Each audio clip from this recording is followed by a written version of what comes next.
Ladies and gentlemen, good morning. Please, we'd like you to take your seat as we begin. It's 1 minute to 10 a.m. and we'd like to keep to time. So please take your seat as we begin. Thank you.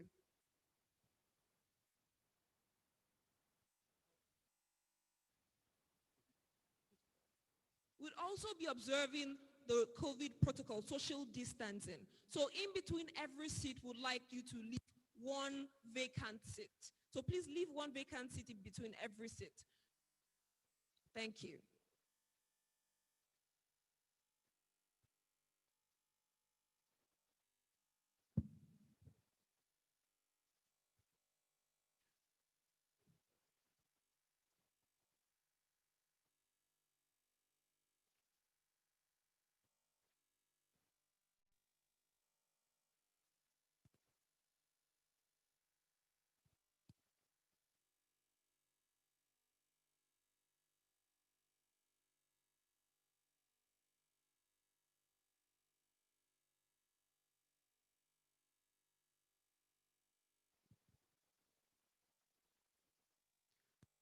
Distinguished ladies and gentlemen, we'd like you to take your stand, please, as we take the national anthem. We begin with the national anthem.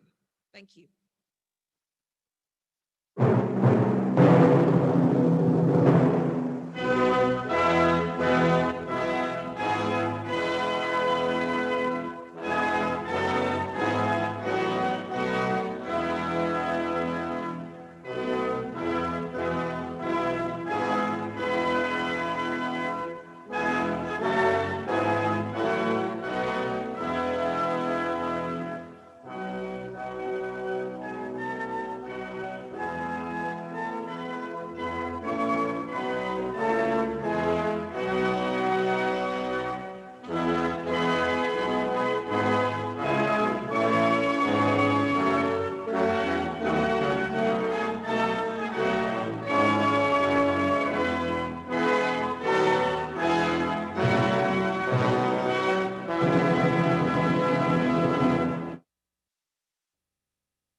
Thank you. Please take your seats.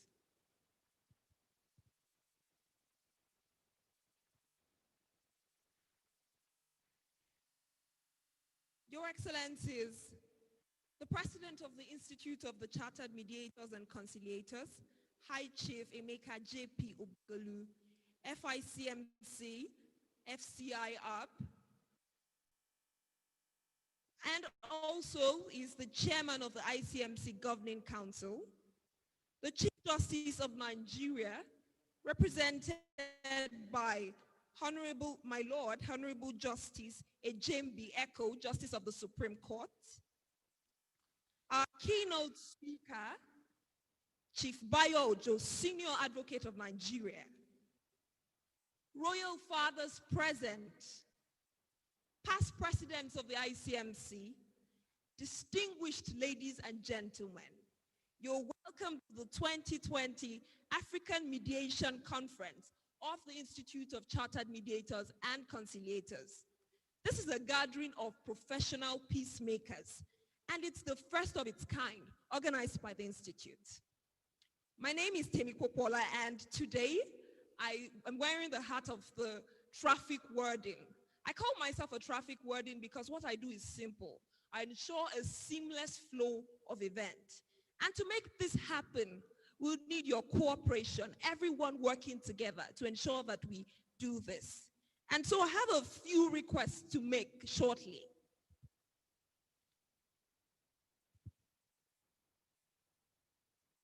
I'll be making a few requests to ensure a seamless transition, particularly for those who are listening from different parts of the continent today.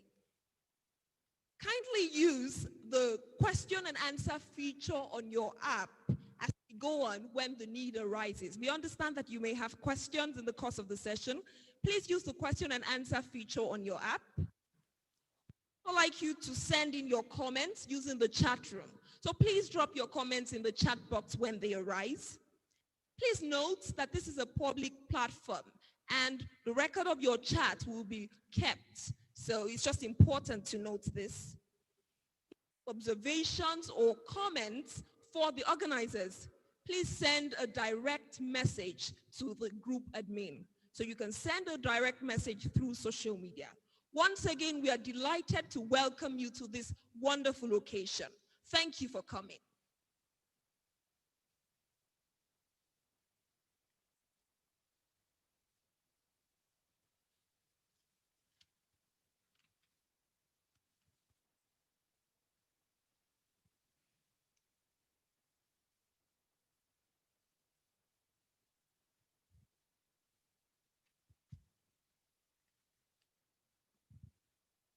All right, without further ado, I'd like to invite the chairman of the Conference Planning Committee for his welcome remarks.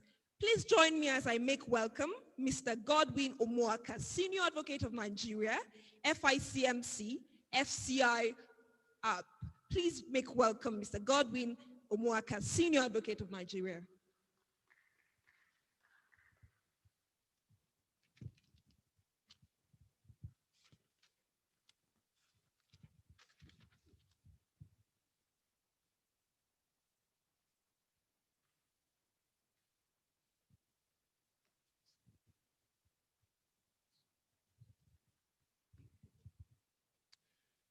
The President of the Institute of Chartered Mediators and Conciliators, High Chief Emeka J.P. Obogelu, the Chief Justice of Nigeria, CJN, ably represented by my Lord, the Honorable Justice HMB Eco, JSC, our keynote speaker, Chief Bayo Ojo, Senior Advocate of Nigeria, Chartered Arbitrator and past President of the Chartered Institute of Arbitrators, the Dean, College of Past Presidents of the Institute of Chartered Mediators and Conciliators, our Royal Father here present, distinguished ladies and gentlemen. You'll find my speech on page 11 of the program. I started by saying that if it doesn't challenge you, it doesn't change you. When Fred DeVito penned these now famous words, not even he could foretell that the world would be profoundly challenged and dramatically changed by the COVID-19 pandemic. The sudden transformation in the way we live our lives, carry on business and interact, either at a social or professional level, reflects the new reality that confronts the world. This conference is the result of that change and our response to the challenge to adapt to the present reality. It is the first completely remote conference in the history of the ICMC. I heartily welcome all of you to the 2020 African Mediation Conference with the theme, Transnational Commercial Mediation, Leveraging Options and Intersections in Africa. I hope that by the end of the conference, participants will have been tremendously enriched from the knowledge and experience of our star-studded panelists. More importantly, I expect the African mediation community will have forged a closer relationship, leveraging on the various interaction opportunities the conference offers. I thank immensely the President of the ICMC, Chief Emeka J.P. Obogelu, FICMC, fellow Chartered Institute of Arbitrators, for saddling me with the onerous responsibility of steering the affairs of the Conference Planning Committee. I also wish to express my profound gratitude to the talented and industrious members of the Conference Planning Committee, whom I had the privilege to lead as chair. It will have been impossible to put this conference together without the phenomenal contribution and unflinching support of the members of this committee. Thank you very much. Finally, I commend the hard work and dedication of the staff of the ICMC Secretariat, Ms. Irene Carlson, Ms. Chidima Onyebi-Debelu, Ms. Imelda Chisom, Ms. Yakbo, Mr. Joshua Adekweto, and Mr. George Oko. They coped admirable with the many demands I made of them. I look forward to a very successful conference, and thank you very much. God bless you.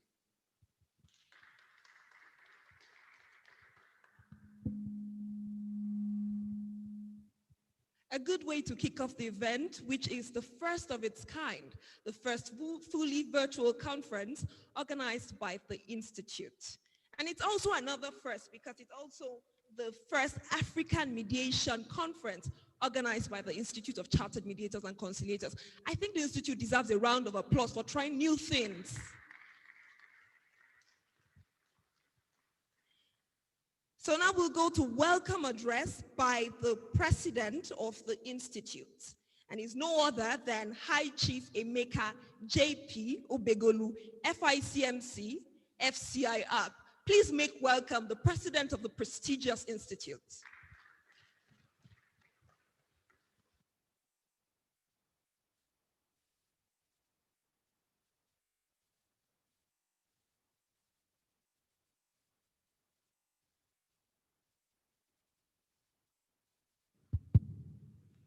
My Lord, the chair of this occasion,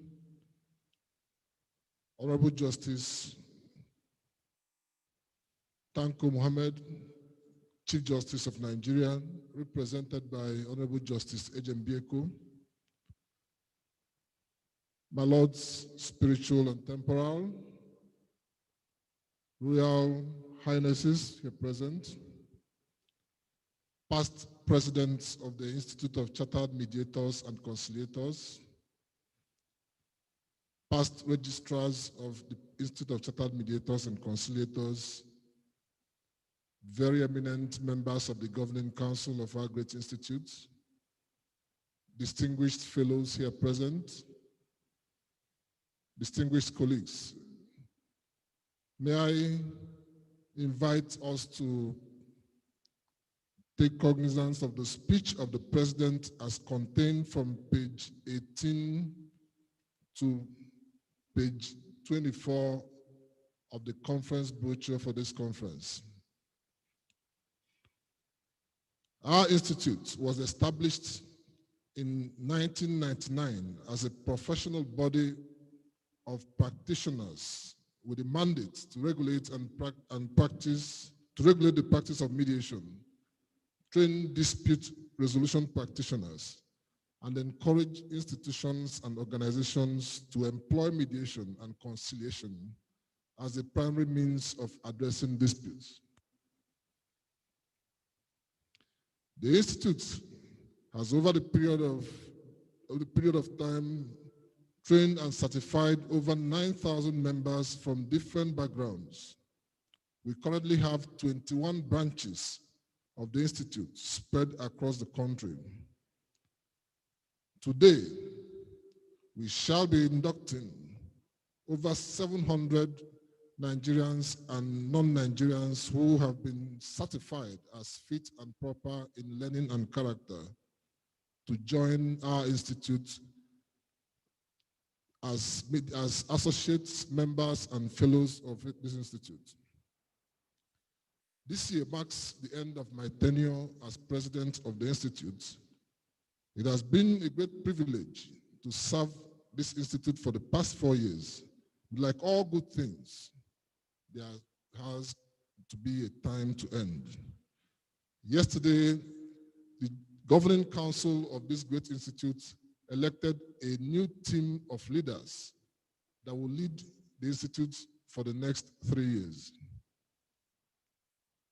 Permit me to announce that our election was the freest and fairest in the history of the country, Nigeria. It was free from rancor, and at the end of the day, it was by general consensus that we elected our leaders.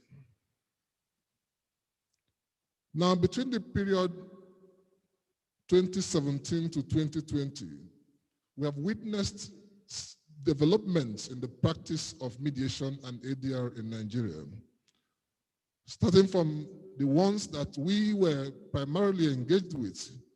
We engaged and set up the Ogun State Multi-Door Courthouse. That was in February 2017. We worked with the Abuja Chamber of Commerce to set up a dispute resolution center of the Abuja Chamber of Commerce. And today, our deputy registrar serves as the registrar general of that body.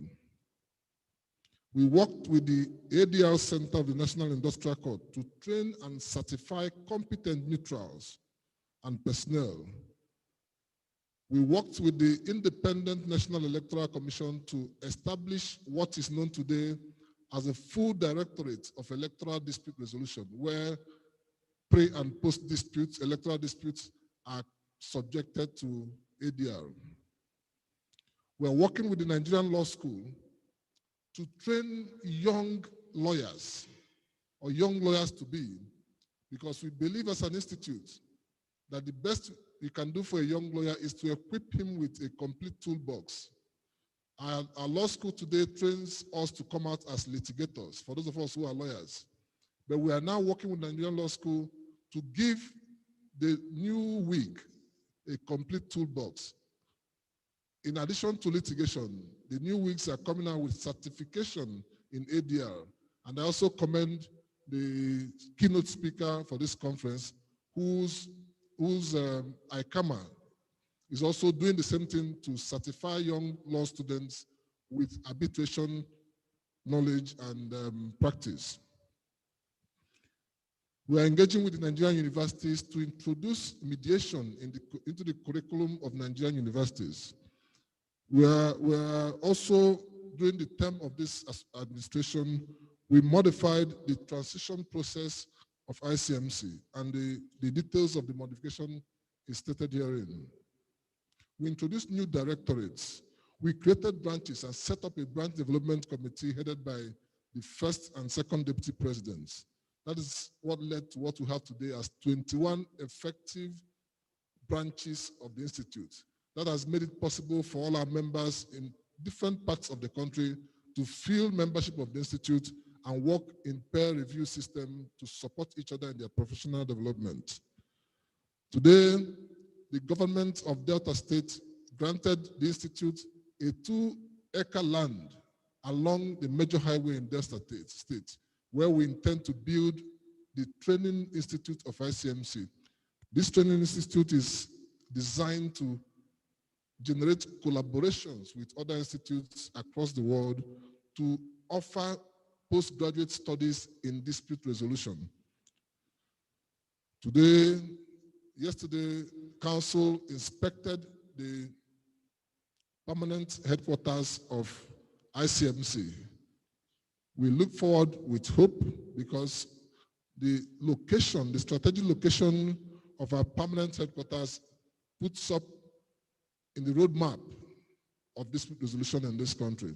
I invite anybody who is going to the airport from Abuja to look to the right immediately after ShopRite. You will see Icmc building. It is a 3-story ultra-modern building designed to offer training and practice of mediation. We are proud of that achievement. It will be completed within the next 12 months. COVID-19 came as a shock to the world, but we adapted and commenced virtual training. And as of today, we have developed over 16 modules for virtual trainings, which we have since commenced. And believe you me, we are not looking back. That is the way to go. Partnerships and trainings. We have also listed the different organizations that engage in partnerships with Icmc. They include the National Industrial Court ADR Center, the Waste Dispute Resolution Center, formerly the Abuja Multi-Door Court, the GIZ, German Agency for International Development, the Prison Officers' Wives Association, the Federation of Women Lawyers, Lagos Chapter, the Nigerian Bar Association, Abuja Branch, the Standards Organization of Nigeria, the Federal Inland Revenue Service, and a host of others. These are the organizations where we are working with to institute and develop seamless dispute resolution, whether it's workplace dispute or interagency dispute. We are supporting them with our personnel who are working one-on-one with them. The Institute was among the stakeholders that came together under the leadership of the Abuja Chamber of Commerce to deliver the first government contract dispute resolution center. Now, this dispute resolution, this workshop was as a result of a survey carried out by the Abuja Chamber of Commerce. And businessmen, in replying to the survey, informed stakeholders that most disputes are settled with the security agencies. And we felt that there was need for dispute resolution practitioners to call stakeholders together and interrogate the need and the practice of dispute resolution. What we can tell you is that this has led to a memo from the workshop to the Office of the Attorney General of the Federation on what we think will be the way forward. We're also partnering with different judiciaries across the country. We are working and training Kaduna State, Oyo State, Edo State, Cross River, Osun State, Enugu State, Ogun State, and Lagos State. We have also submitted a proposal, and when we met with the President of the Court of Appeal, we offered to support the Court of Appeal Mediation Center with complementary training and logistics. Now, the President was excited because the Court of Appeal Mediation Center is a novel idea that is supposed to reduce the cost load of the court and restore parties to their pre-dispute relationship. We are still engaging with the President of the court, and we hope that within the next few months, that project will commence. The Mediation Bulletin, ICMC Community, Young Mediators Forum, ICMC E-Class, these are all initiatives of this administration in our effort to mainstream mediation and to create membership benefits for our members. We also spoke about the Federal High Court ADR Center, our anniversary last year. Last year was the 20th anniversary of this great institute. Today we're organizing the 2020 African Mediation Conference. Like what the chair of the Conference Planning Committee stated, it is to encourage African institutions to pair, collaborate, and work together to develop our African homegrown dispute resolution processes. For us as mediators, we think mediation is African in origin, and that unless Africa comes together, we'll keep missing the point. And this is more so reinforced by the coming into effect of the AFTA. The future of the Institute. The Institute has made giant strides in 21 years of existence. From the initial 7 members of the Institute in 1999, we have grown to have a membership body of over 9,000 qualified and professional mediators. In light of our strategic collaborations, accreditations, and certification trainings, national and international programs, the Institute has quickly become a household name in Nigeria. Going forward, we are looking towards expanding the frontiers of our practice of dispute management and resolution. We hope to ramp up our dispute resolution services to aid in the effective resolution of disputes and provide much needed practice opportunities for our members. Upon completion of the ICMC House and the Training Institute, we are of the firm belief that the reach of the Institute will be extended significantly, and all efforts will be geared towards seeing these projects to completion. With new strategic collaborations, programs, and initiatives, we hope to continually serve our members who are primary priority and preserve their dedication and commitment to the growth and development of the Institute. The Institute does not belong to any one person, but to us all. And we must come together for the benefit and advancement of our Institute. On our end, we will take all necessary steps and make every sacrifice humanly possible to ensure that you are proud to be associated with ICMC. We express our heartfelt gratitude to those of us who have taken it upon themselves to promote the Institute at every available opportunity. And we look forward to all our members becoming more involved in the affairs of the Institute. The ICMC story cannot be complete without acknowledging the sincere and selfless efforts of our founding members, past presidents, past registrars, past heads of directorates, secretariat staff, to see the Institute to great heights.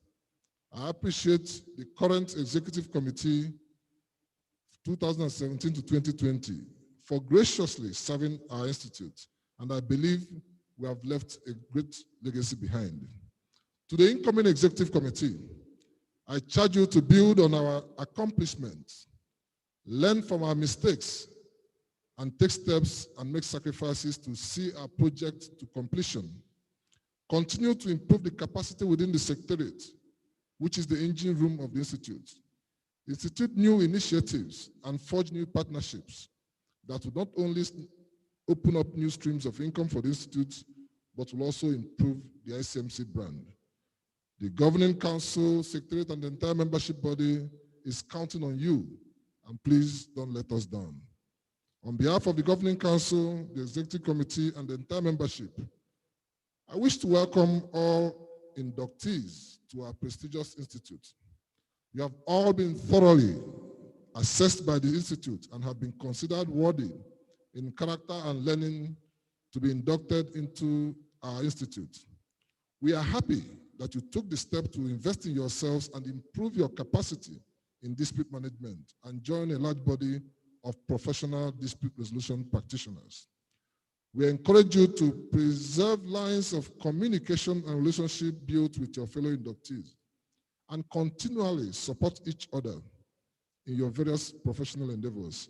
As you do this, please be assured of the continuing support from your institute and the fraternal fellowship of the community of members. The leadership and management of the institute will always be available to you, and please reach out to us through the ICMC Secretariat to support your practice of mediation and ADR, and we will work with you as best as it is feasible. Mediation in an ever-evolving field is an ever-evolving field, making the journey for mediators a never-ending learning process. You have shown us your passion for learning, and we encourage you to continue to take steps to discover niche areas in the dispute resolution field and apply yourselves accordingly as you enter the world of ADR. We charge you to look inwards towards our homegrown Afrocentric ADR institutions to foster the evolution of our practice of dispute resolution in Nigeria and across Africa. ICMC seeks to mainstream mediation and conciliation as the primary means for the effective resolution of disputes in Nigeria and fulfill our mandate of encouraging organizations and institutions to adopt mediation and conciliation as the primary means of resolving disputes. We look forward to the value we believe your induction will bring to the Institute. On behalf of the Governing Council, welcome to the Institute of Chartered Mediators and Conciliators, and thank you.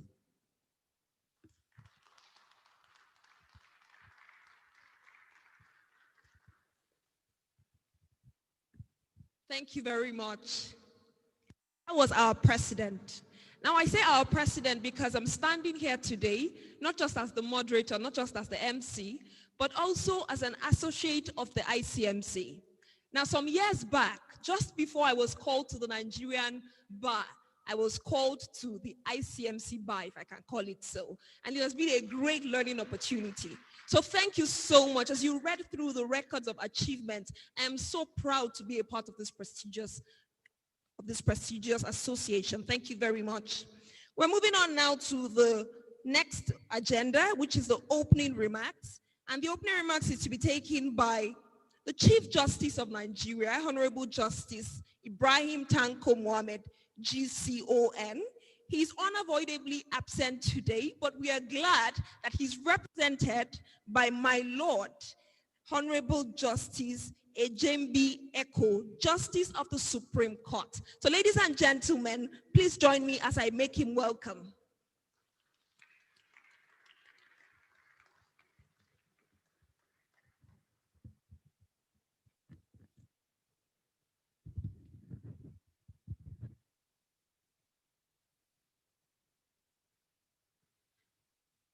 Good morning. I stand on the existing protocols. The Honorable the Chief Justice of Nigeria is unavoidably absent. He has requested me to represent him on this august occasion. He actually sent no speech, so I'm going to behave like General Patton. After overcoming the German forces in Milan at the city center, he was assured by General Alexander that he was not going to make any speech and that no journalist will be there to cover him. But he should just say something. He says something, and lo and behold, it caught the headlines in the United States. He said I was assured that I was not going to make a speech. And I was assured that my speech was not going to be recorded. So now the mediation, contrary to the conception of the world, the Western world, that is a new concept. It's an African concept. When the Augustinian jurists, when they came to Africa, the colonial Africa, they saw no court buildings. And they imagined that we had no judiciary, we had no means of dispute resolution. That was the misconception. And they came and they sent West back home that they have come to discover Africa. Africa existed before they came. In fact, Mungo Park, who purportedly discovered the River Niger, found some herdsmen giving him Fula de Nono. And he took it and slept so soundly. Yet, it was reported that he discovered the Niger. So mediation has been an African concept of adjudication. There's nothing that is not mediated among the Africans, even homicide. In days before the white man came, there are some aspects of homicide that are mediated. If, for instance, I killed somebody from your family, and then the other family is likely to demand compensation, maybe with a slave, these are all mediatory processes. Then some religions, particularly Islam, has carried it to some extent with DR system. I'm not going to go into that area of jurisprudence, but Nigeria today, in the recent times, the Arbitration and Conciliation Act is being amended now to have the short title of Arbitration and Mediation Act. That shows how important this issue of mediation has grown, and it will continue to grow. So on behalf of the Honorable the Chief Justice of Nigeria, I heartily welcome you to this conference. I hear those who are key to it online are more than 1,000 who are taking it by virtual hearing. This is very encouraging. I jokingly told Bayo just now that you have established a mediation center at the Court of Appeal, National Industrial Court, and all of this. But the place you need it most is among the market women and the motor parks. Try to do something about it. Thank you so very much.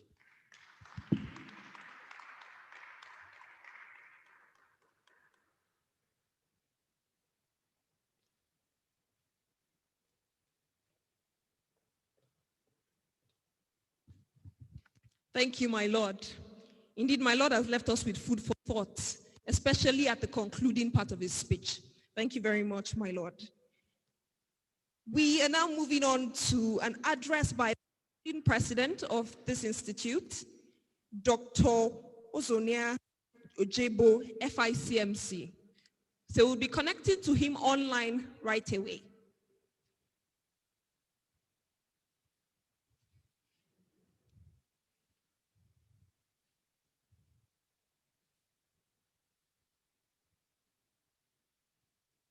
As we sort this out, ladies and gentlemen, especially for people who are joining us on different online platforms, I'm pleased to let you know that very soon I'll be announcing the hashtag to use, because this is a conference that is happening virtually, and we'd like to take this conversation beyond Zoom, beyond other social media, beyond all these online platforms. We want to take it to social media. So very soon I'll announce the hashtag to use. If you learn something, if there's something that resonates well with you, or if you hear something new, we'd like you to use this hashtag, which I'll communicate to you very shortly.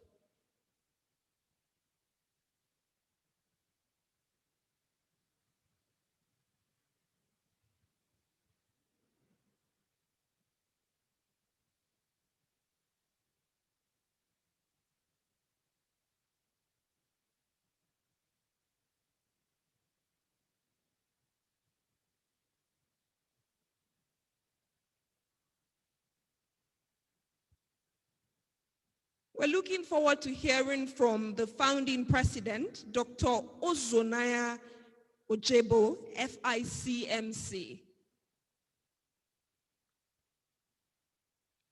All right, we hope to hear from him before the end of the conference. Now we move on to the keynote speech, highly anticipated keynote speech. Somewhere, if you look on a copy of the brochure, you'll find that the citation of the keynote speaker is there. And there's so many words. He's a person of many achievements. So briefly, I will just say that he is Chief Bayo Ojo, Senior Advocate of Nigeria. I almost conferred him with another title, Doctor, but then I had to restrain myself. There are lots of titles here already. Chief Bayo Ojo, Senior Advocate of Nigeria, is the promoter and director of the International Center for Arbitration and Mediation, Abuja. He also wears the hat of the president of the African Arbitration Association. And this is the one I'm particularly very pleased about. He's a fellow of this institute, the Institute of the Chartered Mediators and Conciliators. So ladies and gentlemen, with a resounding applause, with a resounding applause, for those who are here, I would like to hear it very loud. And for those who are joining virtually, there's a way we put the virtual applause. We'd like to see all of that as we welcome our keynote speaker, Chief Bayo Ojo, Senior Advocate of Nigeria. Please make him welcome.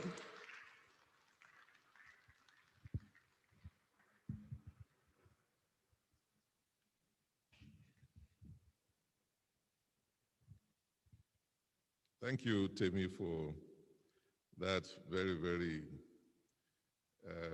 tight ropes which you have put me into. The chairman of this occasion, my Lord, the Honorable Chief Justice of Nigeria, Honorable Justice Ibrahim Tanko Muhammad, ably represented by His Lordship, my Lord, Honorable Justice Ejembi Eko, Justice of the Supreme Court, our royal fathers here present, past presidents of the Institute, and I can see the person who taught me at the Institute when I was doing my mediation, Mr. Padinjok, sitting down there. Other members of the high table here. Distinguished participants, ladies and gentlemen, when I was first approached that I'll be given this keynote address, I was not given a time frame with which I was going to speak. And being somebody who is passionate about arbitration and mediation, and I'd actually written a book on arbitration and mediation, and like Temi said, I'm a fellow of the Institute, I'm a practicing mediator. I put up a speech of 42 pages. It then occurred to me that, look, why don't you find out from the chairman of the conference planning what time frame you're allowed? So I called him up just recently, and I said, what is the time frame in which I'm to speak?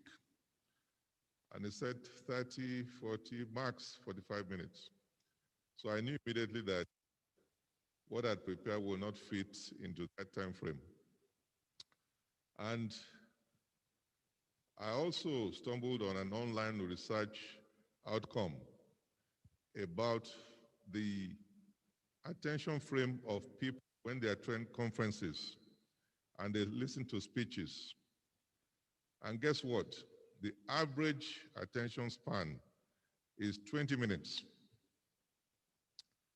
Again, I remembered what professor used to tell me, that when you're invited to make a speech in public, always remember a good lady's skirt.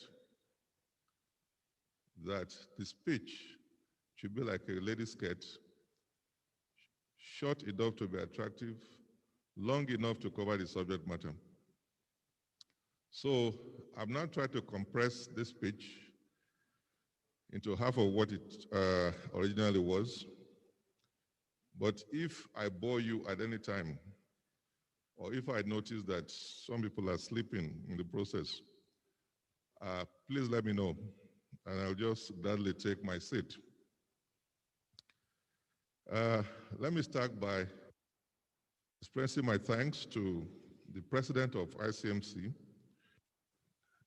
Chairman Conference Planning, Mr. Godwin Omwaka, and the entire organizers of this conference to give this keynote speech.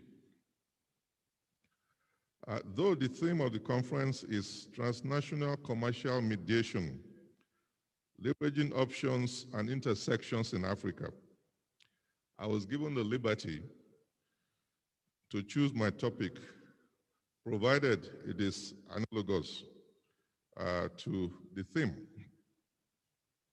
So I decided to speak on transnational mediation, leveraging options and intersections for resolving disputes in Africa. I'm indeed delighted to be here in this quasi virtual medium because I understand about 1,000 people are watching online. And if 9 months ago, anybody had told us that we'll be where we are today in terms of the new normal, you probably would say that that person's brain needs to be examined. Because here we are as human beings over the last century, you can confidently say that we have conquered the world. We found solutions to all our problems. We found polio vaccines, found solutions to so many ailments. Penicillin was discovered, people went to the moon. I remember in 1968, I was in Form 2, secondary school, and the United States Information Service came to our school to show us a video of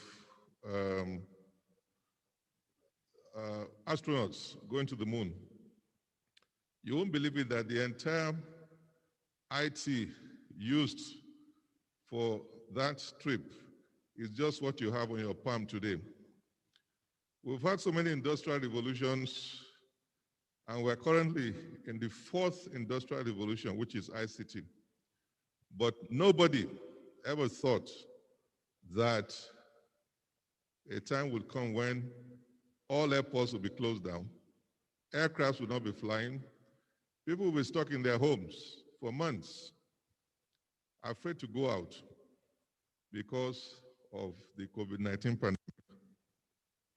So, but luckily for us in Africa, particularly in Nigeria, I used to say that God forgave our stupidity and foolishness and gave us hot climate, so much anti-malaria in the past that the effect of COVID is a bit reduced. Otherwise, it will have been very, very catastrophic. So the question is, what is mediation all about? Some of us are mediators, but for the benefit of those who are not, who are watching online, mediation is a flexible, voluntary, and confidential form of alternative dispute resolution in which a neutral third party assists towards a negotiated settlement of disputes. Statistics and qualities of a good mediator include the capacity to remain impartial and neutral in a veritable maelstrom of controversy. It is very, very necessary to stress that the importance of being neutral and impartial as a mediator is a key point, very, very fundamental. So whatever other qualities of mind or sensitivity an individual brings to the role of a mediator, none ranks in importance with the mediator's neutrality. This is one quality every mediator ought to be able to begin with. It's a sine qua non. It's a font e origo which other things will flow from. Once you are not neutral, then you have no business getting into a mediation.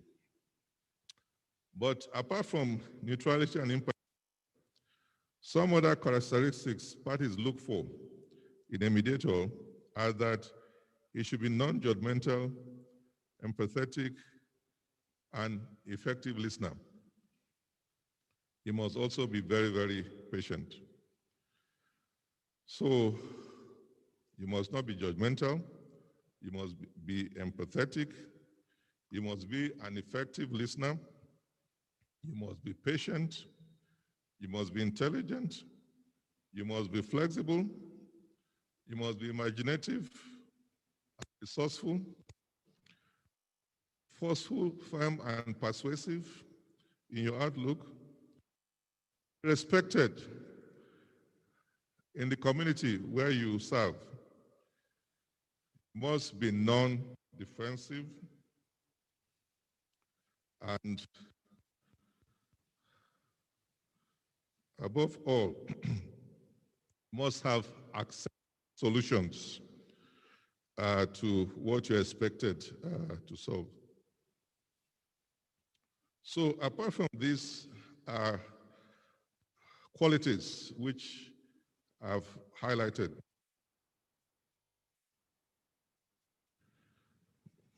while the basic function of a mediator is to help parties identify the issues in a dispute and develop mutually acceptable solutions, this simple description encompasses a number of discrete overlapping tasks, which include a formal quasi process of handling conflicts subject to certain ground rules and structure, which a mediator can apply evenly and effectively. A mediator must be a catalyst whose presence will introduce new dynamics to the discussion of the parties. The skill of mediation make those dynamics positive and productive. A mediator he must be able to meet the needs and aspirations of the party. You must also be able to identify with their aspirations as well. You must make sure that each side understands the constraints of each other. You must be somebody who is able to discuss issues and possible settlements in an objective, not judgmental terms that only the mediator can articulate in the passion of a heated dispute. You must be a resource expert by identifying and providing access to information or support services of which the parties are unaware. You must be able to conduct a reality test because no solution can happen in an atmosphere where expectations are inflated. So part of the mediation's function is to confront opponents of such proposals with an understanding of their consequences in the real world. Now, above all, at the end of the day, you must be able to knock out an agreement. So you must be somebody who can draft, who has an idea of how to draft the terms by the parties. So you find that by and large, mediation will succeed if the mediator, as a neutral facilitator, is potentially in a better position than any party or representative to win the trust of all parties, to overcome emotional blockages, suggest new avenues to explore, focus the parties on the problem, win approval for settlement proposals, overcome deadlock and help to save the face of the parties, explore settlement proposals in great depth, assist the parties to realistically assess their own case, help one party to understand the case of the other party. And if necessary, you have to probe each party's case for their needs, their interests, and positions. And finally, facilitate communications and negotiations between the parties. So having given you these various qualities, highlights, and concepts, let us now apply and see how use mediation or employ mediation as a useful tool to resolve conflicts in Africa. And after giving my perspective on this, I shall also briefly talk about commercial mediation and then give my conclusion. I'm halfway already, so for those of you who were abreast with current affairs as far back as 1978, you will recall that there was a very, very big dispute between an African country, Egypt, and Israel. The background of this conflict actually started in 1967, when we had what they called the Six-Day War, in which Israel moved into Syria, moved into Egypt and Jordan. They acquired the West Bank, the Gaza Strip, the Golan Heights. And then a lot of explosive situation emerged in the Middle East. All efforts to bring a solution to this could not happen until the then president of the US, Jimmy Carter, in 1978, he invited the then president of Egypt, Anwar Sadat, and the then prime minister of Israel, Menachem Begin, to come to a place called Camp David in the US to have a talk. He actually, at the end of the day, mediated between the two of them. Now, they were both there for days, and solution in some were actually ready to pack their packages and leave Camp David and go back to their various countries, when President Carter then requested to have a walk with both of them in the garden once again and find out how the obstacles to the peace settlement could be removed.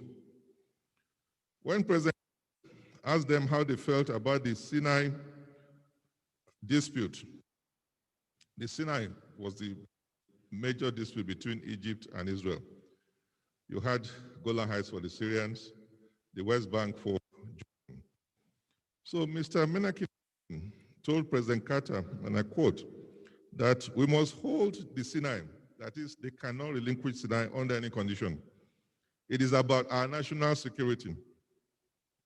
Anwar Sadat, on the other hand, said, we must have the Sinai returned to us, about our national pride and honor. So here you find a situation where one party is saying, look, under no condition, Sinai is non-negotiable. One is saying, look, Sinai is our national pride. If we don't get it back, forget it. So Sadat and Begin humanized each other and finally began to understand and appreciate each other's positions. And eventually, an agreement was reached. The agreement is reached as a result of President Jimmy Carter's intervention and mediatory effort, represents a powerful move towards peace in the region, and at the end of the day, produced what is known as the Camp David Accord. But that was not the end of the story. At the end of the day, the late President Sadat and Menachem Begin both were awarded the Nobel Prize for Peace in 1978. So this was a landmark mediatory effort which happened with an African country, an African.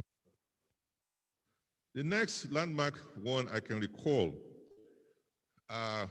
is the Nigerian-Cameroon land and maritime dispute. You can regard that as also a classical of mediation in Africa. This was a situation where Nigeria and Cameroon were at the International Court of Justice and fighting or quarreling over land and maritime boundary. And the case kept going on and on. The then Secretary General of the UN, Kofi Annan, felt that, look, if you just sit down and allow the ICJ to give its judgment, we don't know what might happen. Supposing the losing party refuses to implement the judgment. So it could be a potential flashpoint for conflict. So what the then UN Secretary General did was that before the judgment was given by the ICJ, he invited the two presidents to Paris. And what did he do? He mediated between the two of them and was able to extract a commitment that at the end of the day, whichever way this judgment goes, whoever is the losing party must implement the judgment. And this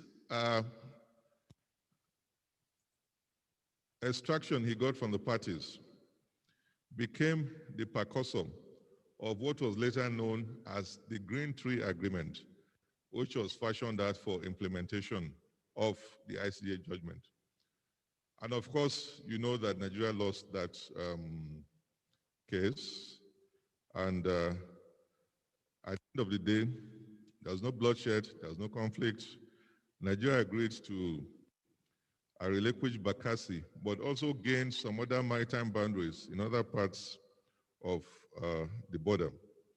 I happened to have participated in this assignment when I was in office as Attorney General, and I had the unenviable task of lowering Nigerian flag in Bakassi itself, a place called Nkang, right in the middle of the sea. And it was a big burden, which I still carry up till today. I didn't find it funny at all. So you find that in Africa, as is the case with every relationship, governments occasionally have conflicts and their programs are often halted by widespread insecurity and other growth-related concerns. As a matter of fact, many countries in Africa have continued to face a heightened risk of economic loss and deprivation, and efforts to resolve this state of affairs has only plunged the continent into protracted struggles. While trying to put this paper together, I saw an article posted online by one Nico Colombant, captioned, "African mediation efforts have mixed results." In that article, the writer expressed the view that Africa has a history of producing mixed results on mediation efforts to end conflicts. And that while there are many examples of failed mediations in Africa, the fair number of others that appeared initially to be successful came apart at the implementation stage. In his view, this characterizes mediation efforts in Africa, and I cannot agree more with him. Historically, transnational commercial mediation spans the globe and has been used everywhere. And relating this to Africa, the following points are worth mentioning. One, transnational commercial mediation has become a part of a more complicated process that involves numerous variables and indeed has become a variable itself in determining the final outcome of the more extensive process of conflict resolution. Come disposed to accept mediation due to its perceived capability of providing greater benefits than the adjudicatory modes of dispute resolution.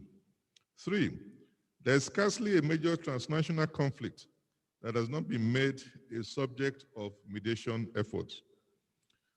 So you find that it appears that African states do not view transnational commercial mediation as a specialist endeavor. Rather, it is considered an undertaking as a form of tough diplomacy, and its main techniques are persuasion, bargaining, and the exercise of leverage with little emphasis on the application of mediation skills. And what do I mean by this?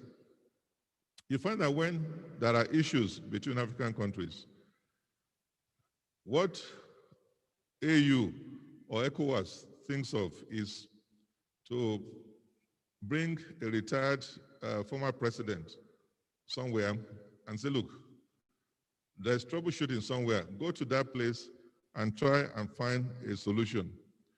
I do recall that in the mid-1990s, when there was a problem in Burundi, the AU mandated the late President to go there and find solution to the problems.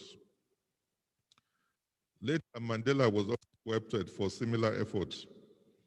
And only recently, if you recall the problem in Mali, where the president got a second term and the people said they didn't want him, the AU sent President Goodluck Jonathan to go there and find a solution to the problem. Now, the question we have to ask ourselves is this. These presidents and all these top diplomats and so on, do they possess mediation skills? Or do they go there just because of the fact that they are past presidents and they think they can bring to bear from their experience ways and means in which such disputes can be resolved?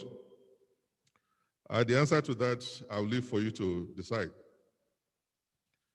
But an acceptable definition of trans-commercial mediation will depend on the particular approach and the discipline from which it is viewed. However, a common denominator is that it is an engagement both at the inter and intra-state conflicts by an external actor such as the AU, the ECOWAS, and private individuals. And another denominator is that it is an integral of peacemaking and has the potential to be instrumental to preventing, managing, and ending conflicts in Africa.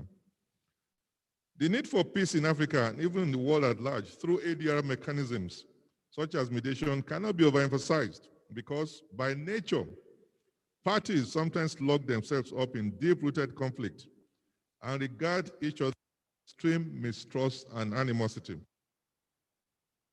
For instance, in conflict situations, parties often hold initial and sometimes long-lasting view that their differences are irreconcilable. Like I told you, the problem between Egypt and Israel. One of the presidents said, look, Sinai is ours, it's not negotiable. The other one said, it's because of our national security, we cannot relinquish it. So they took a seemingly irreconcilable position, but at the end of the day, mediation was able to bring a solution to that. Who have views that their own position is non-negotiable and therefore view the conflict in a zero-sum term.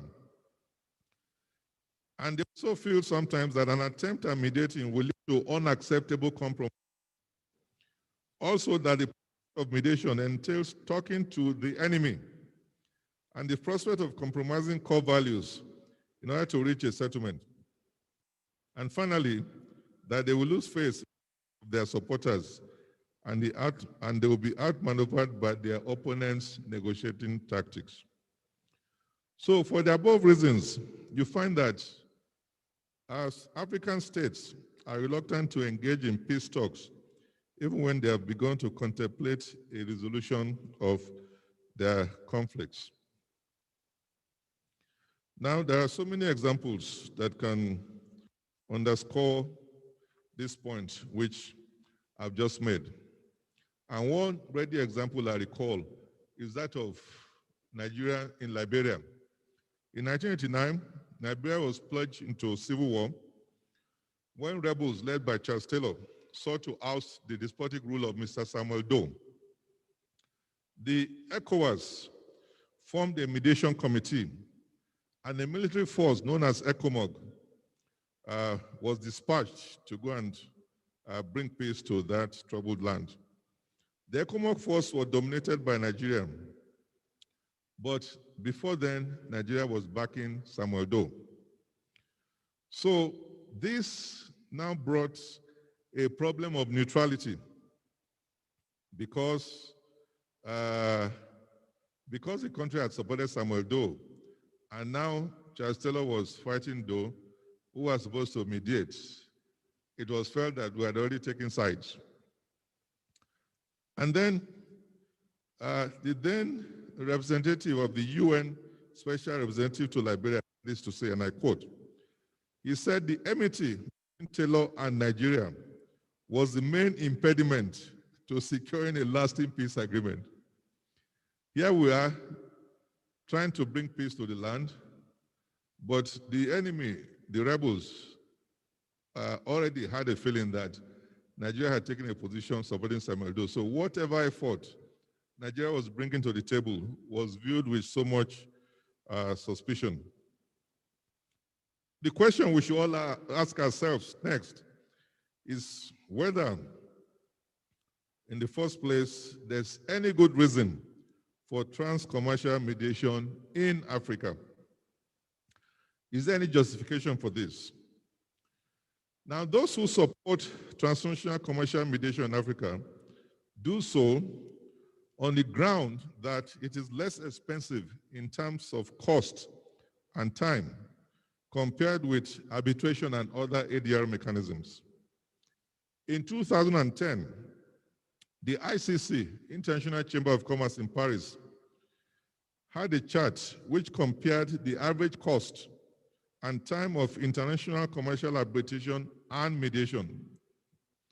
The findings as to the time components related to mediation are as follows, and they were very startling and very revealing. They found that for mediation, you could prepare between 3 to 5 days to prepare for it. The hearing could take 1 or 2 days. The overall resolution time was 2 to 3 months. The same ICC chart also noted the average cost for an international arbitration with 3 arbitrators. They found that at the end of the day, an average international commercial arbitration had a cost of $2,836,000. That is for payment of the arbitrators, the venue, transcribing, parties, and everything. Whereas for an international mediation with 1 mediator, the cost was only $120,000. So you can just oppose the two. For mediation, for the same period, the same dispute, cost is $120,000. For arbitration, cost is $2 million plus. Furthermore, the American Arbitration Association International Survey in 2006 noted that in 77% of mediated cases, the overall cost of resolving the dispute were reduced in that 80% of the cases were mediated successfully, and that mediation actually reduced the total time to resolve those disputes. If we employ mediation for commercial resolution of commercial disputes in Africa, we'll be able to preserve future business relationships and the reputation of the parties. It will enable the parties to gain control of the process. And the parties will also have an interest in the outcome and the remedies that are being proffered. So the main point to bear in mind in order to effectively utilize trans-commercial mediation in Africa are as follows. Enforceability of contractual mediation agreements. The enforceability of contractual agreements to mediate will obviously go a long way to contribute not only to the development, but the success of trans-commercial mediation in Africa. For example, a mediation agreement which sets out specific conditions and time for triggering or terminating the mediation, the name of the international mediation service provider, the mediation rules to be used, the substantive law to be applied, during the mediation, the location where the mediation will take place, and the language in which the mediation will be conducted, amongst others, will be a significant consideration in the enforceability of such agreement by court, and will certainly facilitate a more efficient and streamlined mediation in Africa. The terms of the agreement to mediate should, however, set out with specificity the procedure parties have to follow in setting up and commencing the mediation.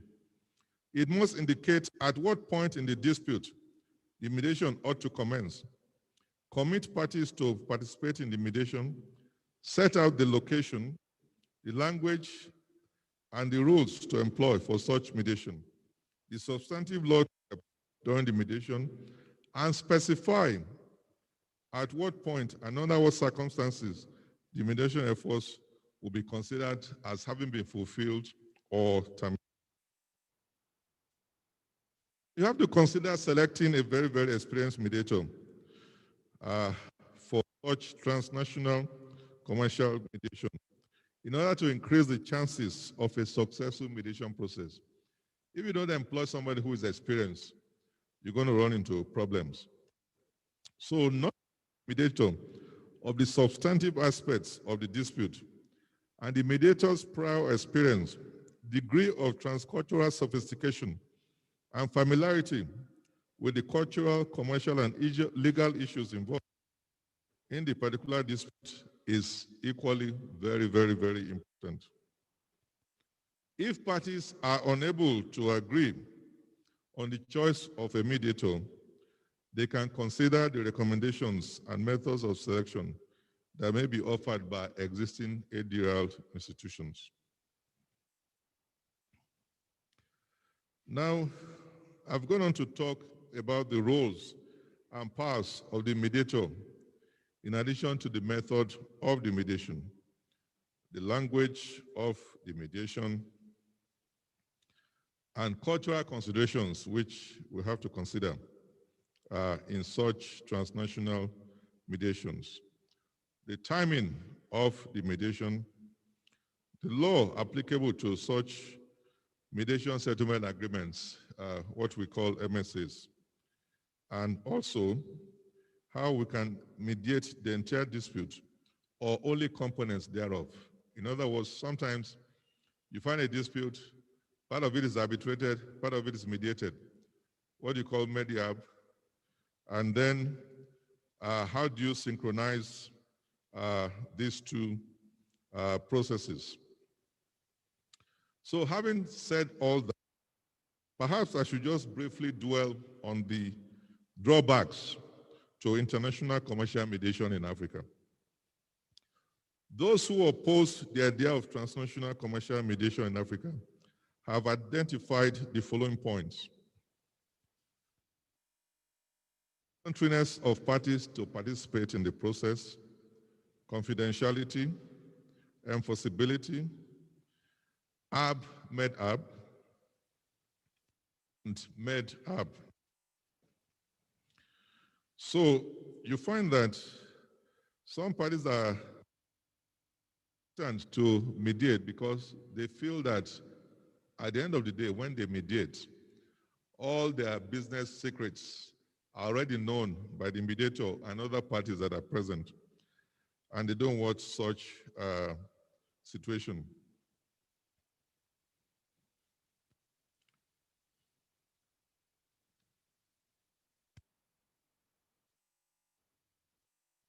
Let's conclude because my time is fast spent. I don't want you to be sleeping by the time I finish, because there was once a professor was asked to give a keynote address and the hall was full.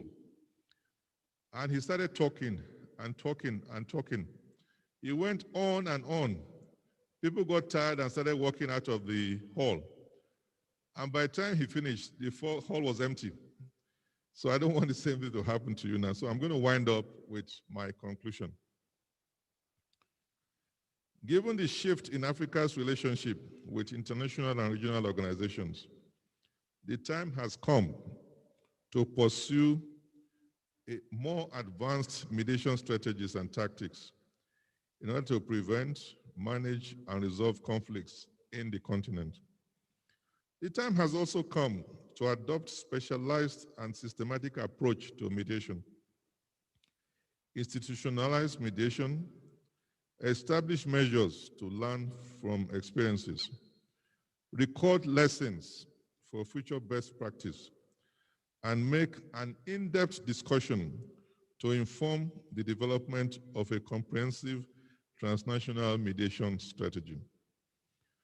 The United Nations Convention on International Settlement Agreements, resulting from mediation, otherwise known as the Singapore Convention, is a very useful instrument in this regard. And I'm glad that one of the forthcoming sessions today will be devoted to the Singapore Convention. Similarly, the dispute resolution mechanism that is being developed under the African Continental Free Trade Area Agreement will also complement this. So you find that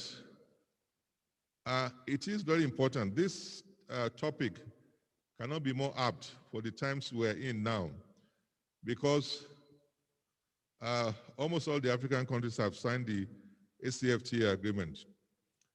A dispute resolution mechanism is being developed.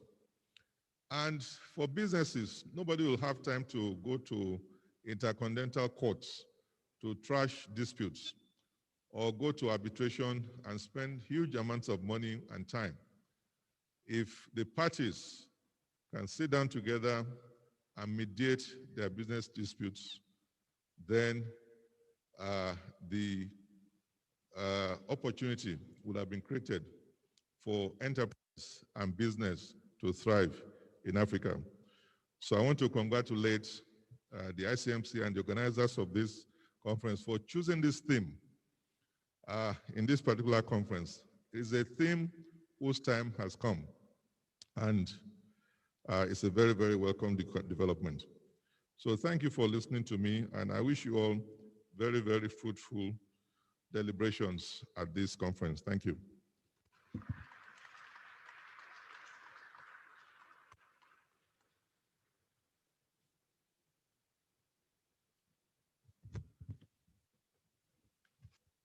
Thank you very much, Chief Bayo Ojo, Senior Advocate of Nigeria.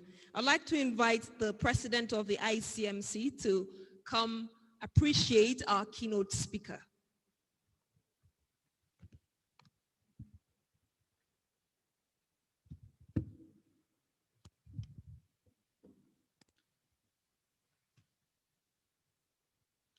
Your Excellencies, distinguished ladies and gentlemen, let me first start by saying that Chief Bayo Ojo, Senior Advocate of Nigeria, Chartered Arbitrator, Fellow of our great institute, is a man of many parts. And for us who are members of this institute, part of my lessons in leadership was under the tutelage of Chief Bayo Ojo, Senior Advocate of Nigeria. And my adventure into the leadership structure of Nigerian Bar Association was also through the instrumentality of Chief Bayo Ojo, SAN. Finally, when in 2016, we were called upon, I was invited to Yaoundé in Cameroon for the conference of the Pan-African Lawyers Union. I quickly informed Chief because we joined Pan-African Lawyers Union when Chief, as president of NBA, hosted the Pan-African Lawyers Union conference in Abuja, 2005. That was 15 years ago. So when I was invited as General Secretary of NBA for the conference, I told Chief that here I am. When we got to Yaoundé, the office of the Vice President West Africa for Palu was zoned to Nigeria. Two of us indicated interest. I was contesting with a very senior advocate, very eminent senior advocate of Nigeria. And I called Chief. He was in Nigeria. Chief, I don't know that you remember. I called Chief and said, this is what I'm faced with. And he said to me, Emeka, go ahead. You will be returned unopposed.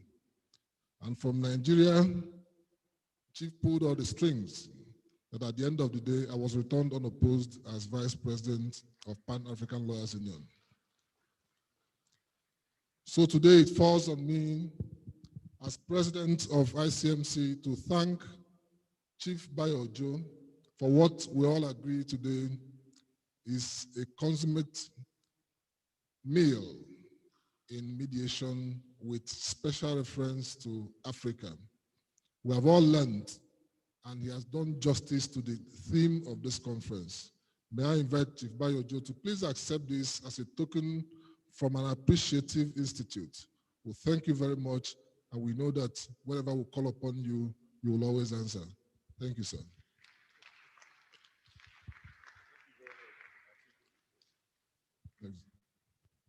Temi.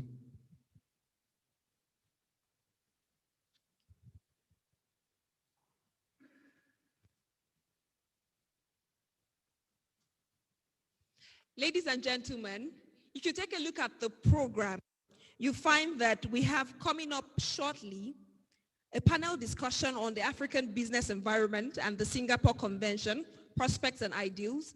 You find that there are a lot of distinguished speakers, panelists who are on this session. They're going to talk to us about this important conversation. We have another panel discussion coming up much later. This is just to let you know that there's so much more that is left for us to enjoy in this conference. So please stay tuned, stay with us as we go ahead with our program. We're going now to the induction ceremony for honorary fellows, and I'm delighted to welcome the first person who I met as a representative of ICMC back in the Nigerian Law School. He is the registrar of the institute, Mr. Segun Ogunyonwo, FICMC, CEDR, and FTI accredited mediator. Please make welcome the registrar of the prestigious institute.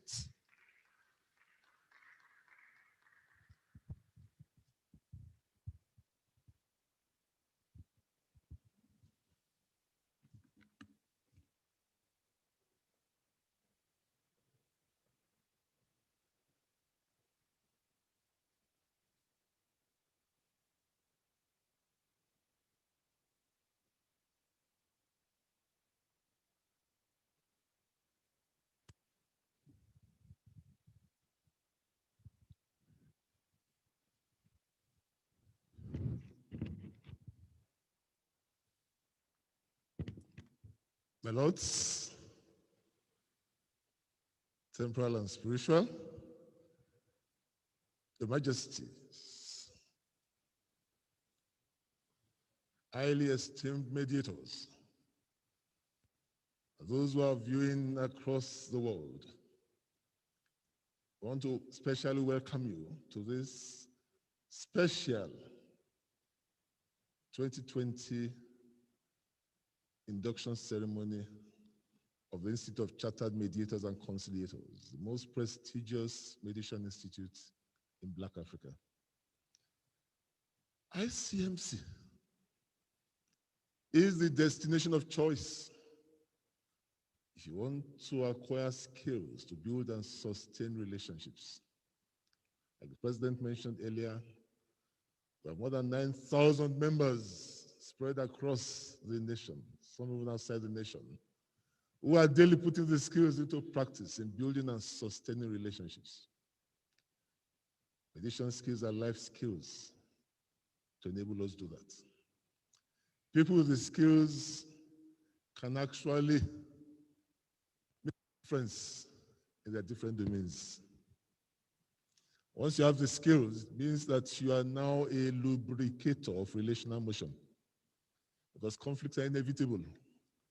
Even the teeth and the tongue in their age-long symbiotic relationship, they conflict sometimes.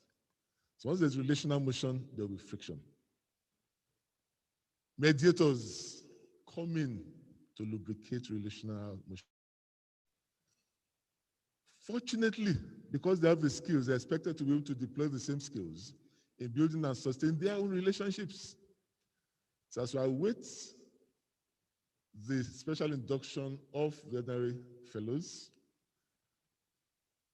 I've been directed to tell you a little more about ICMC. Who am I talking to?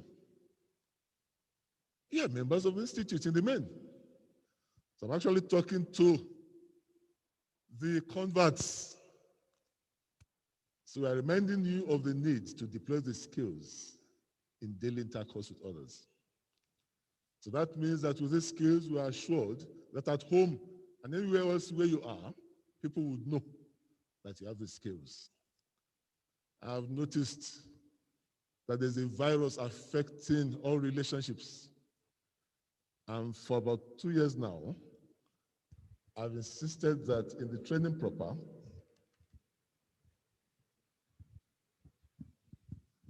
thank you. I appreciate you. There's a training proper that I talk about it. So I just quickly talk about this. What is the virus? I call it the double PCF. Double P, double C, double F. It's a terrible virus that Icmc has provided the antivirus. So, what is the double P? Proximity without presence. Proximity without presence.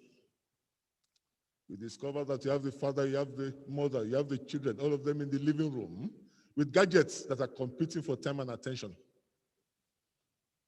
With the ICMC training, it ensures that once there's proximity, your positive presence can be felt. Yes, there's also negative presence. There are some fathers, as they approach their homes, you see other family members taking cover. And when the man says, I'm traveling, you are traveling. Please go in peace. When are you coming back? May God be with you. Because when he's away, they can feel free to be themselves. Mediation skills allows us to ensure that when people are in our presence, they can feel free. They are comfortable in our presence. So once there's proximity, let your positive presence be felt. The double C is contiguity without contact.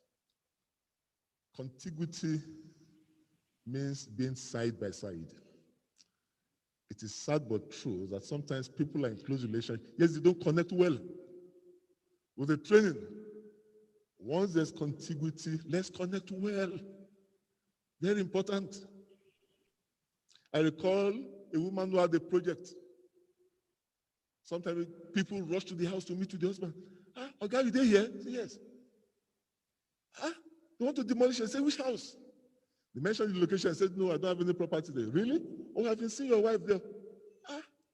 He got dressed up. By the time he was getting there too, the woman had been informed, the wife, and she too was, sorry, my dear, what is this I'm hearing about? I wanted to surprise you. The man said, you have surprised me. Turned and left. They were living in the same house, possibly sleeping on the same bed. Yet she was building a house, and the husband was not aware. Few women are guilty of that. Some men are more guilty.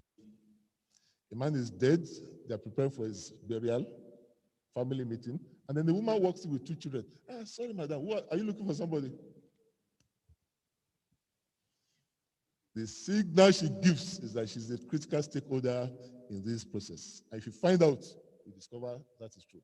With mediation skills, once there's contiguity, let's connect well.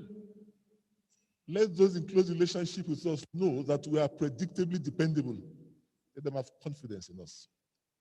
The double F is familiarity without feelings. Familiarity without feelings. In the world, you see a lot of such. It is sad but true that most times people who say mean and insulting things to us are usually people in close relationship with us. Words that outsiders cannot dare utter, you find people freely exchanging such. With the SMC training, it makes us to become more sensitive to people's feelings. We are more empathetic.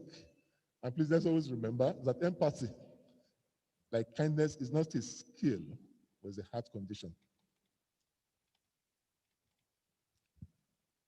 So with ICMC training, now you have the antivirus. And once there's proximity, your positive presence is felt. Once there's contiguity, you connect well. And once you are familiar with people, we should be sensitive to their feelings. We'll now be inducting our ordinary fellows.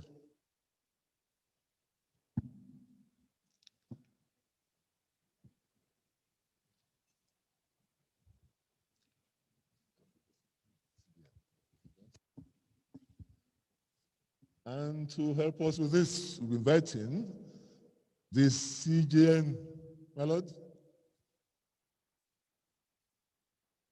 Please come forward for this. You are a great man. The institute is proud of you. Let me pass this on to the president, because you have been found worthy in learning and character. When you spoke this morning, we knew that you are indeed an ambassador of peace, ambassador of this great institute. My lord, we appreciate you. Your Excellency, please, you have before you, my lord, you've been inducted as an honorary fellow of the Institute of Chartered Mediators and Conciliators, the most prestigious mediation institute in Black Africa. Today, December 1st, 2020, as honorary fellow of this great institute. Your Excellency, please. My lord, distinguished gentlemen, the Governing Council of our institute approved that the Chief Justice of Nigeria, Honorable Justice Ibrahim Tankom, be conferred with honorary fellowship of the Institute of ICMC. May I invite Chief Bayojo to, on our behalf, present the insignia of office to Honorable Justice Ejembieko to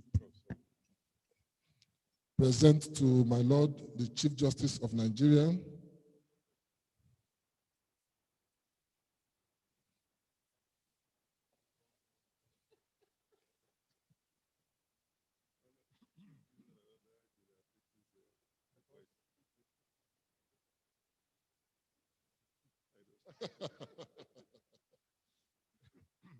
My Lord, on behalf of the President, the Council and entire members of the ICMC, it is my singular honor and pleasure to present the Honorary Fellowship insignia to His Lordship, my Lord, the Chief Justice of Nigeria, Justice I.T. Mohammed. And this will be received by His Lordship, my Lord, Honorable Justice Ejembieko, on his behalf. So, my Lord, congratulations to His Lordship.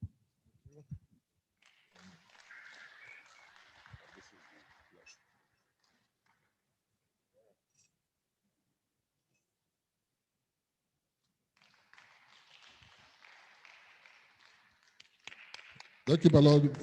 While you're still standing, my Lord, may I invite Chief Padin Joko, the Dean of the College of Past Presidents, to present to your Lordship the plaque as patron of the Institute of Chartered Mediators and Conciliators.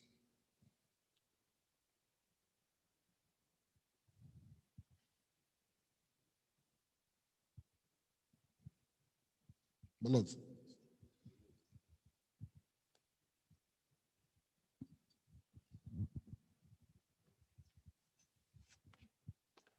Well, my Lord, you displayed enormous humility and good social education when you refused to wear the accolades meant for the Chief Justice. By our actions, we teach the younger ones every day, and I hope they learned from that. He stretched his hands, but removed his neck so that the accolade would not be put on him. but this one they can't afford to receive. It is our pleasure, collective pleasure, to give this award to Honorable Justice Ibrahim Tanko GCON, the Chief Justice of Nigeria, as a patron of the Chartered Institute of Mediators and Conciliators. We would want you to carry our good wishes to him, and we expect you to come for yours next year.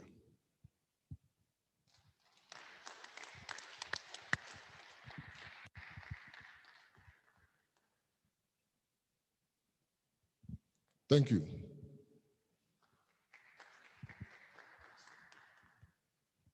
Thank you, sir. Ladies and gentlemen, I'm not surprised that at a gathering like this, members of the bar and the bench are not absent. I've been informed that my Lord, Honorable Justice Abdul Aboki, Justice of the Supreme Court, is with us. I'd like to recognize him. Let's give him a round of applause, please. You're welcome, my Lord. We appreciate you and we recognize you. We welcome you. We would now take the remark by the founding president of Icmc, Dr. Ozonia Ojello, FICMC. He'll be joining us via Zoom. Thank you. Thank you very much. Mr. President and members of the Governing Council, Excellencies, ladies and gentlemen, very warm greetings from Bishkek, the capital of the Kyrgyz Republic in Central Asia. I am the United Nations resident coordinator here and the representative of the UN Secretary General to the Kyrgyz Republic. So I want to assure you, President, members of Council, that I have taken the principles and the lessons of Icmc to Central Asia. And I'd like to acknowledge the wonderful presentation by Chief Bayojo, SAN, my due respects, SAN, and all the very distinguished speakers and panelists that are on the program. And in particular, I want to recognize Lady Justice Joyce Alwatch, who used to be a member of the International Court of Justice at The Hague, representing Kenya. At a time, I was in the UN system in Kenya as an advisor to the UN resident coordinator, and I led the implementation from the UN side, the support to the Agenda 4 commissions, the Kofi Annan panel of eminent persons that helped mediate an end to the political crisis in Kenya following the 2007-2008 elections. So Lady Justice Alwatch, her reputation precedes her in terms of the work she did in Kenya, but also internationally. And I'm really pleased that she and other eminent panelists could join this conversation. I actually have very little to say because I think Chief Ojo has excellently contextualized the opportunities and the challenges. And so perhaps I thought I would augment the excellent presentation by referring to just 4 key dynamics in the continent. The first, of course, is the impact of COVID-19 on our societies. So even though the health impact has been very limited in Africa, perhaps with the exception of South Africa, the socioeconomic impact has even been more so, extremely impactful. We see that in the decline of the economies of literally every economy in Africa. We see that in the tremendous need for social assistance, for social opportunities. We see that in the new poor, the new urban poor, especially triggered by those who are in the informal sector, and most of our economies are in the informal sector. So there's a significant challenge our countries are facing. And what that says to us is, how do you frame a new understanding between those who govern and those who are led? How do you frame a new social contract that people can share in the visions of society? Because the manifestation of these lessons, we see that in the rise of protest movements. We saw that in Nigeria with the NSAS campaign. We're seeing that across countries in Africa. So people are using triggers to voice long-sitting grievances and the dissatisfaction with the governing arrangements, with the historicity of a social contract understanding, not a utilitarian concept, but a sociological concept about the role of the state in the lives of the people. And how can we find a solution to this? We can only do this through mediation, through finding consensus, through finding common ground. So Chief Ojo went beyond the issues of commercial mediation and went straight to the heart of the matter, because commercial mediation is impossible in a context where there's violence, where there's disorder, where there's no peace. So they go together in terms of a new understanding of society. So the second point then I want to make related to this is that the lessons of COVID-19, but the lesson from our democratic experience in Africa, and to leverage the opportunities we see in the continent, requires taking mediation and making it part of statecraft. That for so long, we have assumed that those who govern, because they have a mandate from the people, can then lead as they see fit, as they interpret. But what are we saying? There's even a contestation for the state in Africa. There's a contestation for space. We see the desertification across the entire belt of the Sahel. And so we see people's livelihoods atrophy. So they're moving southwards and impacting on settled communities. So the whole notion of security, the whole notion of belonging, it's up in the air, it's all being challenged. And these are manifesting in different interpretations. So some will say it's ethnicity, some will say it's religion, some will give all kinds of identity descriptions for what the problem is. Fundamentally, it is a failure of development and governance. So unless we help provide a space to mediate these new understandings, create a new understanding where mediation that gets accepted as an intrinsic part of statecraft, not just when there are problems, but that leaders recognize that legitimacy is not just one from elections. Legitimacy and authority is designed by a spirit and a practice, a culture of participation, of consensus seeking, of finding common ground, which are the inherent tenets of mediation. That unless we help enthrone this new culture as part of our politics, take a look across our continent, whether you begin from the Lepta-Koguma triangle, or you begin from the Mauritania-Senegambia angle, or you look at Lake Chad, you look at Karamoja cluster, you look at the Horn of Africa, you look at Great Lakes region, you look at Central Africa itself. Africa is undergoing significant change and transformation, and significant social violence is being perpetrated against the people. The future of the continent is uncertain unless we begin to address these fundamental questions. And so my third point would then be, one of the key elements that give people a sense of opportunity is actually around energy. But you will be surprised that more than 500 people, 600 million people in Africa don't have energy access. So the local girl with opportunities that wants to have a hair salon but can't find electricity to power it. In countries like Nigeria, where power supply is the exception, not the norm. In many parts of Africa, where only the urban centers that have access to energy, and the rest of the country doesn't have access.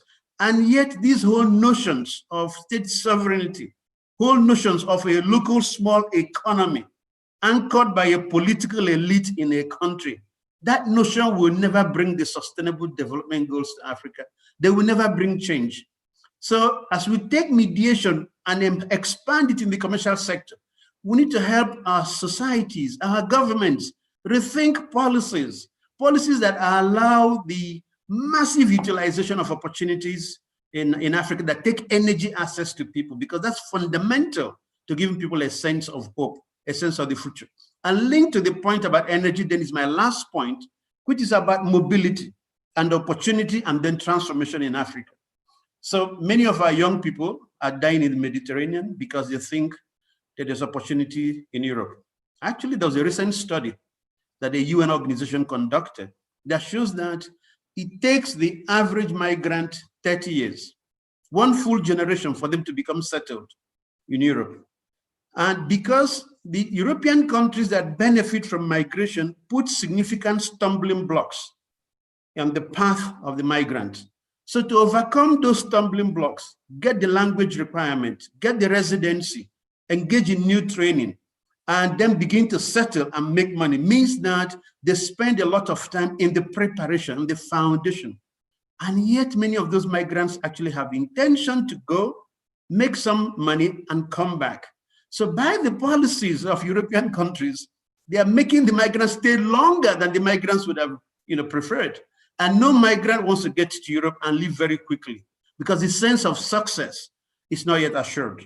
So the question then is, most of these migrants, before they get to Europe, have passed another, a third, or a fourth country before they get to the international seas to be able to go to Europe. Why is it impossible for them to stay in these second or third countries and try the opportunities in those countries? And yet in many of these societies, there's significant need for skills, significant need for opportunities for others to help to provide service and grow their economy. You'll be surprised that in many parts of the continent, with your best education and your best qualification, you can't even practice your profession in that part of the continent in Africa. So, and yet the challenge of mobility in terms of the numbers of young people we have in Africa, the rise in education opportunities means that a new conversation needs to be mediated. And it's institutes like Icmc reaching out to other institutes, so not track one processes yet, because track one processes lead to a lot of positioning, adversarial bargaining, and what the continent needs in the overall interest of Africa and our countries is a consensus seeking that allows us to find new answers to the challenges of development, the challenges of transformation in the 21st century. These challenges are coming, they are inevitable, and we need new dynamics to deal with them. So mediation and consensus seeking and finding common ground will be the great opportunities. So I feel highly enamored at this opportunity to participate from far away in the Kyrgyzstan in this conversation. And I'd like to thank all of the foundation members, many colleagues who joined me in those dreams in 1995, in those uncertain times when the future looked impossible. But all we had was our dreams, and we clutched to those dreams and we clutched to those convictions.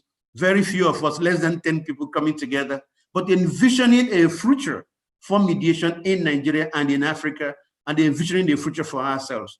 That future is there for the continent now. And I hope that through this conference, through the discussions that are taking place, we continue to re-envision Africa 50 years from now. And the nature of the transformation that is required is not the incremental processes that are happening in our different countries. They require a different degree of ambition by our leaders, our governments, but nudged, coaxed, supported, encouraged by institutes like Icmc, so that we can have an Africa that speaks and responds to the yearnings of our youth and all our populations. So I'd like to thank you for this wonderful opportunity to join this discussion. And I wish all of us a fantastic conference and of course, an excellent annual general meeting after this meeting. Thank you very much.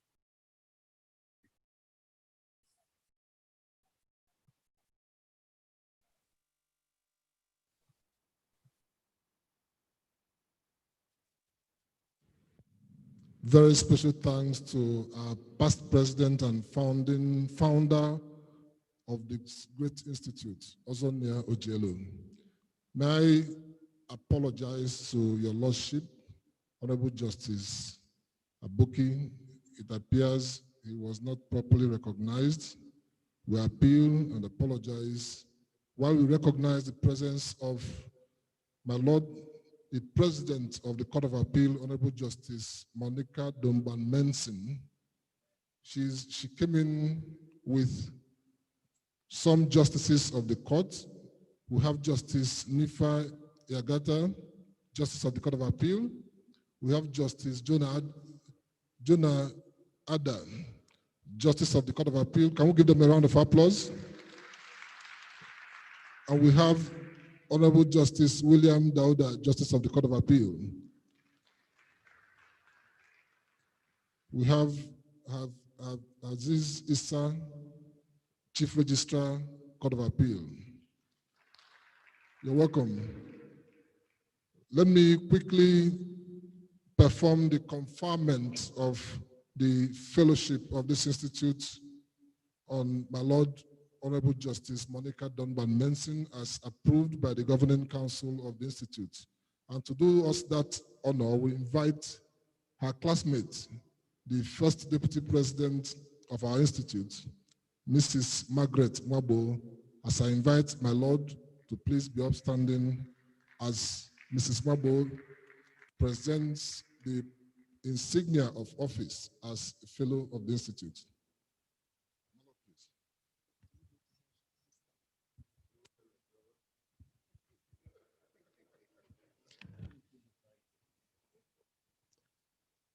My Lord, it gives me great pleasure to see you here today, class of 80, law school. And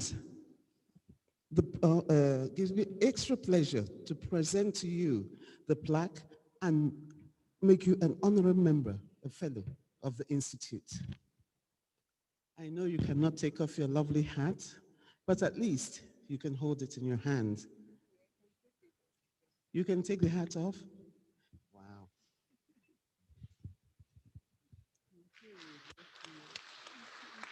Class of 80, we're proud of you.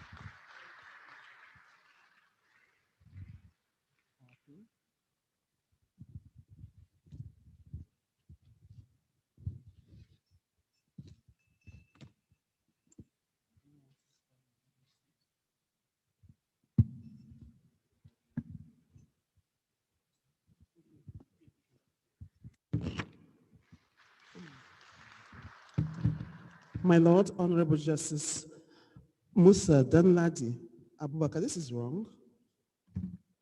So sorry, my Lord.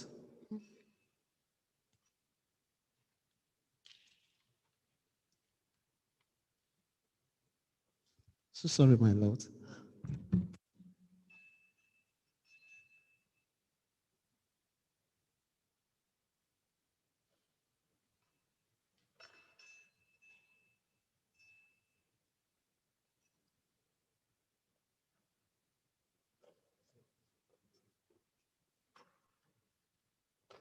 Apologies, my Lord, for keeping you waiting.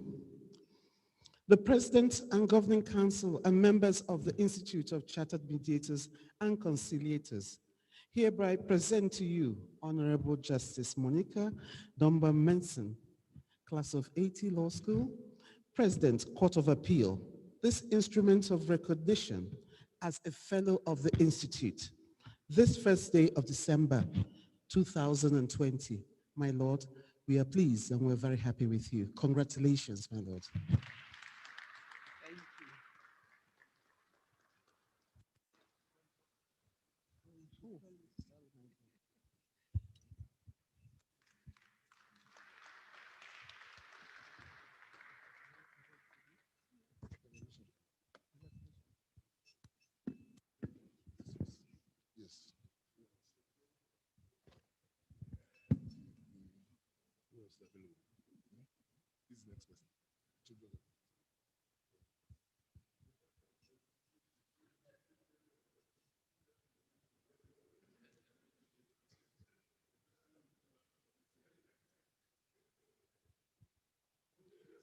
Congratulations, my Lord. May I invite Dr. Ken Ibemi Fashola, Second Deputy President of the Institute, to please come and on behalf of the Governing Council present the Chief Judge of Katsina State, Honorable Justice Musa Danladi Abubakar, with the insignia of office and plaque of fellowship of our great institute. My Lord, please, can you be upstanding?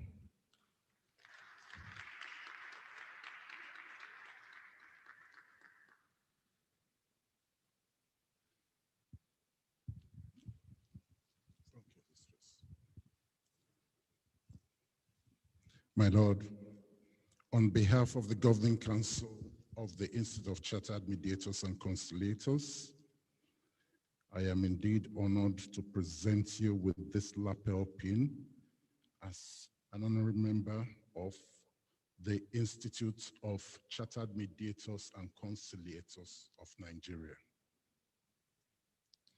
Also, to decorate you with this medal of fellowship, a fellow of the Institute of Chartered Mediators of Nigeria, the most prestigious institute in Black Africa.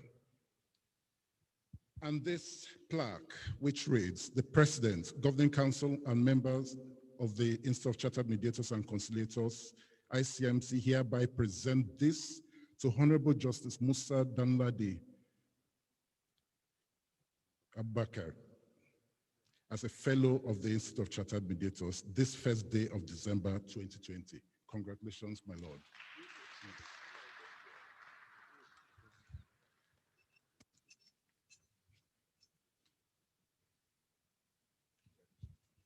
Congratulations, my lord.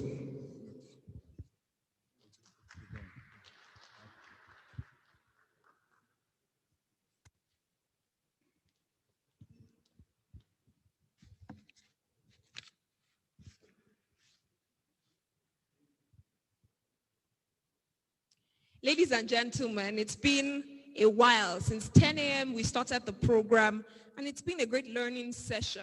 I think it's time that we stood up and we stretched our legs. And for those who are joining via social media or on Zoom, it's time for you to stretch a bit, network. While you do not put off your phone or your listening devices, would like to have a brief moment of recess and networking. Please don't put off your device. Stay with us. When we come back, we're going into a session, a panel session, the first panel session. Our panelists include the Vice Chair of the American Bar Association Subcommittee on International Law, a member of the Governing Board or your state multi-door courthouse, the General Secretary at Kigali International Arbitration Center, the founder and CEO of iResolve. So we have a lot coming up when we come back. So please stay with us as we take a brief moment of recess to stretch your leg, take tea or coffee or, I think it's afternoon now, so it's still morning. Just get something to eat, a quick snack as we go ahead in about 20 minutes. So the networking session begins now.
Ladies and gentlemen, welcome back from the 20-minute networking session and a little bit of extra.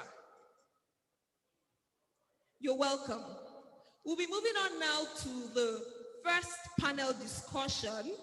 That's the panel discussion on African business environment and the Singapore Convention, prospects and ideals. And the panelists are standing by virtually. I'm honored to hand over the microphone to the moderator for this panel, Mrs. Chinyere Oyemanam. She's a member of the training committee of the Icmc. Please make welcome the moderator for this panel.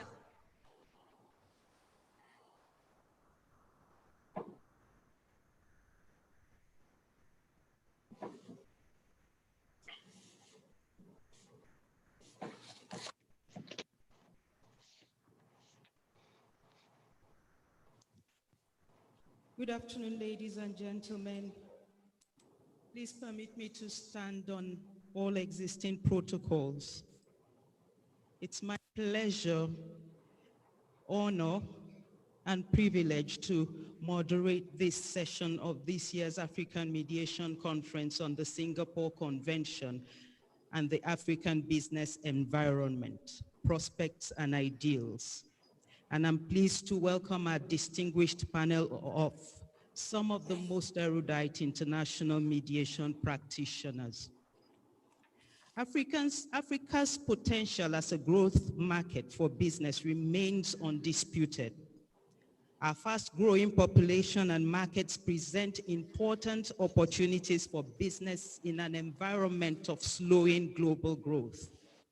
At the same time, greater innovation and investment from business is essential to meet Africa's unfulfilled demand for goods and services, close the gaps in its infrastructure, create jobs, and decrease poverty. Two indicators of the World Bank revealed that of the 10 fastest growing economies in the world in 2018, 6 were in Africa. And in the World Bank's 2019 Doing Business Index, 5 of the 10 most improved countries are in Africa. African countries have continued to attract and welcome international trade between their immediate neighbors, more recently through the African Continental Free Trade Agreement, and have engaged with more developed countries for infrastructural and natural resource development with its attendant disputes. The COVID-19 pandemic has made commerce more challenging this year, disrupting economic activities around the world. Restrictions on travel due to lockdown have affected the ability of parties to deliver on contracts, resulting in disputes and the need for dispute resolution mechanisms. Mediation thrives in its party-driven process, which makes for compliance to settlement agreements. However, in very few cases, there have been issues with enforcement. Every nation has its procedural rules for enforcement of settlement agreements reached within its jurisdiction. But what happens where disputes and the need for where enforcement is required in a different jurisdiction? In 2019, Singapore hosted the signing ceremony of the United Nations Convention on International Settlement Agreements resulting from mediation, also known as the Singapore Convention, which 53 countries have now signed, including 13 African countries, namely Nigeria, Ghana, DRC, Mauritius, Gabon, Guinea-Bissau, Benin, Congo, Eswatini, and Chad. And with its ratification by Singapore, Fiji, Qatar, Saudi Arabia, Belarus, and Ecuador, the convention came into force on the 12th of September 2020. This should make investors more comfortable dealing with African nations. Though no African country has ratified the convention, they have individually continued to develop the practice of mediation in their different states. The coming into force, therefore, of the Singapore Convention could not have been timelier.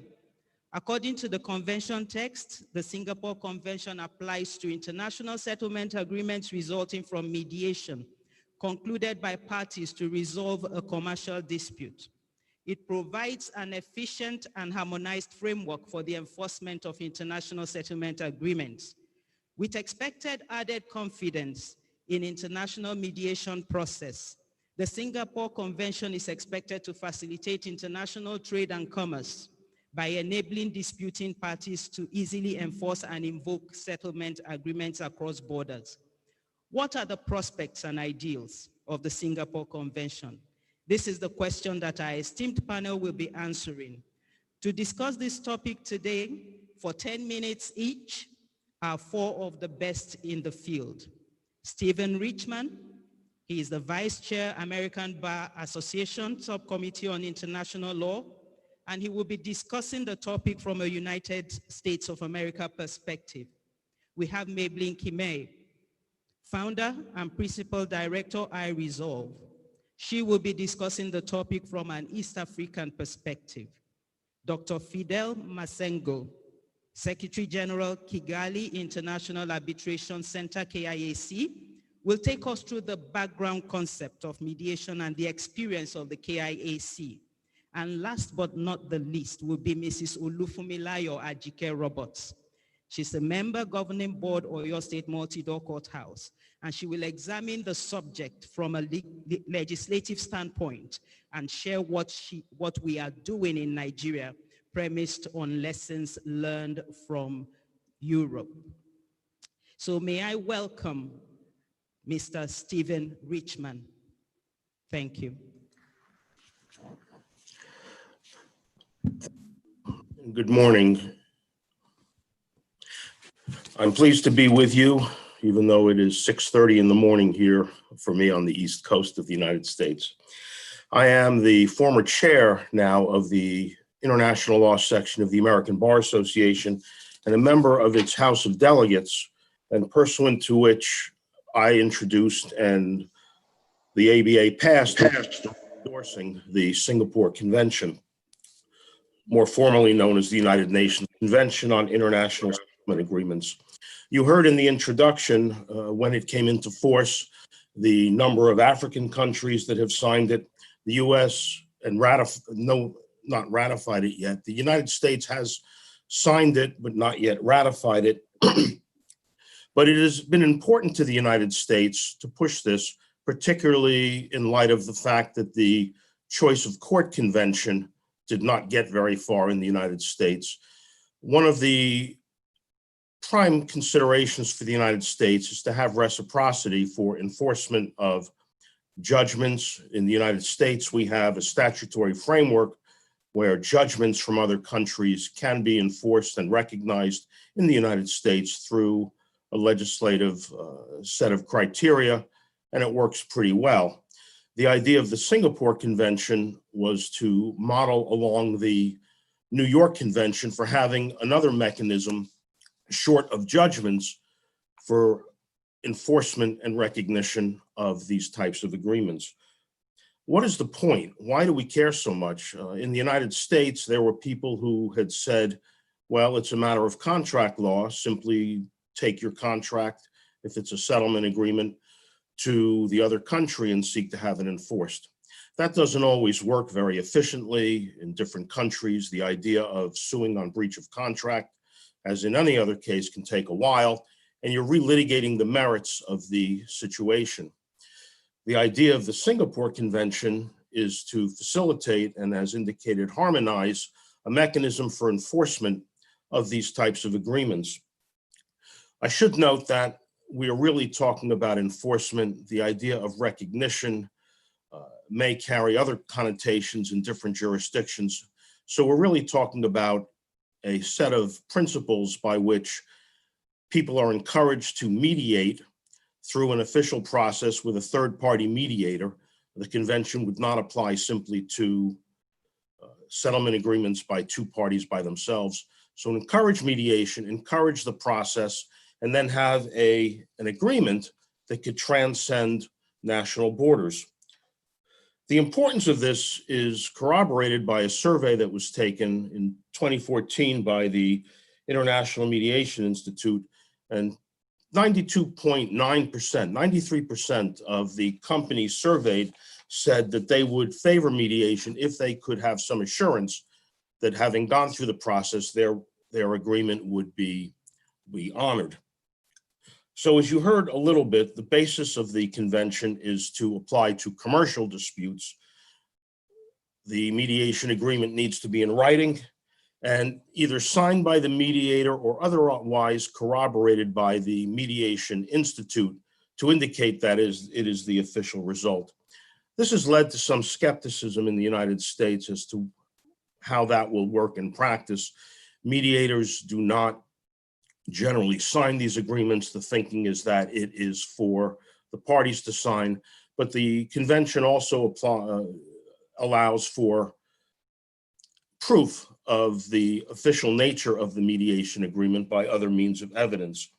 It also is meant to be international, to apply to entities in different signatory countries, or if they're in the same country, where to indicate that the substance of the mediation or a substantial part of the obligations will be in another country. In other words, it's not meant to be simply a domestic mechanism, but an international mechanism. And the convention also defines mediation as a process, regardless of how people call it, where the parties attempt to reach an amicable settlement with the assistance of a third party. And it won't include mediation agreements that are part of or embodied in a judgment.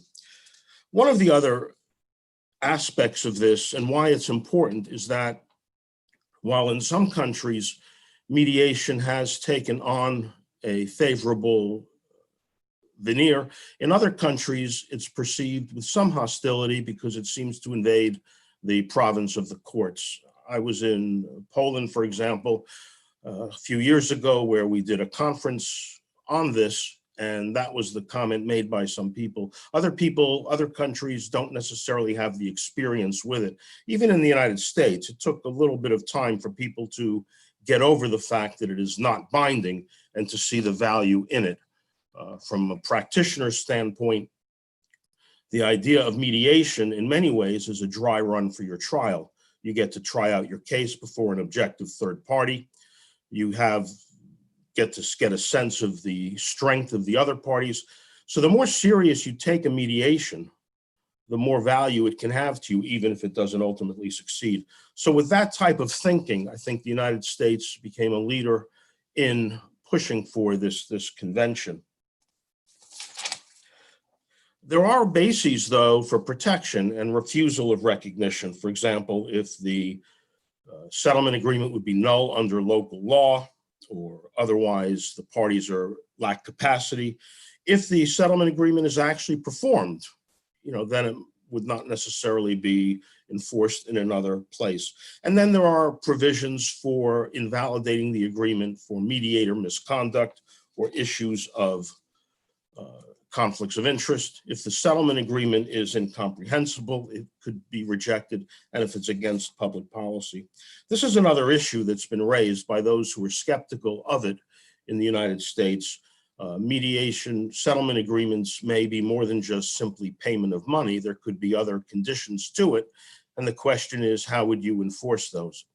Despite that skepticism, the convention and the idea of it, I think, has been generally well received in the United States. As I mentioned, there is a history developing over the past decade or so in favor of mediation. We're seeing more judges when they retire going into mediation or conciliation and arbitration. So it's become really part of the DNA, if you will, of alternate dispute resolution in the United States. Why is it important for the United States and Africa? Our trade with Africa in 2020 through September was some $16.2 billion in exports, $17.7 billion in imports. And while no African nation is in the top 30 trading partners of the United States, the US, the European Union, and China account for about 50% of exports from Africa. So contracts are obviously of importance in these situations, and it is important for the parties to have some assurance that there is a smooth mechanism for enforcement of that. Contract law is generally a matter of state law in the United States, so the treaty is important to provide an overview, rather an overlay for enforcement of these types of contracts, these settlement agreements. Even though, as I said, contract law is a matter of state law in the United States, states incorporate federal treaties as part of their law. And as mentioned, it provides the harmonization. And that is the major advantage, to encourage mediation, to have a trans-border mechanism so you don't have to start litigating from scratch, creating a mindset of enforceability of obligations, which ultimately leads to not just more abstractly the rule of law, but concretely for countries to get over their hesitation, perhaps, to do business in other jurisdictions. As I mentioned, there have been some concerns. Some people have felt that by simply talking about enforcement, you may be giving an illusory sense of security. But as I've mentioned, the general sense is that this is an important statement for the enforcement of these types of agreements. If ultimately there is still pending the Treaty on Enforcement of Judgments, this is certainly a step forward towards a more international approach to the sanctity and security of enforcement of contracts between parties. Thank you.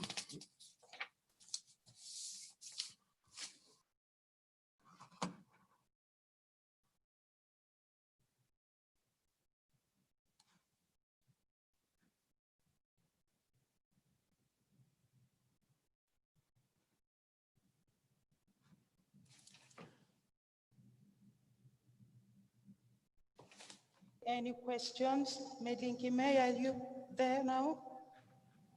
Yes, I am. Thank you very much, Chair.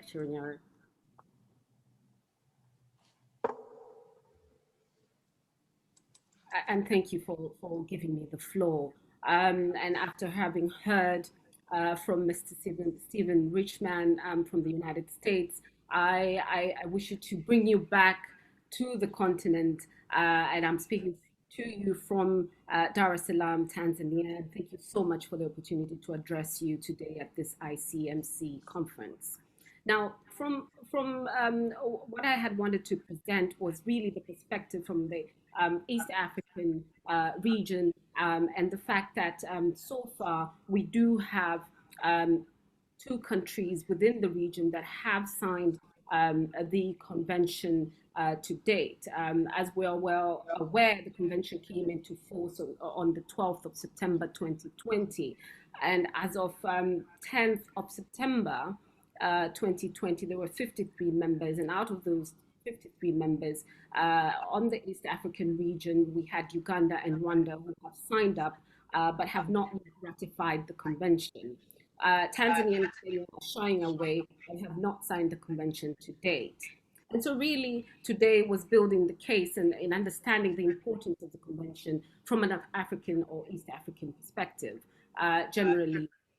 So I wanted to start off with something that the chairman of the Singapore Convention, Singapore International Mediation Center, Lim George, had stated at one of their meetings, and I think it was the launch of the Singapore Mediation Convention itself. What he said was that most mediators will tell you enforcement is usually not a problem if mediation is conducted properly. And the parties understand their obligations under the terms of the settlement. However, there's a small percentage of cases where after agreeing, a party may find it difficult to comply with the terms of settlement and fails or refuses to do so, which is something that we're experiencing a lot, especially in Tanzania when it comes to mediated settlement agreements. This is where the ability to enforce a mediated settlement agreement becomes useful. Once enforcement becomes possible under an international convention, such as the one that we're speaking about today, mediation will gain better traction with businesses, hence international trade and commerce. The ability to enforce a mediated settlement agreement internationally will encourage parties to come to the mediation table. Mediation will now have teeth.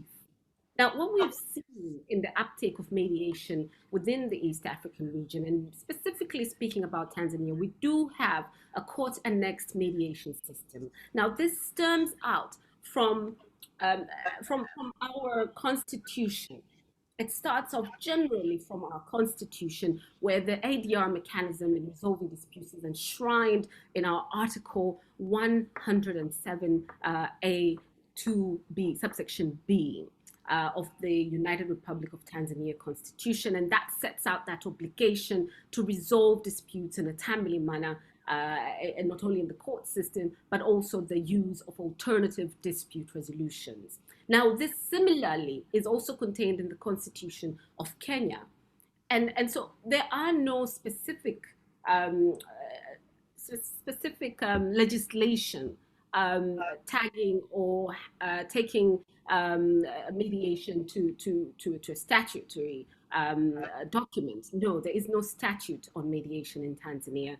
And although we do have the first schedule of our civil procedure code, which was which introduced in 1994, it introduced court-annexed mediation, and in 2019 it was revamped and worked on to sort of elaborate on the process and introducing certain provisions that will make the process, of course, much more seamless in the sense that it now gave a bit of teeth to mediation when it came to court-annexed mediation, having that reference to mediation in all civil matters, having a rule that provides for the duty to remit the settlement agreement in the trial court within a couple of hours, actually 48 hours. And so these are really just tagged towards court-annexed mediation. But domestic mediation,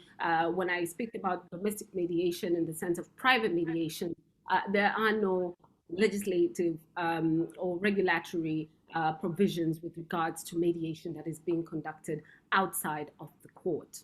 Now, efforts have also been made in our landscape here by establishing an alternative dispute resolution unit. Now, that alternative dispute resolution unit really just goes hand in hand with the approach that the courts have in embracing the use of alternative dispute resolution in civil matters and the likes. We do have some work taking place behind the scenes, and some stakeholders have been engaged in providing for their take in a policy direction for alternative dispute resolution in the country.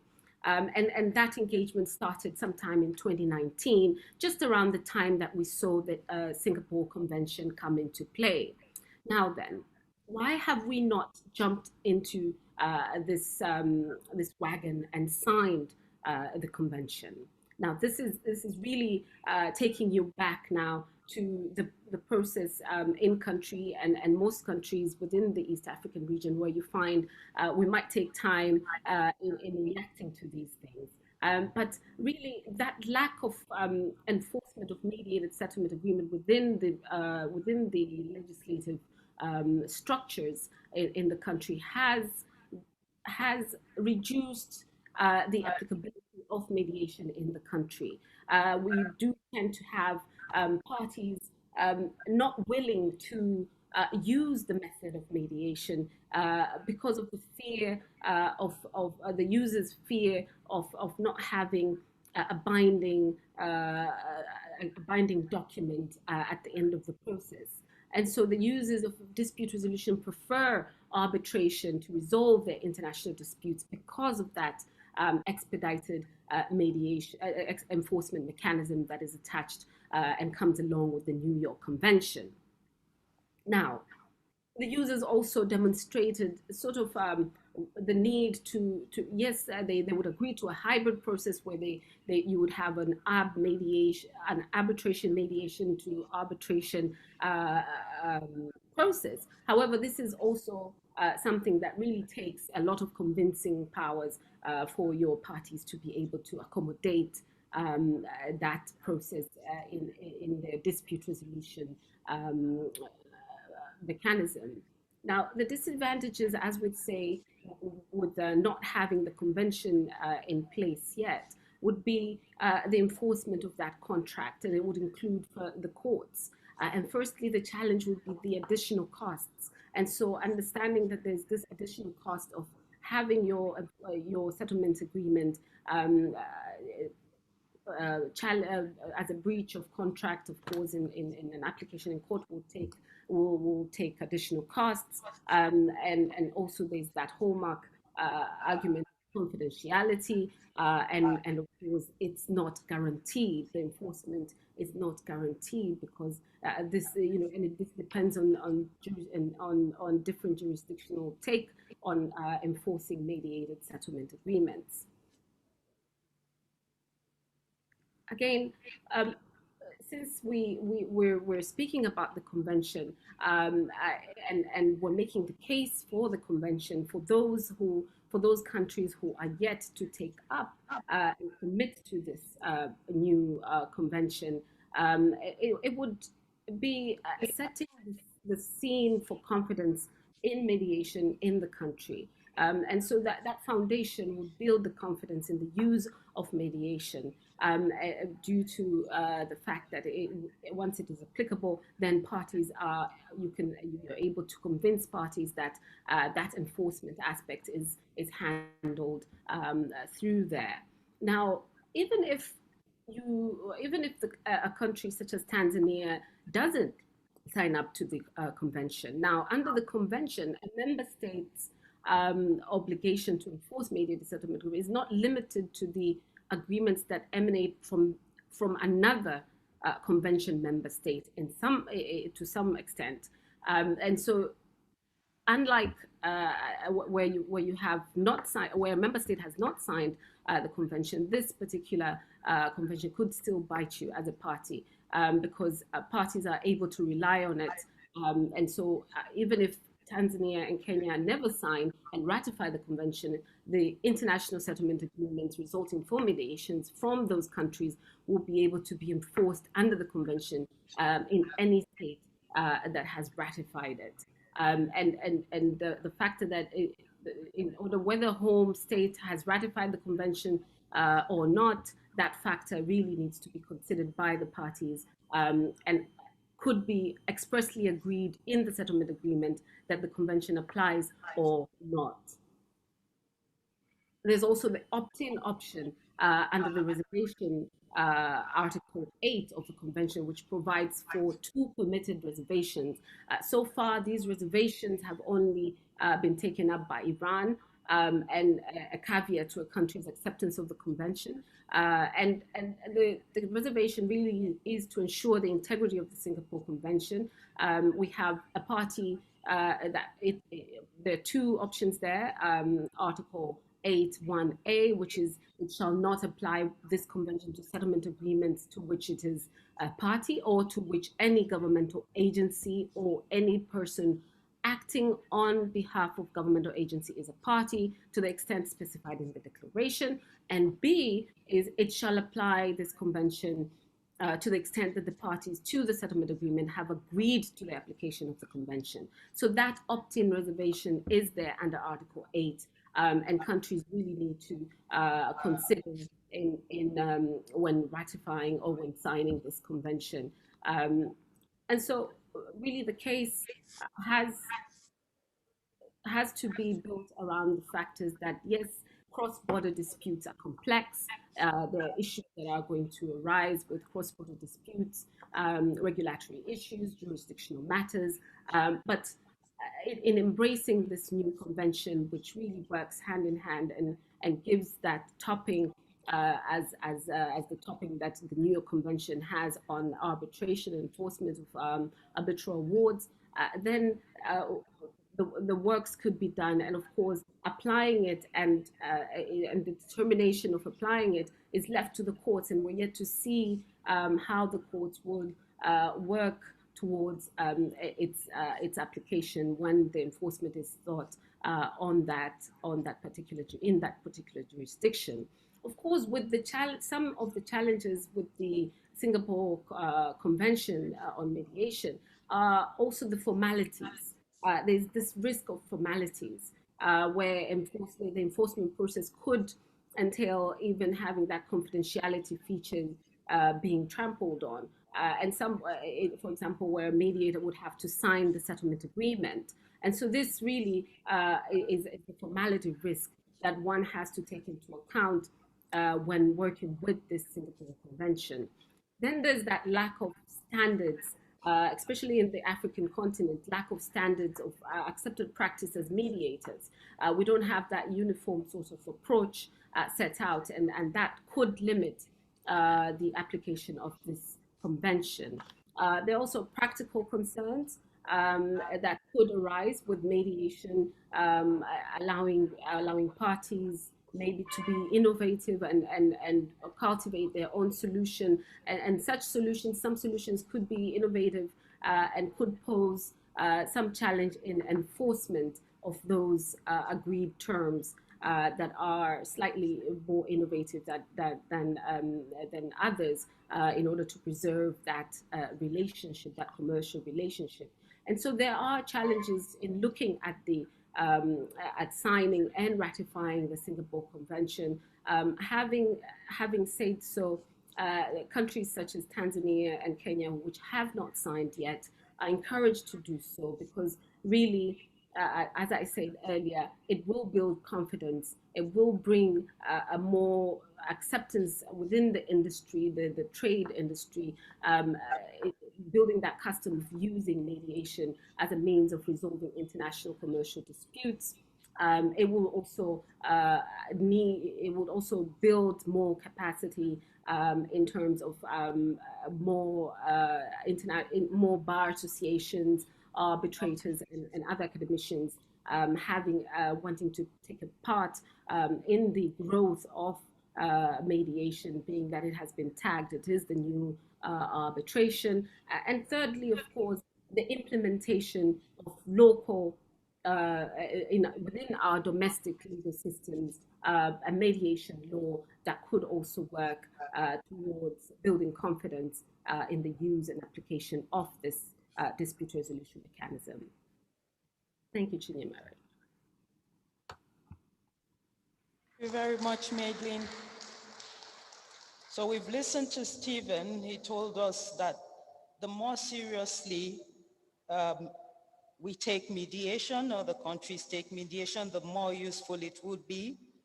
He talked about the importance of for countries to know that their contracts can be effected in other jurisdictions. And Madeline has talked to us about the possibility of enforcement of international settlement agreements being encouraging to parties to come to mediation. She talked about the complexity of cross-border mediations, the challenges that the East African countries are facing in signing and ratifying the convention, and the importance of signing and ratifying it. Thank you so much, Stephen and Madeline. Dr. Fidel, you have the floor now. Thanks for allowing me also to speak on this very interesting topic. Speaking to you from Portland, Oregon. It's almost 4 a.m. now. Not easy, but being able to make it, yeah. In as far as the subject of this conference is concerned, Rwanda has much experience that can be shared to this audience. As you know, the growth of modern Abunzi Mediation Committee, this is a mediation committee which is inspired by traditional Abunzi mediation over the past 15 years has been exponential, a tribute to the success of the culture grounded in the community for 100 years. Settlement rates in Abunzi committee mediation are said to be on the order of 85% to 90%. and are achieved long before any primary court appeal or any mechanism of force enforcement. User satisfaction is high as far as retain control and have many scenarios of reaching to acceptable agreement in more confidential, less confrontational setting that preserves relationship and results in a win-win instead of a win-lose situation. The success of traditional Abunzi and modern Abunzi committee mediation, together with recent development of mediation in many jurisdictions around the world, have positively influenced a 180 degree shift toward mediation in Rwanda. Three recent facts can be listed to illustrate the trend. First is the recent revision of the ADR policy that reinforced mediation as the preferred dispute settlement mode. Second is the signatory of the Singapore Convention by Rwanda. The procedures of ratification are also under process. Third is the launching of the court annex mediation by the Rwanda judiciary last week. And this court annex mediation happened for litigated cases before pre-trial conference, at pre-trial stage, and mediation at trial level. Last week, as I said, was a sound of trumpet for mediation in Rwanda. For the first time, Rwanda judiciary launched a campaign of court annex mediation. From the top of the hierarchy of the judiciary, the Chief Justice himself made a speech during official opening of the sponsored mediation program across the country, highlighting the benefit of mediation and the adoption of the procedures. His speech came after a formal endorsement by His Excellency, the President of the Republic, during his speech at the launch of the judicial year in September 2020. This great mediation support is likely to foster the development of mediation countrywide. Family, labor, and business lawyers are also encouraged to support the mechanism in the process.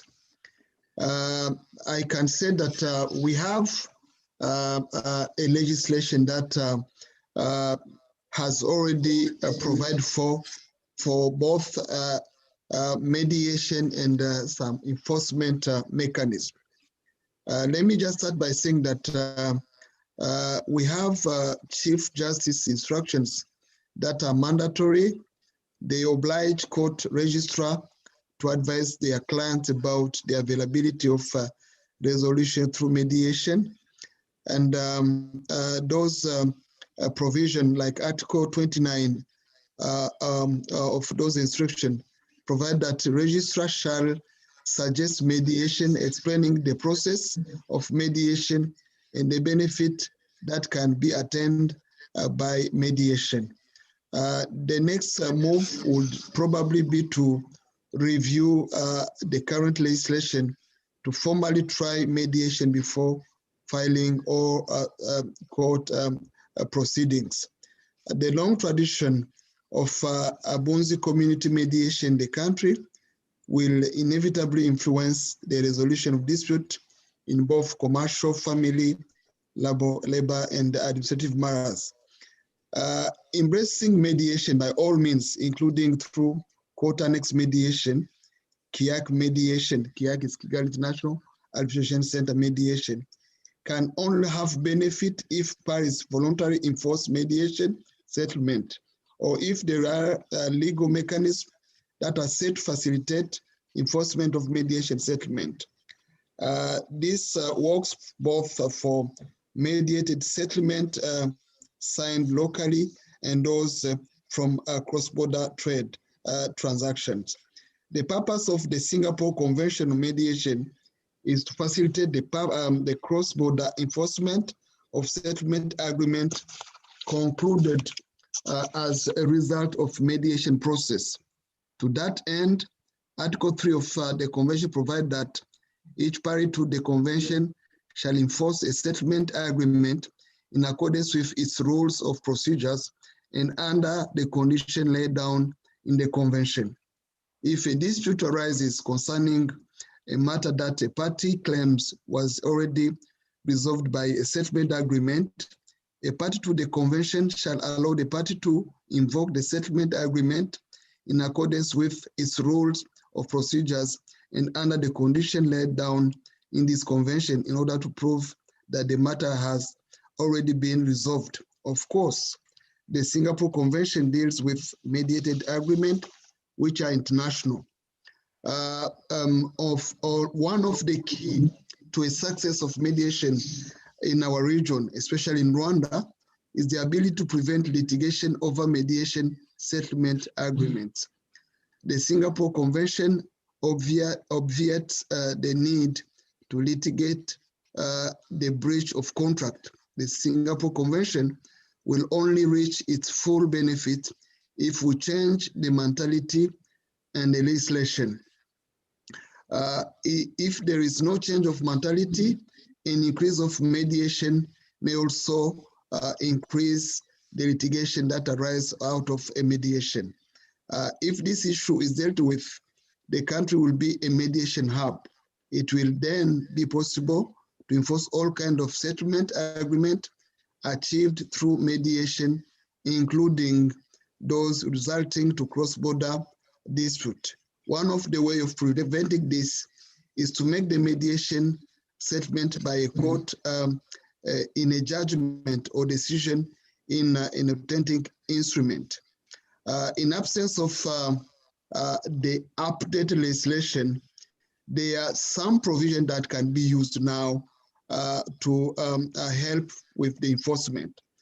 Number one is the instruction of 2019 of the President of the Supreme Court governing mediation in civil, commercial, labor, and administrative cases.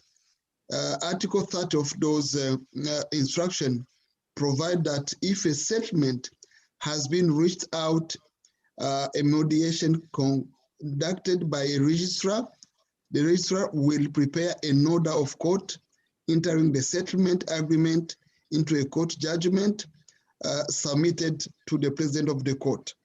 The president of the court and the court registrar shall sign the court order and affix the enforcement formula of the court order and the settlement agreement signed by both parties. If the parties are mediated by a judge, the same judge shall also issue the court order. However, these instructions are not clear enough for settlement made by private mediators. The legislation seems also to solve the issue for private mediators. Article 241 of the law relating to the civil, commercial, classify labor and classify agreement contract signed by the parties in the dispute mediation conclude out of court among type of enforcement orders. And it also include authentic foreign deeds in judgment bearing the exequatur formula by a competent Rwanda judicial authority. This means that we can also include foreign, mediation settlement, and we can also include on that list mediation settlement signed by private mediators. Beside this approach of enforcement of mediation settlement as a court judgment, there's also a possibility of enforcing it as a contract or as an arbitral award. The Singapore Convention can be very useful while enforcing the settlement as a contract, because as I've said, we already have those provisions of the law on civil, commercial, labor, and administrative proceedings of 2018 that provide for mediated agreement settlement to be considered as enforcement orders. But also, there is another way we do it at Kigali International Arbitration Center. We try also to encourage people to use what we call hybrid procedures of made-up and up-made. With those procedures, parties will need to appoint their mediator as an arbitrator and request him to confirm the settlement agreement in an arbitral award. So this can be used even now before the ratification of the Singapore Convention by Rwanda, because with this, you can also use the New York Convention on recognition and enforcement of foreign arbitral award to solve this issue. So I can say that Rwanda has already shown that good step of signing the convention, and before we ratify it, we can use the New York Convention if the mediator has been given also the power to act as an arbitrator. But we can also solve the issue when a judge approve the agreement as a court order. So I can say that we are on good track, but there are still things to be done to make sure that cross-border transaction can really fully be protected when contained in a mediated agreement. Thank you a lot for your attention.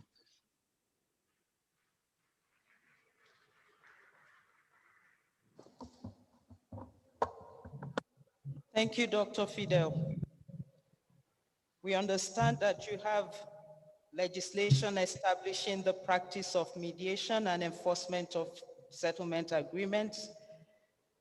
You said the Singapore Convention will reach its full potential if we change our mentality, and that you encourage hybrid methods in the KIAC. Thank you so much. Finally, can we please have Mrs. Fumi Roberts to tell us what happens in Nigeria? Thank you very much, Madam Moderator. Depending on your geographical location, good morning, good afternoon, or good evening. And it gives me great pleasure to be part of the panel discussing a topic I'm very, very passionate about, and that is the Singapore Convention, and particularly its importance to Africa.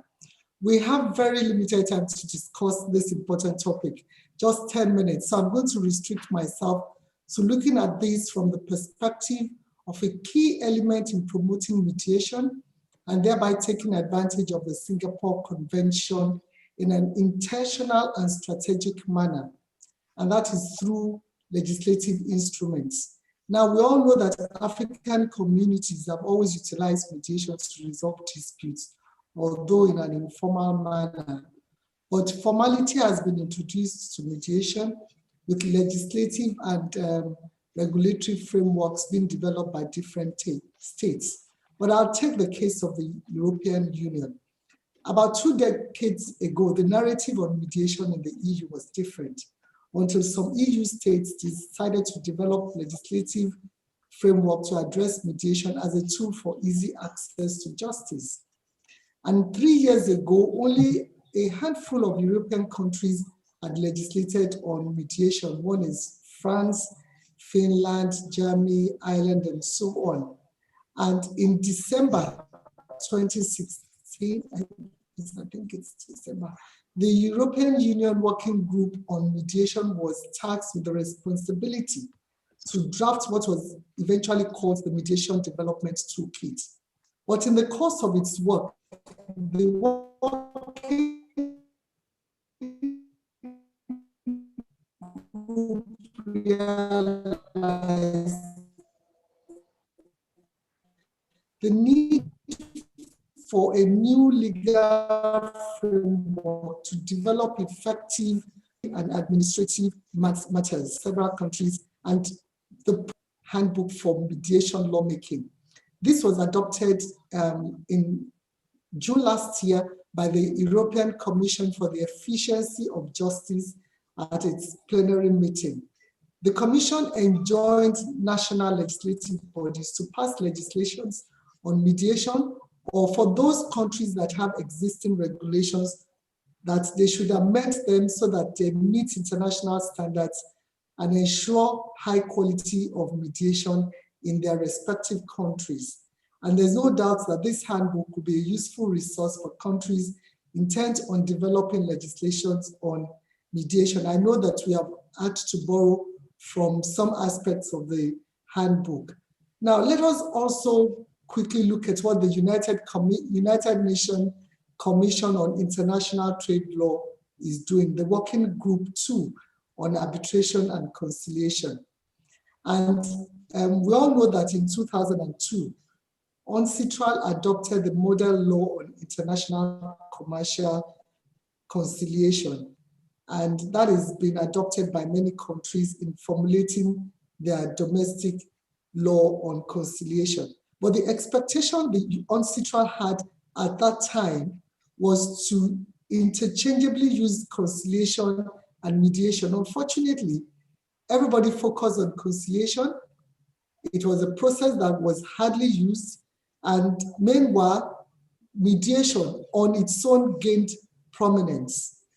So in 2018, and to align with what the international community had accepted, UNCITRAL amended and renamed its conciliation model law to Model Law on International Commercial Mediation.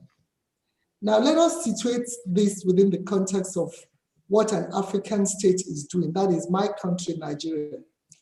The governing law on arbitration is the Arbitration and Conciliation Act, passed, well, decreed into existence in 1988, but we now say it's passed in 2004.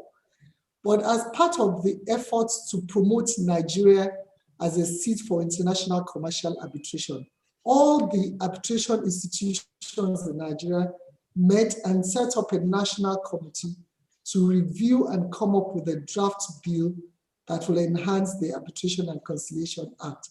But before then, when Chief Bayo Ojo, Senior Advocate of Nigeria, was the Attorney General of the Federation, he had set up a committee led by late Honorable Justice Orojo, and they had come up with two bills.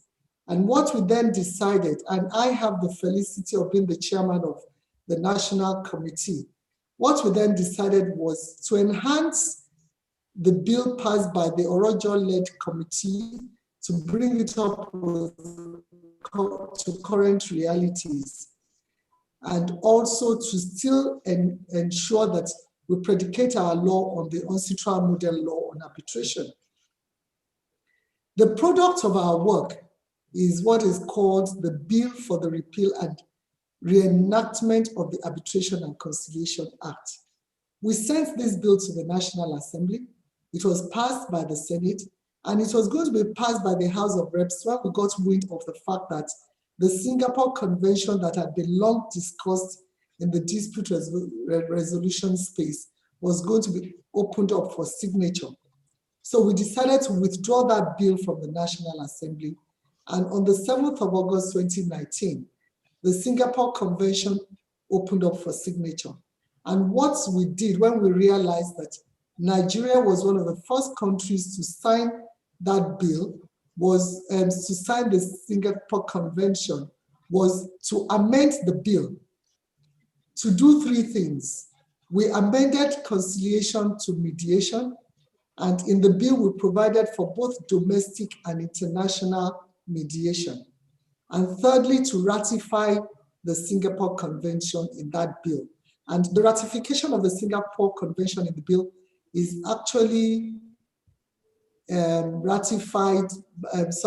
provided for or permitted under Section 12(1) of the 1999 Constitution of the Federal Republic of Nigeria. So after we made all those amendments, we sent the bill back to the National Assembly. and the National Assembly sent it to the lower house, the House of Representatives, and it has been passed by the House of Representatives. And we were sure that the bill would have been passed this year, but for the pandemic that happened. So we are waiting the passage of the bill by the Senate. Now, let us now look at this within the context of the African Continental Trade Agreement.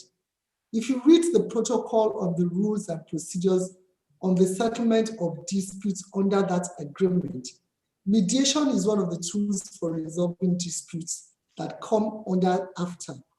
And it makes it imperative for African countries and mediators to be prepared for the significant role mediation and the Singapore Convention will play in resolving international trade disputes amongst Africans. And we believe that one of the ways to achieve this is by following international best standards and coming up with a legislative framework for mediation, and secondly, ratification of the Singapore Convention, as we have done in Nigeria. So far, and as other speakers have identified, no African state has ratified the Singapore Convention, although it entered into force on the 12th of September. But we need to focus on the advantages of the Singapore Convention. That convention will ensure time and cost savings, which is especially important for businesses in times of uncertainty, such as during the COVID-19 pandemic.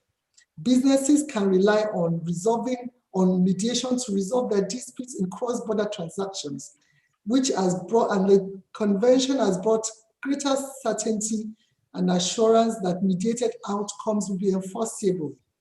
And more importantly, the conciliatory nature of mediation will help to preserve commercial relationships despite the disputes. But one important aspect of the benefits of the Singapore Convention that is often overlooked is its contribution to the Sustainable Development Goal. And that is the goal of promoting peaceful and inclusive societies for sustainable development.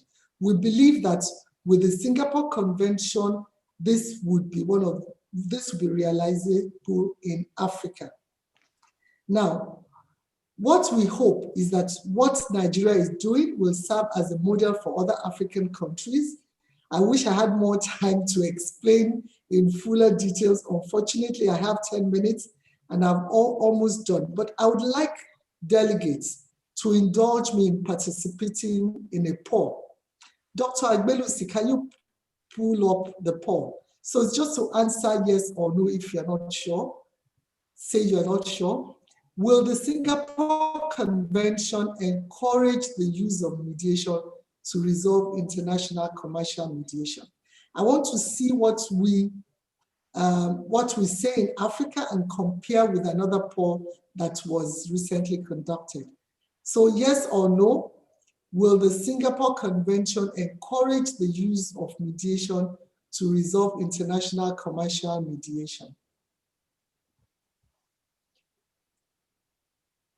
We'll give a couple of seconds for the poll to be taken. And as soon as you are ready, Dr. Agbelusi, please pull up the results of the poll.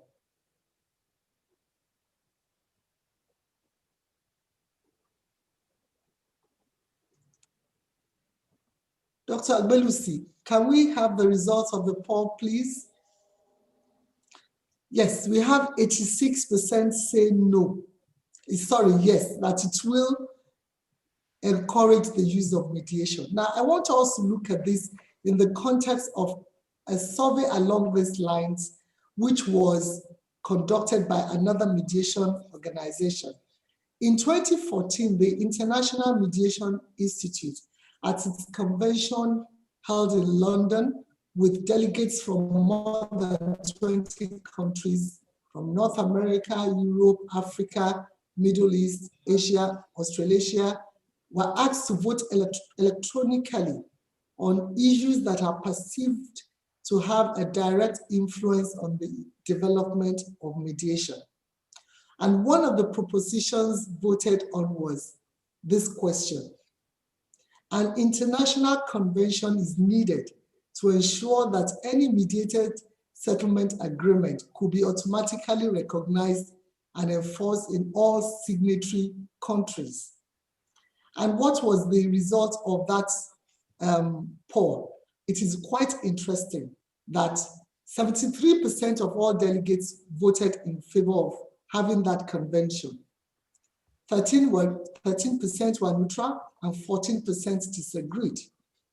But if you break that result down into constituency group, it will show that 85% of the users and 80% of service providers and educators and 47% of general council all voted in favor of having such a convention.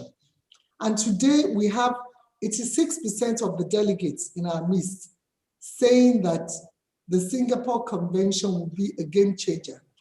Only one person voted no, 13% were not sure. I'm hoping that by the time the Singapore Convention becomes operative, those who were not sure would have changed their minds. And it's a pity we couldn't hear from the delegate who voted no, because it would have been interesting to know the reason why he does not see the Singapore Convention as a game changer. But I believe very strongly that it will change the dynamics of mediation in Africa, because mediation is the root of our culture in terms of resolving disputes. And what the Singapore Convention has done is not to localize mediation, but also to give it international stature. So I hope that I'll meet the person who voted no, and then we can engage further on this. I think I've run out of time, and I thank you very much for the pleasure of having me present. I'm also looking forward to answering any questions that may be asked, and perhaps that will give me the opportunity to talk more about what we're doing in this regard in Nigeria. Thank you very much.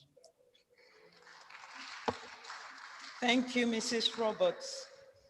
So Mrs. Roberts explained how the UNCITRAL Convention has influenced Nigeria, what Nigeria is doing, the changes we have made to bring us in line with the expectations of the Singapore Convention, and that the Singapore Convention will change the dynamics of mediation.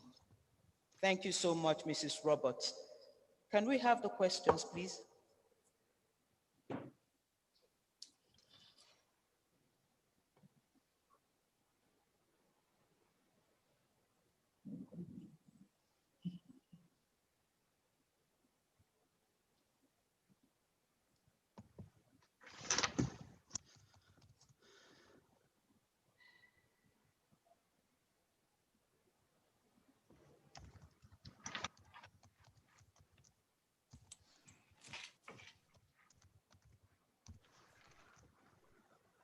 Hello?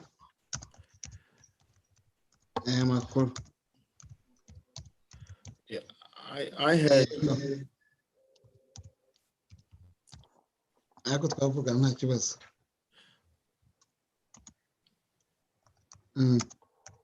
Dr. Fidel, you need to mute your microphone. The New York Convention 1958 is frequently criticized for its provision which permits reservation. The Singapore Convention also contains a provision on reservation, albeit in a restrictive form. Do the panelists think this would pose a barrier to the effectiveness of the Singapore Convention? Can we have Stephen answer this, please? Yes, I had sent in the chat. I don't think it will be a barrier to the effectiveness of the convention. The declarations allow essentially for two reservations. One is relating to where the government is a party, and the other is if the country, the signatory country, desires, then the parties would have to essentially opt in to make the convention apply. And if the parties are serious about the mediation to begin with and want to take advantage of it, I would see a reason not to opt in. You're not forced to go to mediation as a rule, and you're not forced to go through this type of process. So I don't see those particular reservations as a barrier. As has been said, people are looking at this as a game changer, to use somebody else's phrase, to really make serious the enforcement cross-border of these. So those particular reservations I don't see as a barrier. Thank you, Stephen. Any other question? No other question.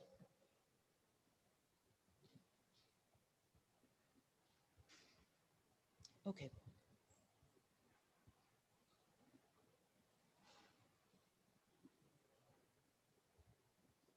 All right.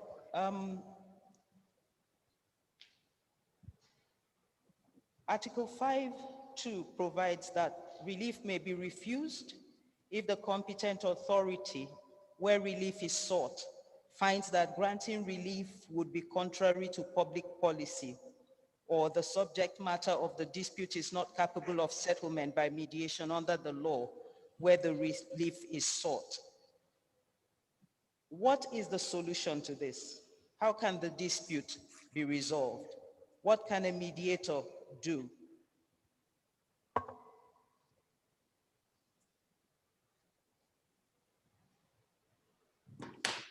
Sorry, please, can we have Mrs. Fumi Roberts answer this? Thank you. I was hoping that you would tell me to answer the question, because if you look at the Arbitration and Conciliation Act, these two reservations are there as well. And you cannot legislate out of the public policy of any country. It's a fact of life. And I don't see that as a barrier. It hasn't been a barrier to the effectiveness of the New York Convention. The two grounds highlighted in this question are also in the New York Convention. There's hardly any states you would go to that would not make this kind of reservation. So I don't see what the issues are in regards to this. But I think that we need to be mindful of the significance of mediation. Mediation is a voluntary process. And hardly would you find parties, I think Medline made this point, hardly would you find parties unwilling to enforce to abide by the mediated settlement agreement that they have entered into. But of course, one of them can suffer a payer's remorse and decide that he's not going to, abide by the terms they've agreed to. But they'll be far and few and in between. But you cannot prevent a country, for example, if it's a country that is in one of the Islamic regions where interest is not paid, and your settlement agreement has an interest component into it, and you seek to enforce it, for example, in Saudi Arabia. And incidentally, Saudi Arabia has not only signed, but also ratified the Singapore Convention. You would not expect Saudi Arabia to enforce that with that kind of provision in it. And of course, the parties, because it is mediation, can also expunge that provision from the mediation agreement and have it resolved. So I don't see this as any issue at all. Thank you so much, Mrs. Roberts. And that brings us to the end of this panel, this session. We want to thank Stephen, Madeline, Dr. Fidel, and Mrs. Fumi Roberts. And thank you all for participating, for asking questions, and being a part of this session. Thank you very much. Thank you very much for having us. Thank you. Thank you very much. Thank you very much. Thank you very much. Yeah. Mm-hmm.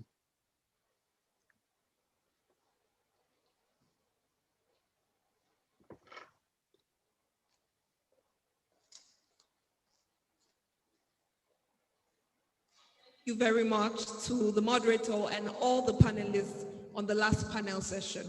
We'll take a quick break for networking and recess, and then we'll be back in about 10 minutes for the next panel session.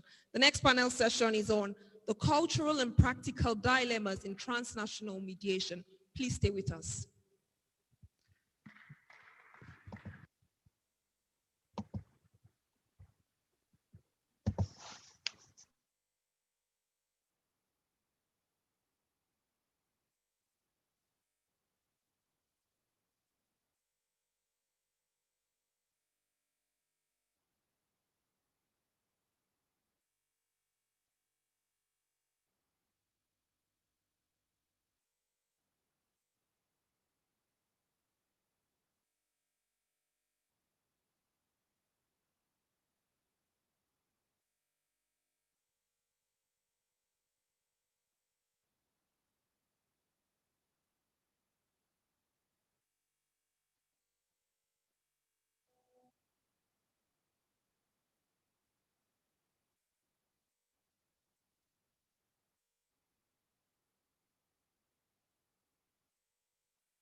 As we network on this short break, I'd like to recognize the presence of His Imperial Majesty, Oba Jibade Gbadegeshi Ogunye III, the Olowo of our kingdom and a paramount ruler of our land. He came into the conference as the session went on, and we'd just like to recognize him. You're welcome, sir.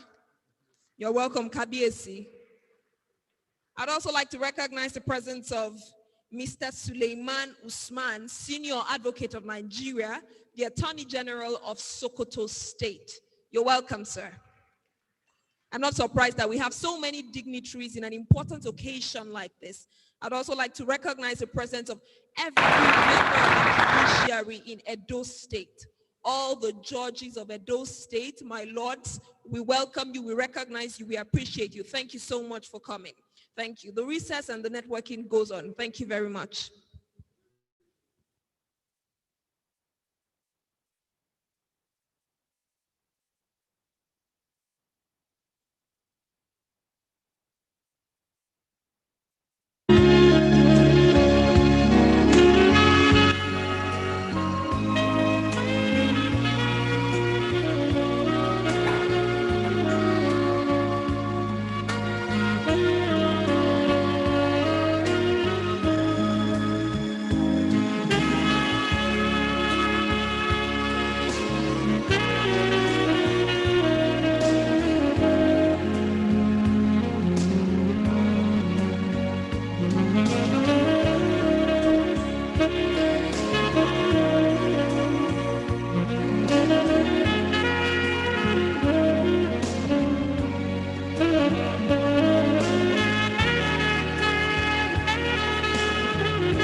Welcome to all our royal fathers here. You're welcome, sirs.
Excellencies, distinguished guests, welcome back to the 2020 African Mediation Conference organized by the Institute of Chartered Mediators and Conciliators. As we resume, we'll be going into the next session, which is the second panel discussion. But before we do that, there are a few questions on my mind, and I thought to myself that it would be very interesting to also hear from the audience. We've heard from the moderators, we've heard from the panelists and the keynote speaker. So I thought it would be really nice to hear from everyone who is connecting with us from afar and from close by Nigeria. So we'll be taking polls very quickly. We'll be asking you some questions. We'd like to hear your own thoughts because we believe that everyone has a story, everyone has an opinion. We'd like to hear your own thoughts. Now, the first question, which will be displayed on our screen as we take the polls, is, do you believe that a mediator can be fully neutral? Do you believe that a mediator can be fully neutral? This will be shown on your screen now. Do you believe that a mediator can be fully neutral? We'd like to hear your thoughts, your opinion, just before we hear from the panelists and the moderator of this next session. Now, the second question, which is showing on your screen, is, can a mediator, now the first one says, do you believe that a mediator can be fully neutral? The second one says, have you, in your own society, does patriarchy and gender affect the choice of the mediator? In your own society, in your own country, we believe that people are joining us from different parts of Africa. So we'd like to hear your own thoughts about this. In your own country, does gender and patriarchy affect the choice of a mediator? Does it affect the choice of a mediator? We'd like to hear the thoughts of the audience. And I'd like to let you know that before the end of this session, you will find out what the majority have voted. You'll find out what the majority have voted in the course of this next panel. As we move on, I'd like to hand over the microphone to the Executive Director of West African Network for Peace Building, Dr. Chukwuemeka B. Eze. He is the moderator for the next session. Please let's make him welcome with a round of applause.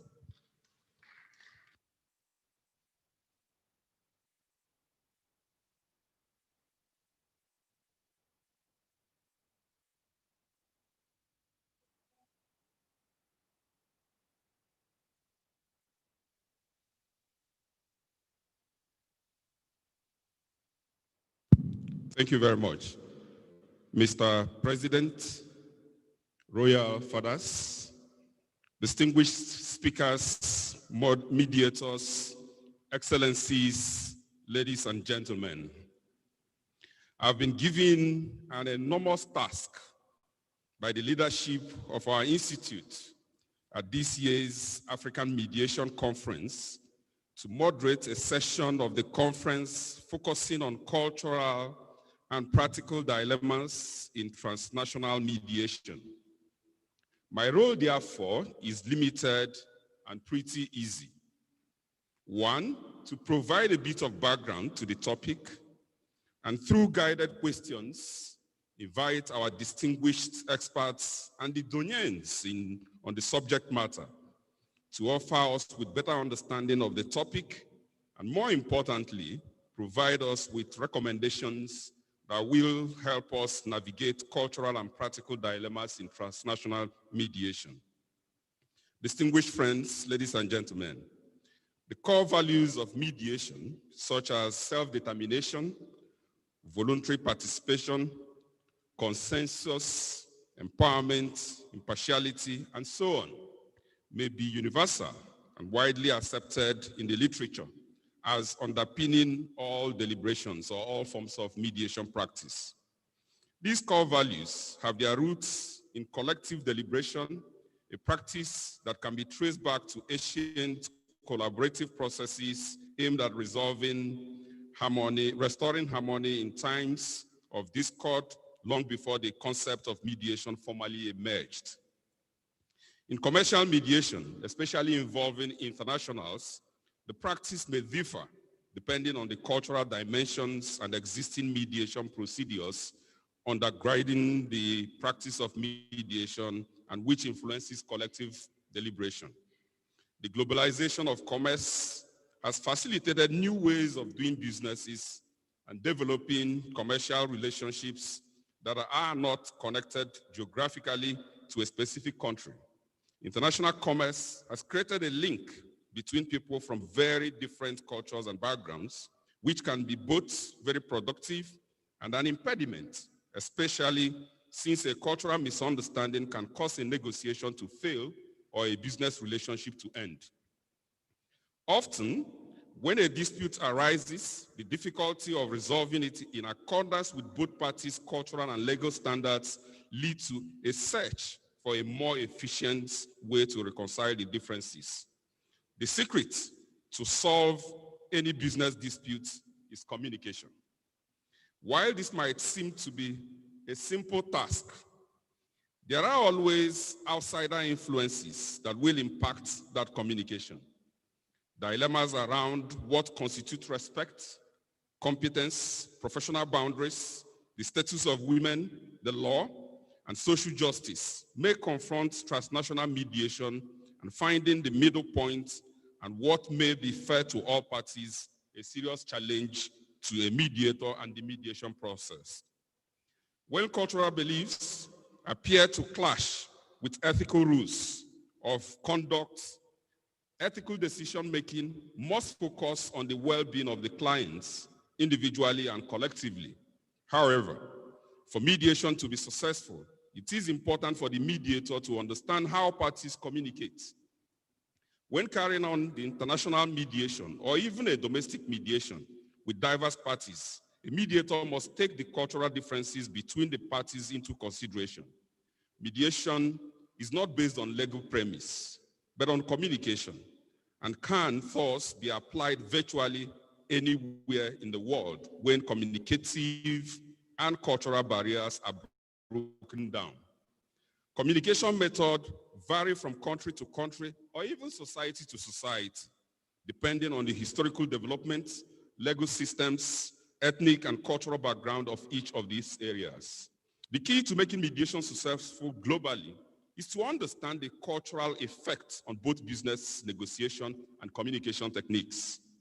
If a mediator holds substantive cultural knowledge or content experts relative to the dispute, how far can they delve into the substance of the dispute without becoming totally immersed in it and joining with the disputants in owning the content? Being drawn into the substance of a dispute is arguably an occupational hazard of any mediator. Without any control measure in place, a likely consequence is that the mediator, consciously or unconsciously, lose themselves in the context of the matter, as well as being an obvious erosion of traditional core values inherent in commercial mediation. It gives a whole new meaning to the term substance abuse, a comical or tragic connotation depending upon which area you view it from. We will be tasking our speakers to help us look beyond the limits imposed by the cultural dilemmas and barriers and help us search for satisfactory solution to conflicts. People know what they do. They frequently know why they do what they do. But what they don't know is what they do does. Distinguished colleagues, we have the best of the panelists to unpack the theme of this session and chart a new course for mediation practice as our institute gear up towards expanding its frontiers and practice beyond the boundaries of our country.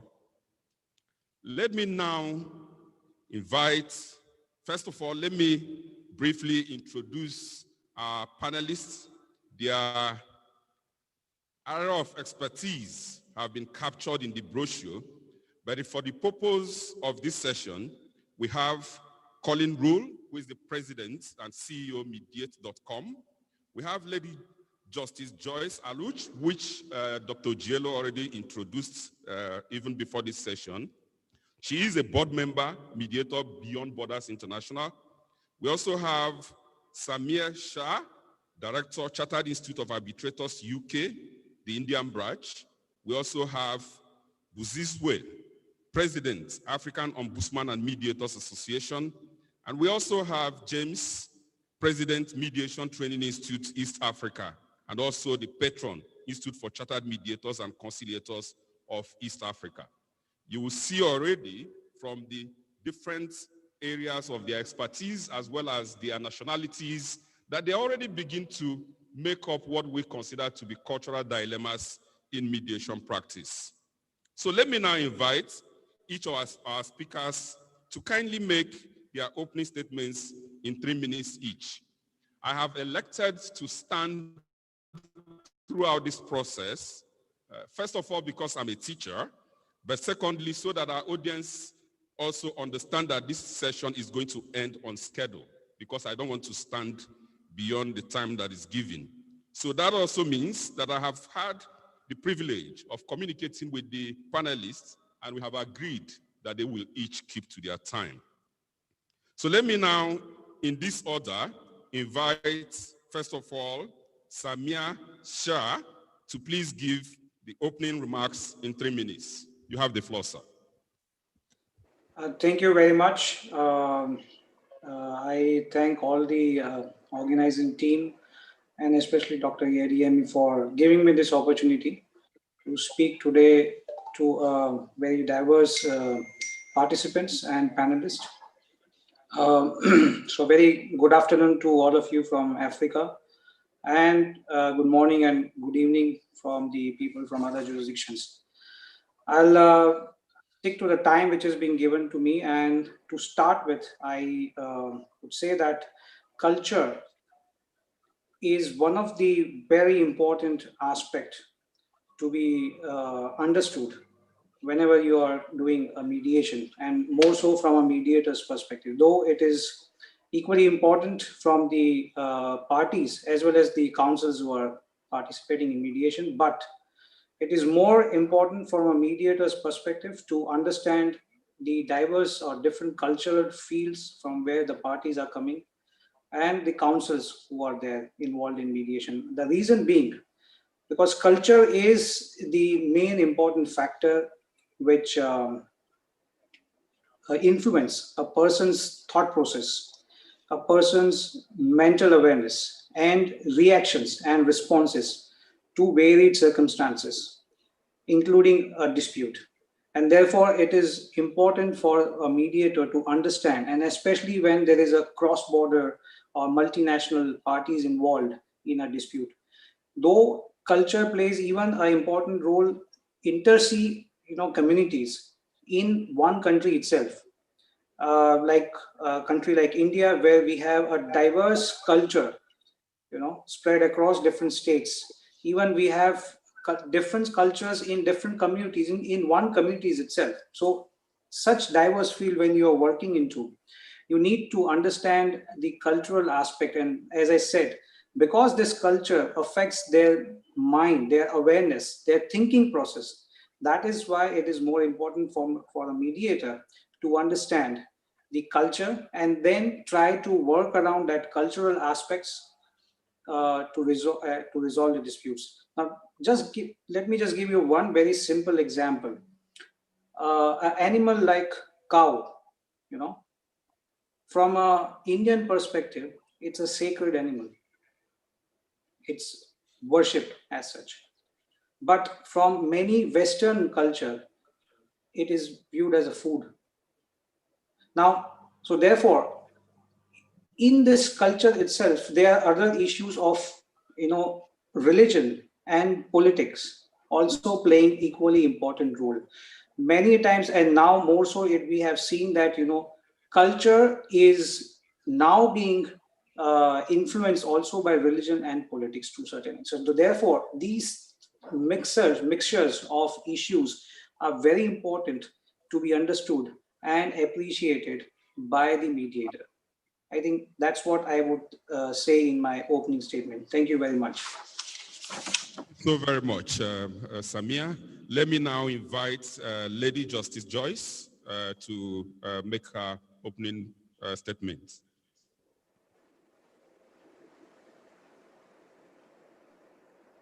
Thank you, Professor. Good afternoon, good evening. I'm speaking from Nairobi, Kenya. When I got hold of my portion that I'm supposed to speak about, I read it and I saw cross-cutting issues: gender, patriarchy, African influence, mediators, mediation process, the effect of all this on developing international commercial procedures. Immediately, I thought of environmental factors, which refer to external influences a business has, external influences that are on business, and yet the business has very little influence on them, very little to do with them. Very little it can do, and yet they influence business. And so what are these factors that came to my mind? Social and cultural factors came to my mind. Legal factors, these are things that you have to be aware of. You may not have anything to do with them as such, but they will influence your business. Political factors, economic factors, that's fourth, and fifth, and very, very important in today's world, is ICT technology. What is actually enabling me in Nairobi to be communicating with you in Nigeria. And this is my opening statement. Thank you. Very much. Let me now invite Busi Siwe for your opening remarks. You have the floor. Thank you, Program Director. Thank you for the invitation. Good afternoon, good morning, good evening to everyone. So my topic is in situations where views such as the concept of truth, respect, religion, or ideology is regarded as strong currency and value that undergirding commercial transaction. How does a mediator navigate such strong emotional beliefs and remain neutral and professional? I would focus on the role of an ombudsman and in the practices, because ombudsmen in their functions, they deal with all the inquiries and complaints, and that might also include or involve issues which people have strong belief in or are influenced as well by their religion and ideological belief. So investigations, most of the time, they take a lot of resources. But as mediators or ombudsmen, we focus more on resolving conflicts through mediation. So since we know that mediation is bringing parties together in a structured form so that they can find solutions themselves, actually. So as a neutral person, you come and you assist the parties to reach an amicable solution. So the mediator creates a channel of communication and not an obstacle to that communication. Therefore, the mediator must also be impartial, meaning that as the mediator, international norms expect an ombudsman or a mediator to conform to professional standards of practice that resolve around the core principles of independence, neutrality, and confidentiality. And therefore, impartiality is one of the most common recognized aspect of mediation. Therefore, if you mediate in such commercial contracts, that's the key of being impartial. Another one is the issue of fairness, where as a mediator, you should not take any side. You must exercise diligence in scheduling the mediation, taking the needs of all the participants and their interests through the process. Also, there are guiding societal norms and beliefs, which as the mediator, you should be taking into consideration when you set the rules and the standards of engagement, and make sure that you run or you stay away from engaging in impacting on personal beliefs. Thank you. Very much. James, you have the floor. All right. Cognizant of the time that has been allocated, I'll keep to that time exactly. So my opening statement is that I want to contextualize what culture is. And in my opinion, we are talking about the attitudes and behaviors of some kind of group, behaviors that persist over some time. So cultural differences can be operationalized by counting the differences between two parties across issues like race, age, religion, language, and some social norms. So in transnational commercial mediation, we usually look at two major issues that they are in play. One is the dispute that you have at hand and the cultural differences that you have between the parties involved in the dispute. Therefore, when you are mediating such disputes, you cannot ignore both of them. You cannot ignore the dispute that you have at hand and the cultural difference of the people involved. Having mediated a number of disputes across Africa, everywhere you go, you find something new. And culture is not something that we can ignore. So there are two things that usually inhibit people from accepting mediation, and they all emanate from culture. One of them is people who are culturally different. You find disputants who are culturally different, and therefore they are afraid of interacting with each other because of inferred or experienced divergences in conflict styles, norms, communication, and emotional expressions. The other one is the facilitation of communication, the way people experience or interpret or perceive words used across cultural differences, things that underlay different cultural backgrounds. And therefore, culture can influence or impact the process of mediation, and also it can also impact this outcome. So if we look around Africa, for example, if you mediate a dispute in Malawi, and you mediate a dispute in Nigeria, for example, perceptions have a serious impact. We also have what we call social identity, which is very important because cultural differences can signal things we call in-groups and out-groups. And so long as people consider themselves to be out-groups, they will always detest mediation. So long as they consider themselves as in-groups, they will always be available and amenable to the mediation process. So culture has a very serious impact in international mediation, commercial mediation, transnational mediation, because it is not something you can ignore. You have a dispute at hand, you have this culture on the other hand as two major issues that you have to dance around to ensure that the conflict can be resolved more successfully. I think that is a summary that I have. Thank you. Thank you very much. I will now invite back Samia. And my question, which you will be addressing to help us begin to look deeply into this theme, is whether in your practice you have been in a situation where your personal views or cultural orientation became a dilemma to the designing of the mediation procedures and, of course, the ensuing outcomes.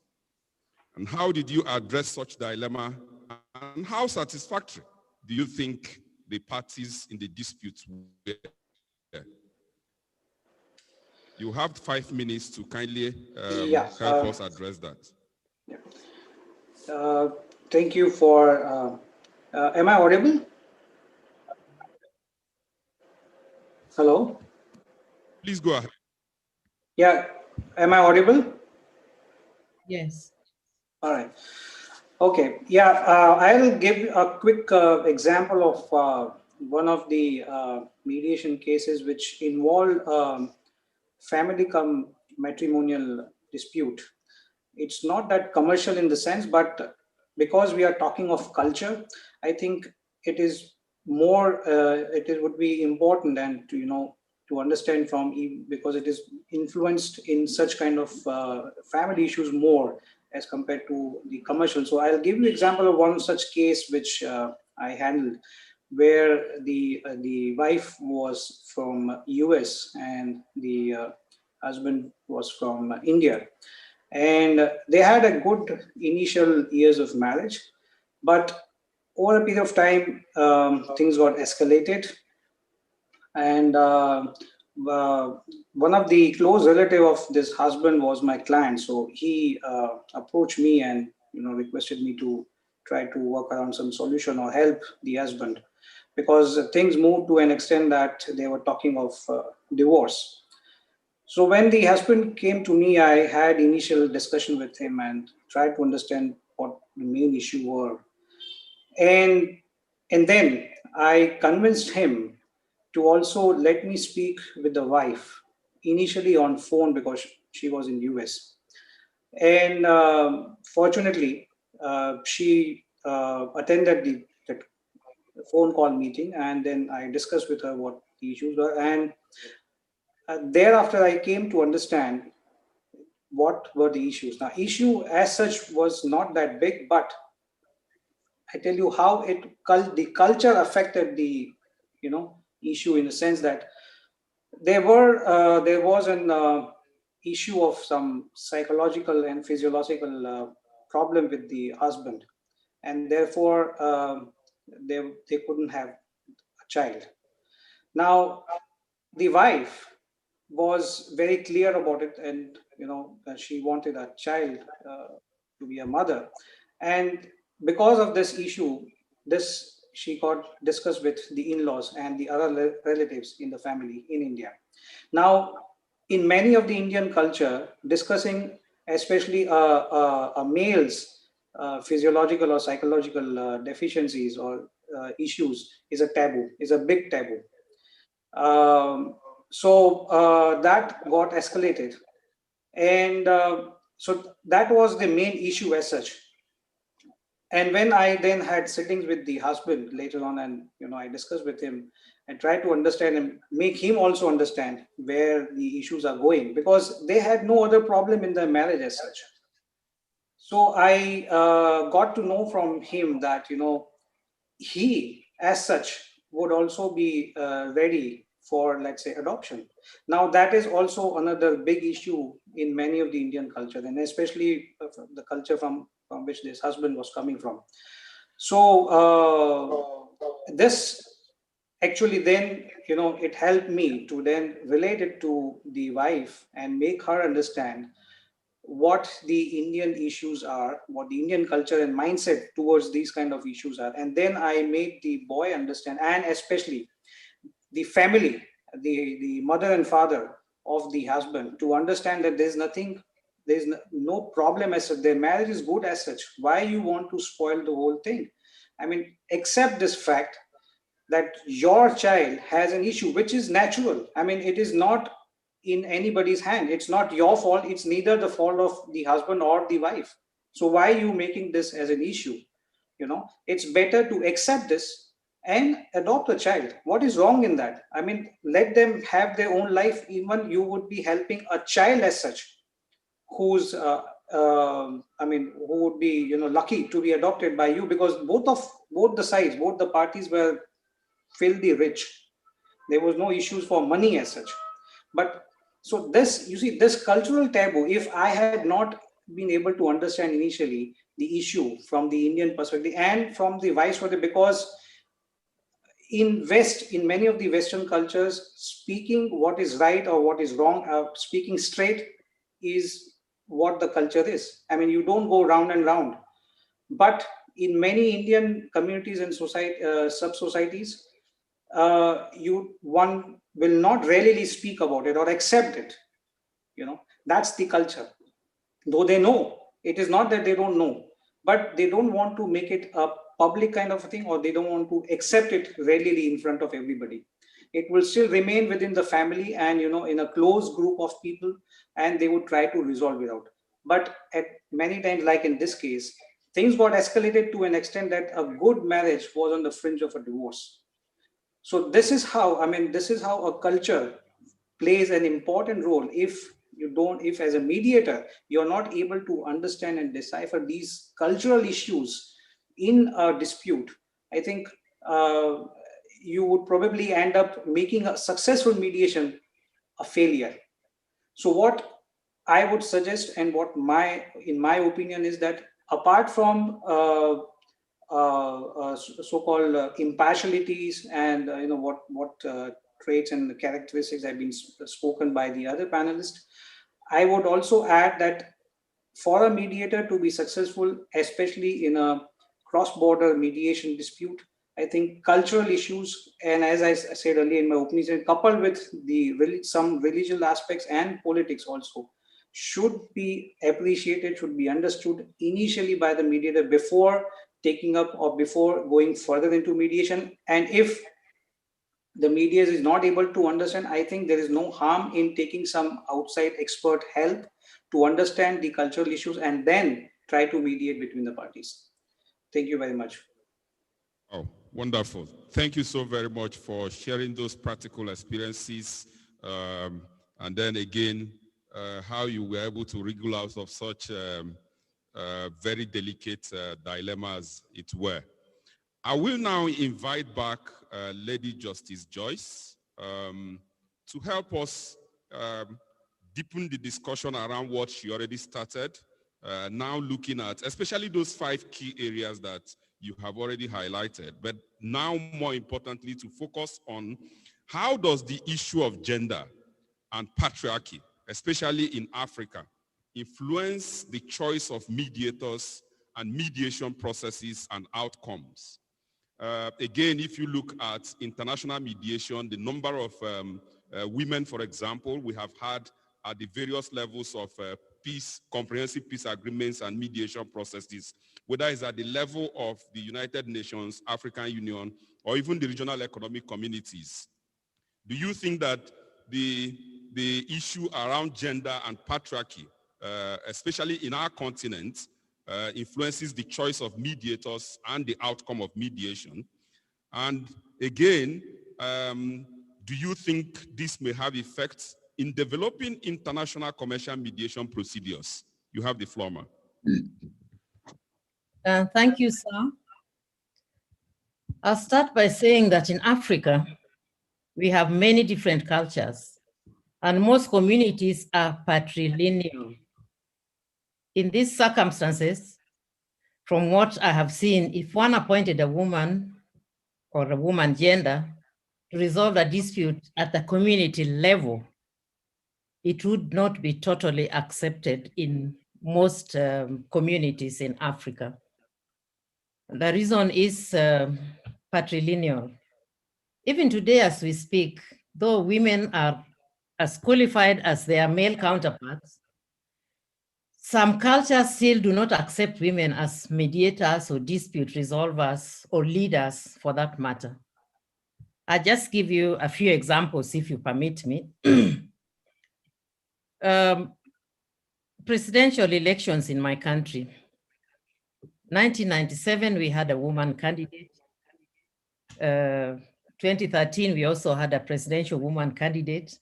And despite the fact that most voters are women and probably the younger generation, they did very poorly, those 2 candidates. And getting out of Africa for a minute, in societies that are called mature democracy, permit me to give those examples as well. In the US, for example, 2016, they had a formidable candidate, a presidential formidable candidate, but she was of the female gender.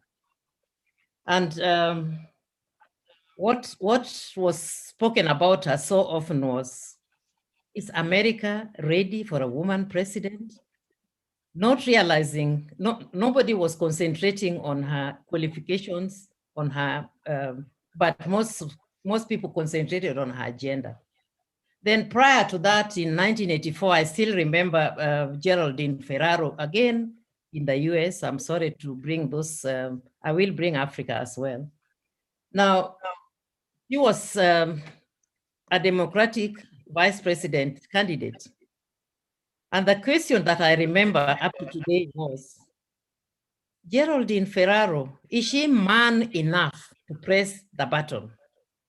I mean, that was stereotyping, gender insensitive statement, but there it was. That is the role that, that gender plays at times. So how would a scenario like this affect a woman in the arena of international commercial mediation, this kind of arena?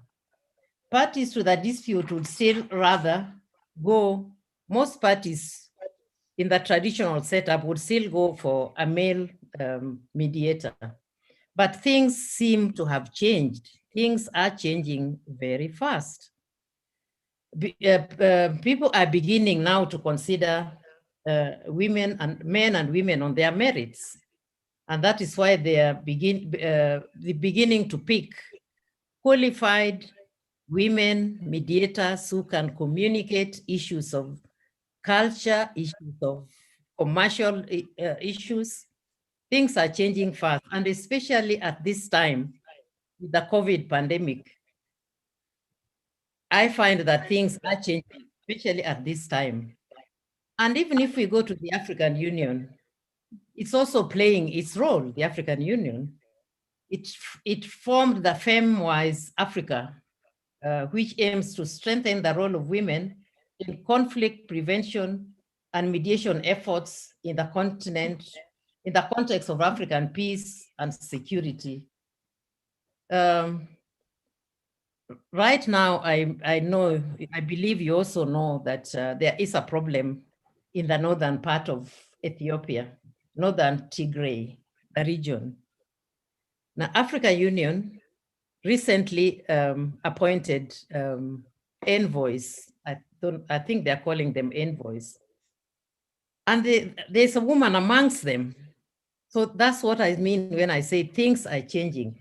Former president of Liberia is amongst that team, though she's only one of the female gender, but it shows you that the trend is now changing. It's not what it was before. Despite the cultural barriers, despite the word, but the things are changing now and changing for the better. And still going back to the so-called developed world, we have a vice president-elect, a female gender for that matter.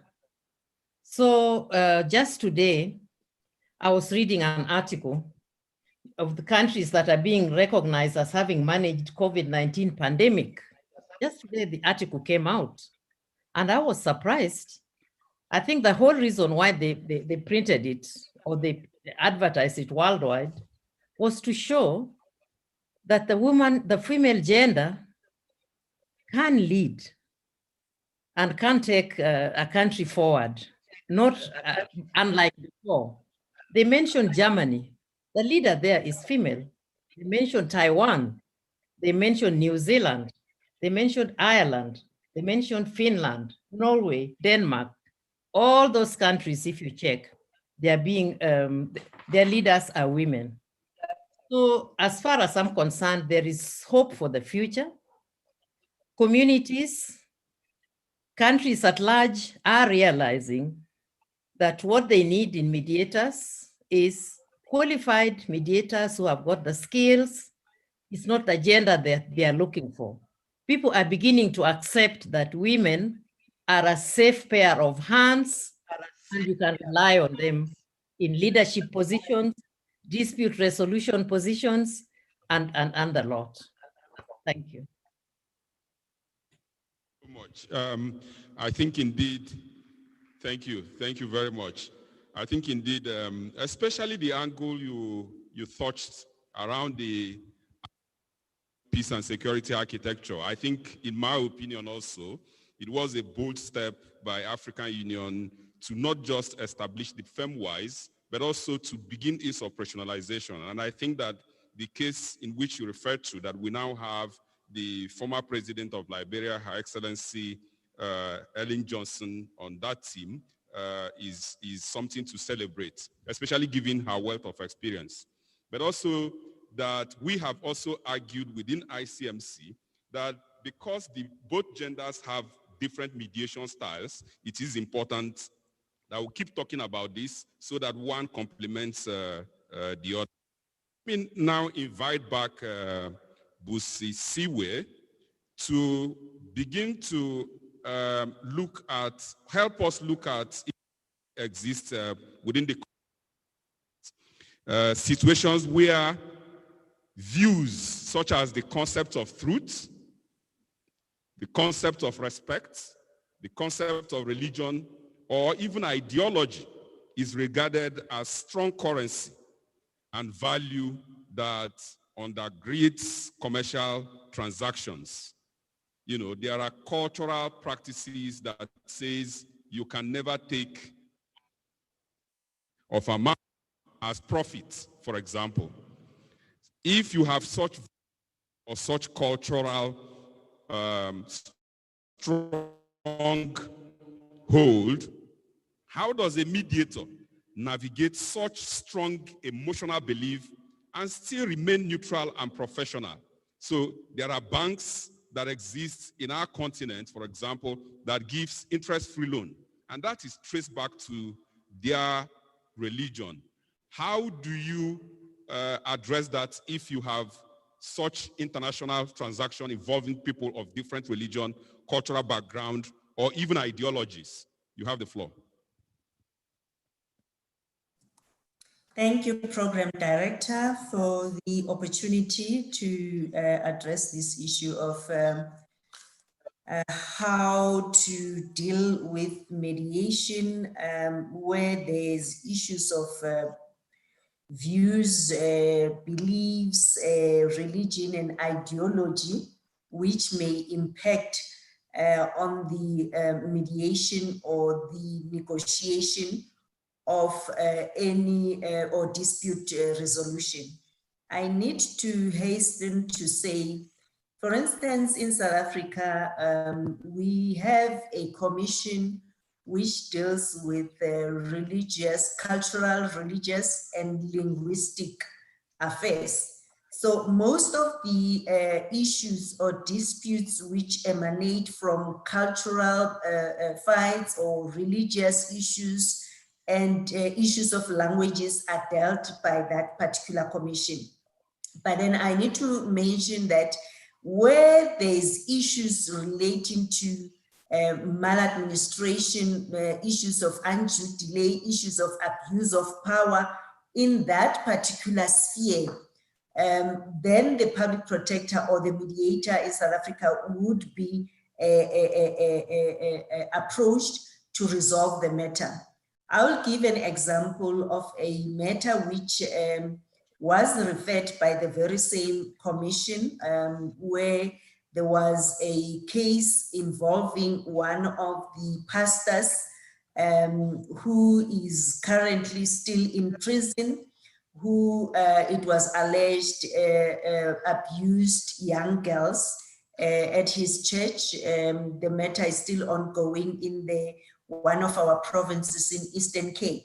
So one of the witnesses who applied for witness protection because her life was in danger, especially from the people who are going to that particular church, approached the office to assist in making sure that her life is protected and there's a protection which is provided by the state. So in this particular instance, then the public protector was approached by the commission together with this woman complainant or the girl. And that's where the public protector was involved. At first, the matter involved calling the parties together, especially the relevant justice cluster, to engage and also bring out the sensitivity of the matter and how serious is the matter. And there you are faced with a situation where being a woman mediator in the space, also being a mother, and you need to make sure that you are neutral, you are not too attached to the matter or too emotional, because it was very emotional, that particular matter. But you bring the parties together and you make the parties to understand that this relates to what the laws about witness protection are concerned, what about the life and the livelihood of that particular witness, because it was involving the person being taken away from family, friends, and being protected somewhere. Therefore, as a mediator coming in and making the parties realize that the repercussions of that particular decision are very gross. So, and now that matter, because it led to a situation where the parties couldn't agree. Then as mediators, we then, or as a public protector, we then resolve to adjudicate on the matter and investigate the matter. So on that particular aspect, we will be issuing a report, and that particular report will then deal with how in such instances the issue must be dealt with, and the provisions of the law and the practice relevant to that particular scenario. But then again, I need to mention that as president of the African Ombudsman and Mediators Association, we are faced with several challenges in various countries where we would, the only thing we will do as mediators is, or the Office of the Secretary General, is to issue a statement on matters of support to those countries. I mean, when there was a conflict in Sudan, as the organization, we then requested the government and we pleaded for calm in that particular country. But then in that aspect, also availing our services to be of service to them to resolve the dispute. I would also want to indicate that there is an ombudsman also which is based in Burundi, which focuses on resolving or mediating on religious related conflicts. And also they were saying that they also provide services in countries where there's disputes between Christians, Muslims, or other religious or ideological beliefs. But then that's where also mediators are very helpful in those aspects. But what I can say is that as a mediator, it's very critical to remain professional, to remain neutral, and assist the parties to reach a conclusion. The better part about us as ombudsman is that then if that is not happening, we then escalate that to an investigation and resolve the matter. But I would say that 90% of our work, we resolve them through this process of bringing the parties together and resolving the issue, since we know that litigation is very expensive, and I think mediation is the way to go, even in business transactions. The last matter which I would say it's relevant institution, we also resolved one matter where a business person who was owed about 2.3 million bill for the services they've rendered to one of the state institutions. That matter, we had to bring the parties together, and it was resolved through mediation, and that state institution agreed to reimburse or to pay this small business person, and that also then made their lives to be their livelihood to be easy, because they didn't then resort to taking the state to court. And as we know that litigation is expensive, and using mediation, it's very affordable. Thank you, Program Director. Thank you very much.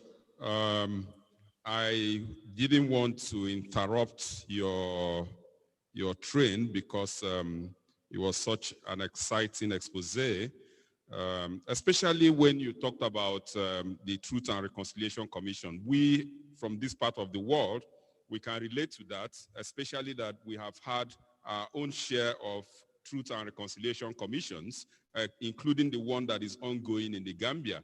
And the critical question that people have already asked is, how truthful can you be in a Truth and Reconciliation Commission?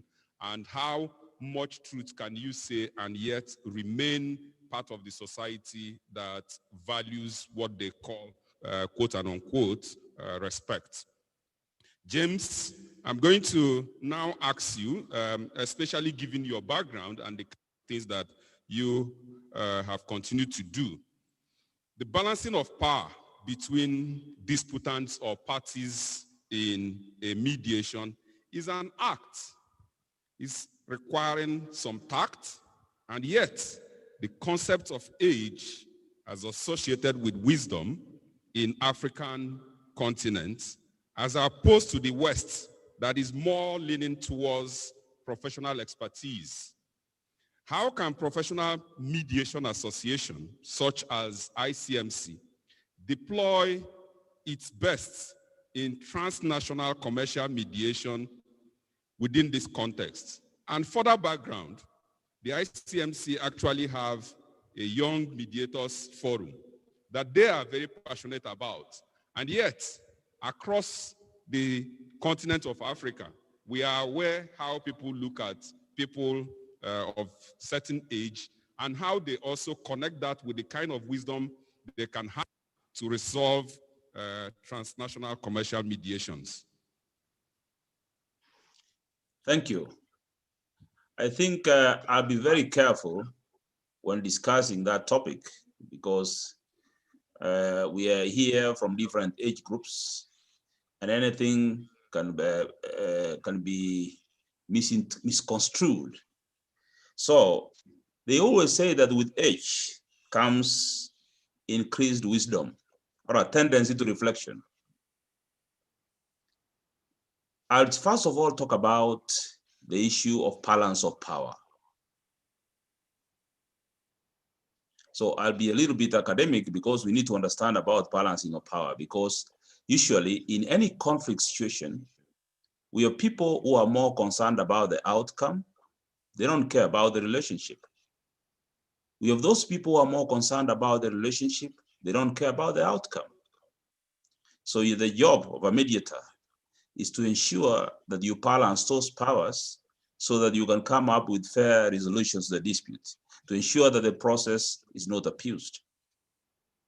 And we always talk about what we call a behavioral reflection tool, where you mirror the behavior of a person who appears to be of less power than the other. And most important is to give that person what we call self-determination power, to enable them to raise objection to the high power, high intensity disputant, so that the process of mediation is not abused. And the struggle in mediation most of the time is to ensure that we balance power with, we deal with power with, not power over. Because if we allow the more powerful parties to lord over or to bully those ones without power, we will also be contributing to the abuse of the process. At the same time, if we bully the powerful ones, as mediators will be bullying the bullies, and therefore mediators will become bullies at the same time. So it's a delicate balance. Now, in an African context, in our culture, they always say that a person with age, people become wiser with age. In fact, there's a topic that you have just talked about how we treat women in our society. And I have a very good example, even if that's not the topic I'm talking to, but because I'm talking about power, I can tell you that there's a mediator I trained and I accompanied them to go and mediate a community dispute in Maas Island. This was a very senior police officer, a very high-ranking police officer, but a trained mediator. So I accompanied this lady to Maas Island to go and mediate a community dispute. When I reached there, the elder said, no.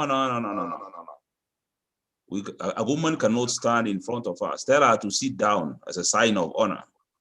And the lady said, no, I'm a senior police officer. I can't sit down. Moreover, I'm a trained mediator and I've been called here specifically to come and do the training. And those old men said no. And the mediation failed just because of that cultural aspect. I had an opportunity of training elders, our elders in the country, after the post-election violence. And I had to go out throughout the country. I had a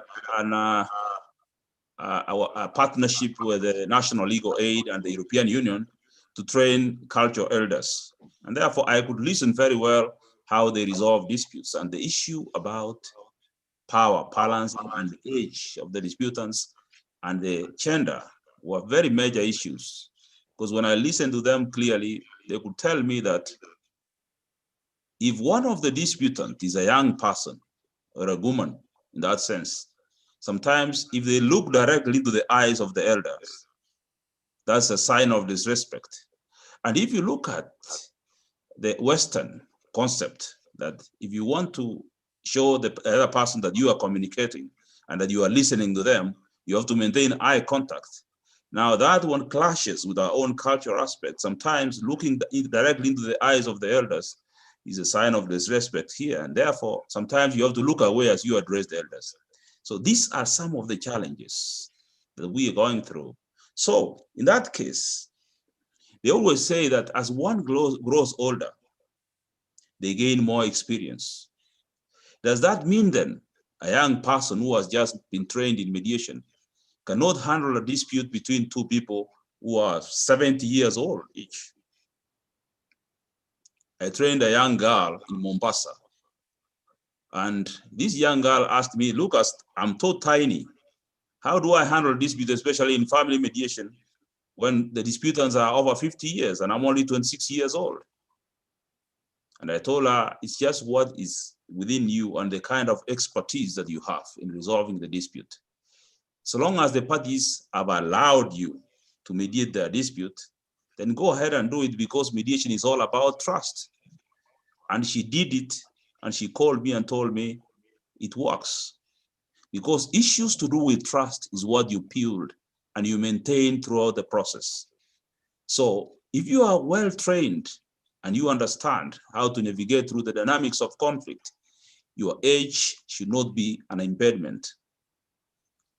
And therefore, even though they say that your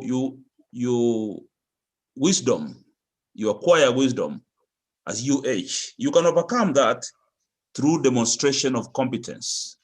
You have to demonstrate that you are competent. And therefore, if you are young and you can clearly demonstrate that you are competent, you have the skills of building trust between the disputants. If they can't trust you, you can help them navigate through the process and resolve their disputes. So, aging benefits the mind.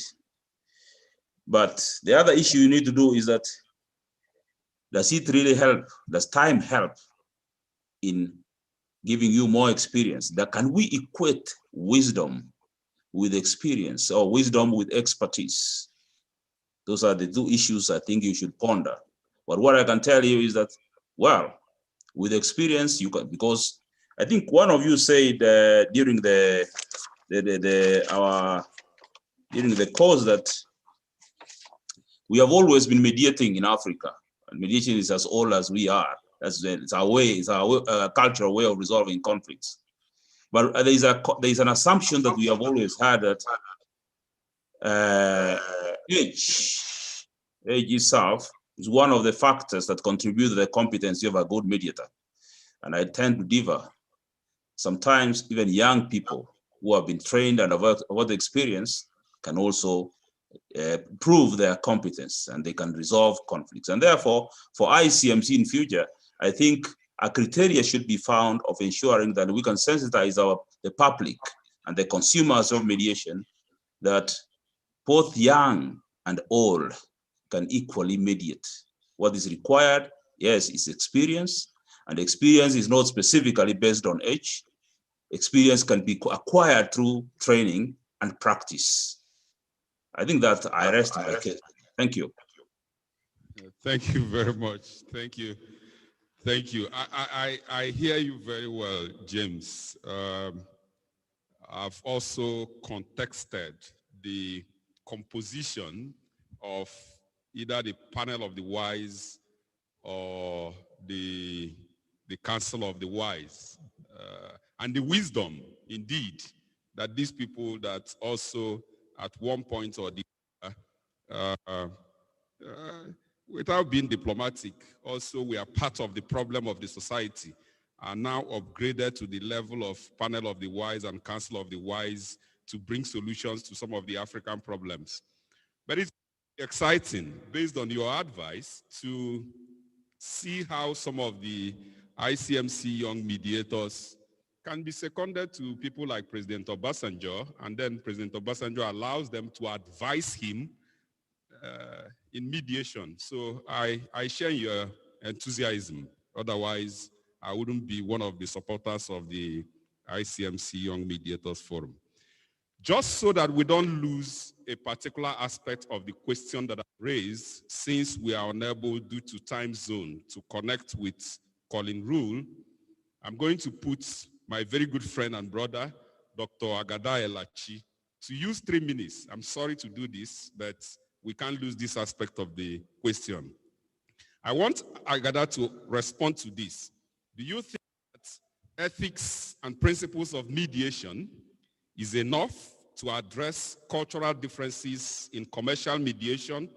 Or would you rather advocate, especially as we begin to engage beyond the shores of Nigeria, for alternative approaches to dealing with such dilemma? Well, thank you, Emeka, for putting me on the spot.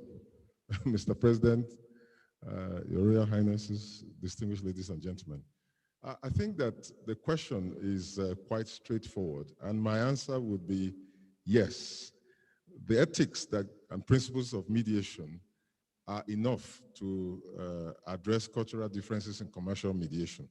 And if you think about the principles of mediation, and just for purpose of refreshing our minds, fundamental principles are ownership by the parties, the fact that the parties decide the process themselves.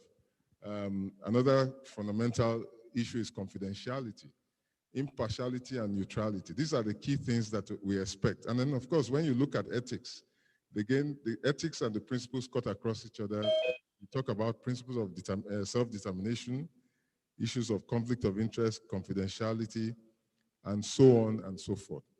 Now, what do I mean by you can use this to address differences? If there are differences, some of the differences you will find result from the fact that people have backgrounds that are different.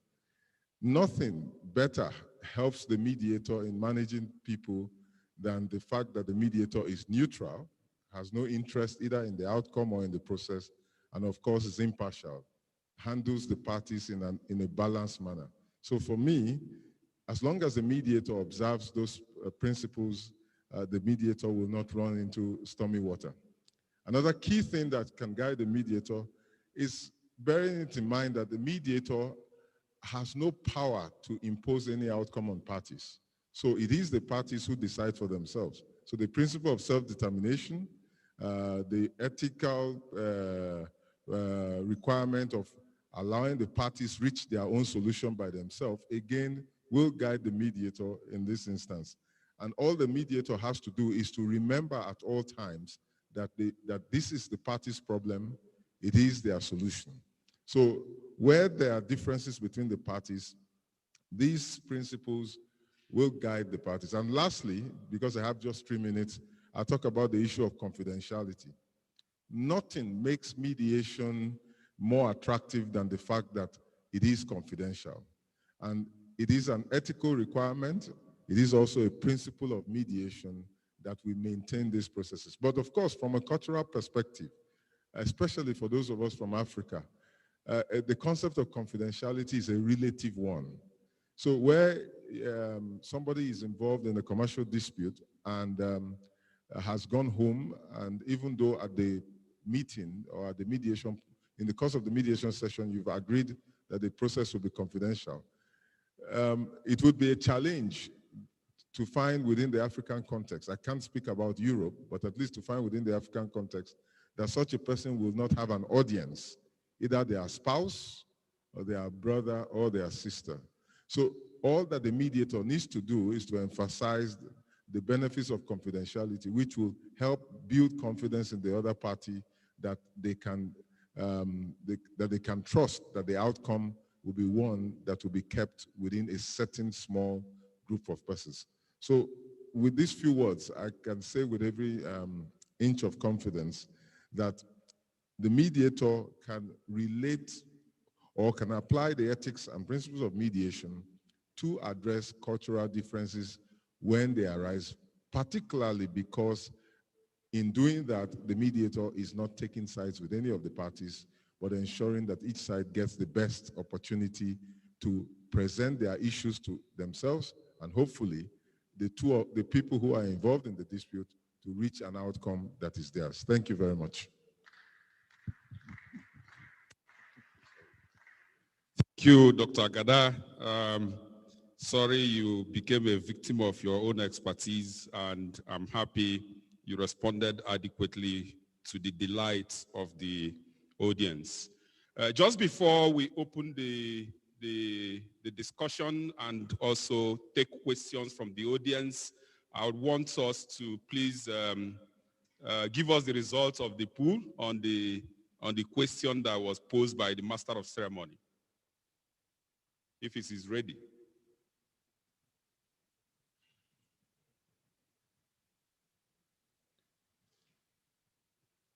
Please, somebody needs to help here. The eyes are getting tired, so I don't know who can see the results, and please, so that they don't say I've rigged an election when there is no need for that.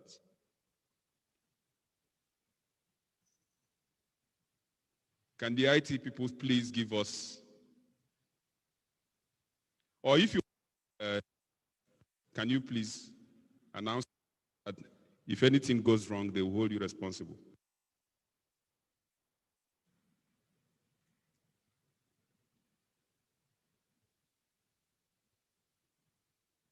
Okay, I think we can move on and then return to that at the end of the session. So if we have questions that have been posed to the speakers, this is the time to make that available.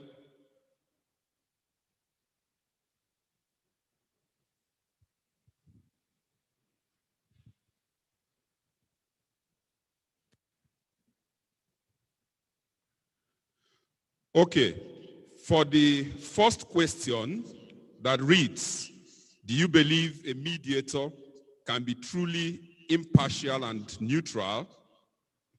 We have 87% overwhelmingly saying yes, and 4% saying no, and then another 9% saying maybe. Is that correct? Then the second one, does gender and patriarchy influence the choice of mediators in your country? 51% says yes, 29% says no, and then 20% says not sure. I'm sure this will also be interesting to Lady Justice Joyce in making her concluding remarks when the time comes. Thank you very much.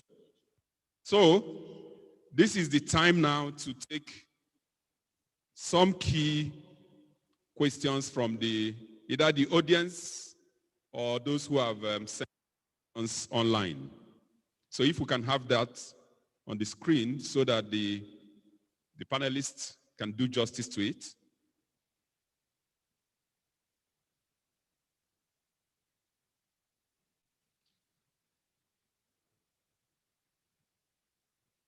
I think you need to be quick, especially that I'm not sure your balance has been paid. So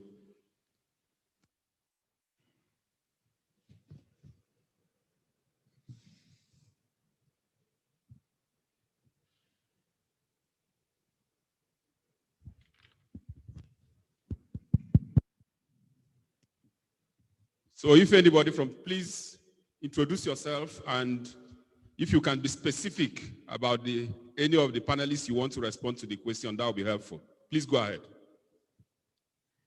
Good afternoon, ladies and gentlemen. My name is Aisha Ado Abdullahi. I'm not sure if I can be specific. I think my question is going to be a bit general because I need advice. There was a very interesting session this morning on the Young Mediators platform. They had a breakfast meeting this morning at 8 a.m. And one of the interesting part of their discussion was on the opportunities for young mediators. Like in the ICMC, we train a lot of them, especially from the universities or from the law school. We have a large number of young trained mediators, and one of their main concerns is how to get the experience. They approach their mentors or experienced mediators for opportunities to serve, and they are often told that you cannot be involved in a matter without the experience. And then they go back to feel how can they have the experience without given the opportunity to serve.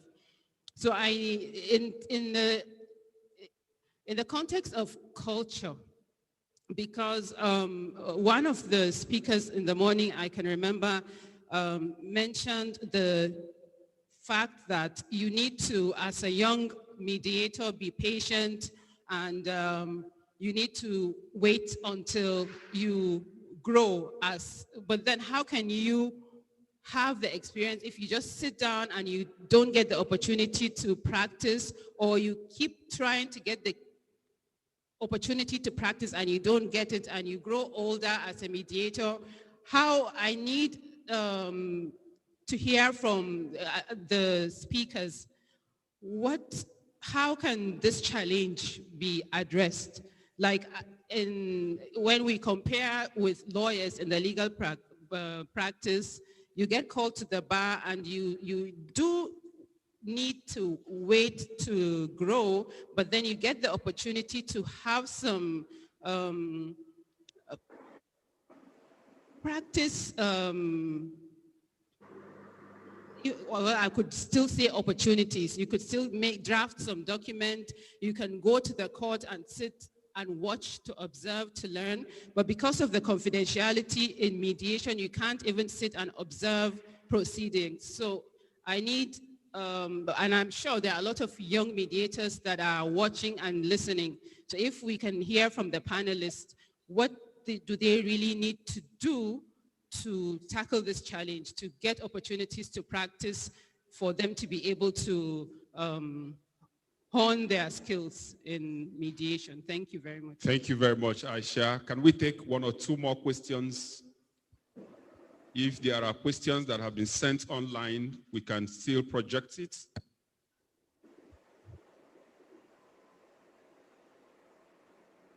I think this question was on Singapore Convention, and the panelists are not on this particular session. So if there is another question or comment, we can take that. Otherwise, any other person from the audience?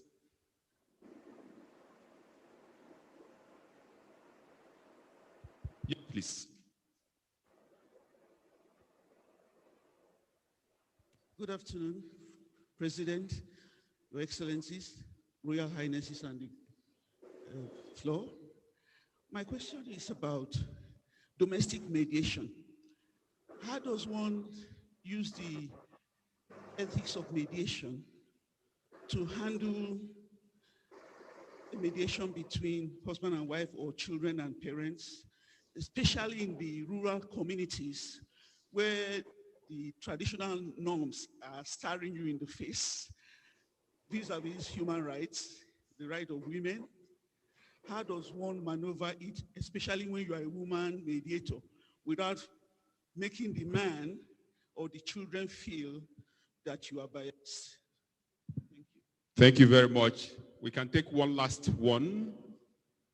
Any other person? Any other? Any questions from the online? Okay. Let me read it out. I think it's a comment that there should be no generalization about gender role in dispute resolution in African cultural milieu. Among the Igbos of Nigeria, certain customary disputes, even of commercial nature, are best resolved by daughters, collectively known as Umuada, both married and unmarried. They can mediate and enforce resolutions. This should be researched further and integrated into our African ADR practice. Okay? That's something that we need to further look at. You have a question? Yes, I do. Please go ahead. My name is Obegoli Fine JP. My question goes to the panelists from the UK, India section of the mediators. When you have two clearly conflicting cultures, how do you mediate that? For instance, he was telling us about cow being sacred in India, while other parts of Africa is a source of meat. If you have two clearly conflicting cultures, how does the mediator help the parties overcome or circumvent that? Thank you so much. Thank you very much. I will now revert to the panelists, and what I will do now is that each of the panelists I call will respond to any aspect of the question, even if it is not directed to you, and also use that to give us your concluding remarks. Aware that Lady Joyce is also going to have a different assignment, I will begin with her to please respond to any aspect of the question and also use that opportunity to provide your concluding remarks. You have the floor if you're ready.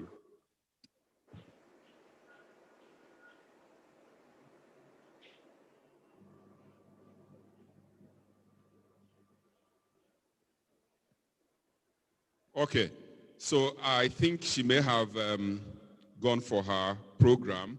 So let me now, in reverse order, begin with James. James, a couple of the questions have been raised and directed to you. You still need to clarify how engaged the young mediators can be, and also any of the other questions. And beyond that, you can also provide us with your concluding remarks. Well, thank you very much for that opportunity. What I can always say is that young mediators are the future of mediators in Africa. So I think it's important that each country or each jurisdiction has a program on mentoring these young mediators. The lady who just talked about the way lawyers are mentored by observing what other lawyers are doing in court. I think like in East Africa, we have a program of mentorship. We always have, once people have been trained, we usually assign them a mentor. They work with a mentor by observation and co-mediation until the person feels comfortable enough to be able to handle those complex disputes. I think we should invest a lot in our young mediators, because that's the future of mediation in this continent. About the issue to do with the conflicting cultures, like the other question they have asked, mediation is all about a reconciliation of interests. In fact, the reason why people come to mediation, there are two theories that bring people to mediation. One of them, we call it the ripe moment theory, that the time is ripe for us to resolve this dispute. The other one is known as the mutually hurting stalemate theory, that this thing is hurting both of us. Why don't we sit down and talk? Mediation being a voluntary process and confidential, I think if people are interested in reconciling their interests, definitely they will resolve their disputes, irrespective of what kind of cultural backgrounds they come from. And my last and closing words is that we need to have an African body of mediators. We need also to strengthen ourselves in Africa so that in East Africa, Central, West Africa, we have at least a body where we can be having these programs continuously so that we can promote the concept of mediation in Africa. Thank you very much, and it was nice meeting all of you. Thank you so much. Thank you very much, James. We appreciate. Let me now invite Busi Siwe to also give her concluding remarks, but also to respond to any aspect of the question that you're comfortable with. Thank you, Program Director. I will respond to the one which was asked about how to acquire experience.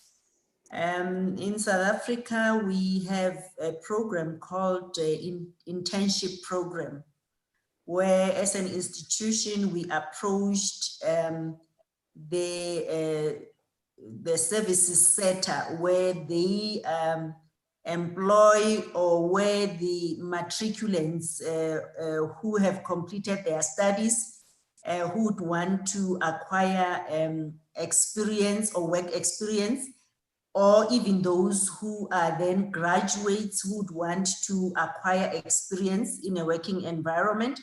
So we had a lot of those as an institution, and those who are legally qualified, they would be working with our experienced investigators and investigate the matters, and that's where then they gain the experience on how to conduct mediation or even conciliation, because we do that a lot, as I indicated. And also we are now busy with coming up with a policy to have a partnership or an understanding or an agreement with various universities or even technicons or technical universities, where those students who are studying law or paralegal, they can also come and volunteer their services, but in the meantime gain experience from our side. And my concluding remarks are that mediation is now the way to go, especially because litigation is very much expensive. And I think also mediation focuses on the core of building, because when you go for litigation, you find that the parties will never find each other. And most of the time litigation is very technical or even focuses on technicality, and you'd find that the conflict or the challenge which the parties are facing is never resolved, and that will continue perpetuating. But also invite any other organization to be part of the African Ombudsman and Mediators Association, because that's where we engage and share experiences. And this platform, which is organized by Icmc, is one of those where they are also members of the African Mediators and African Ombudsman and Mediators Association. Thank you so much for this opportunity, and let's work together for the Africa we want, so that we can achieve the aspirations of Agenda 2063. And as mediators, let's silence the guns and assist our countries to resolve conflicts by mediation instead of engaging in wars. Thank you. Thank you very much. Thank you so much. Especially on that issue on the Agenda 2063, which is not just the Africa we want, but also the Africa we deserve. So let me now invite back our friend who have also received a question to kindly address the audience on the question that has been given to him. So Samir, you have the floor. Yeah, thank you so much. I'll take up the last question first. And yes, to an extent, I agree that mediation, it is difficult to mediate, conflicting interests or conflicting cultures. But as we all know, mediation is not always for any final decision. It is more to, try to have some kind of resolution to the dispute. Many times it has been seen that, in mediation, through mediation, in fact, at least parties have come to understand each other much more clearly than it was before. So mediation definitely can, it is not always successful, but it does have a very positive effect on the dispute or on the conflict. So it is always good and it is always advisable to, adopt mediation before adopting any other mode of dispute resolution like litigation or arbitration. And it is said that, every time you may not get what you deserve, but definitely you will be able to, you will be able to get what you negotiate. So mediation basically is nothing but, structured negotiation. So try to negotiate, try to mediate, and I'm sure that, you would be able to narrow down the conflicting interest to a larger extent. So that is for the last question. And I'll just also take up the first question because I myself is doing the mentorship in India and outside also to many young students of law and young professionals. Uh, it is very correct, and I think a major duty is cast upon the experienced mediators and practitioners to give it back to the society. It's there to take this as their moral duty now to train the young generation into this important aspect of mediation, because as Africa, I think India also badly needs mediation to resolve its disputes. And one of the very important step which has been taken by the Indian government and judiciary is that now mediation has been made a mandatory curriculum, part of the mandatory curriculum in law schools across India. Though in my personal view, mediation is much more to do with practical aspect rather than theory, because mediation itself is such a flexible process that if you narrow it down or limit its influence into theory, it's not going to work. You need to be flexible. You need to adopt or adapt to different circumstances as and when it comes up in mediation. So I think at least it's a first good step that young would-be lawyers or young people young students who would be in the law school studying law would also have this opportunity to have understanding of what mediation is all about. Because what I feel is that there is still a very lack of awareness in parties, in people in general, especially in India, about the importance and effectiveness of mediation. And therefore, whenever I have been taken sessions on mediation, what I have said is that there are, legal so-called restrictions on arbitrating or litigating or arbitrating disputes, but all disputes that can be arbitrated can very well be mediated. So let's mediate and don't litigate. Thank you very much. Thank you very much. Thank you very much. Distinguished mediators, ladies and gentlemen, the issue of multiculturalism in transnational commercial mediation has come under much greater scrutiny since the 90s, and various proposals have been put forth to address this issue. These include adjusting the communication framework to make it amenable to other communication styles, and I think Dr. Agada already touched on that, following checklists of cross-cultural mediation techniques, matching ethnicities and elicitive praxis.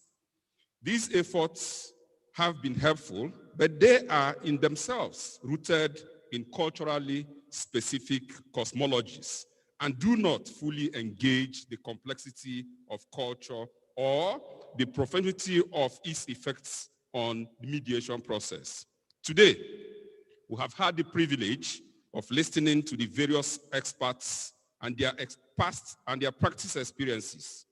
The composition of the experts already gives you a picture of what transnational commercial mediation and cultural dilemmas can present to the mediator and the mediation design and processes. Our panelists, including my very good friend and brother, Dr. Agada, that I had to put on spot, has given us more than expected. And we now have to use their techniques, their experiences, and their practice in navigating the dilemmas we can encounter in the very interesting but ever dynamic field. Please join me with a resounding applause as we appreciate our panelists. Finally, one of the ethics of mediation is keeping to time. Thank you, Mr. President.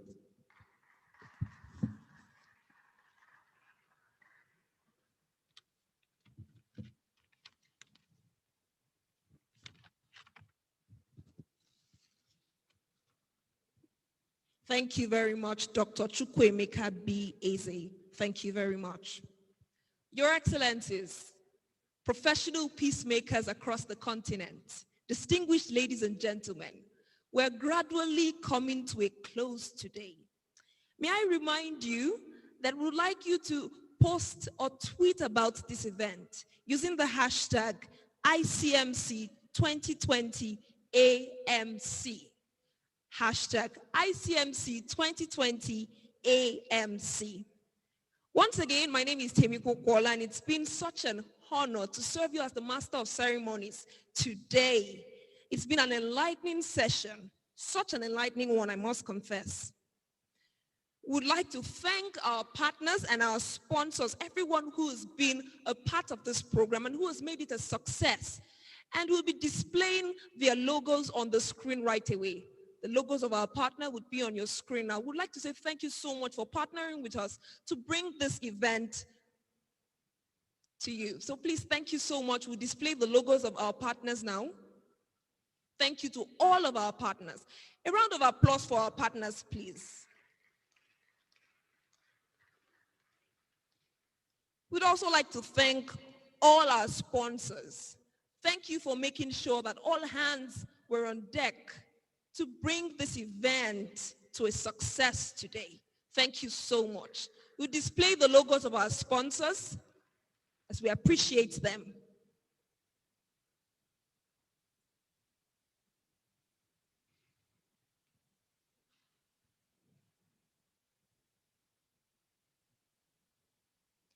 It's been a long and interesting day, but we cannot close this event without taking the vote of thanks by none other than the ICMC First Deputy President in person of Mrs. Margaret Nwobo, FICMC. Ladies and gentlemen, please make welcome the First Deputy President of the ICMC.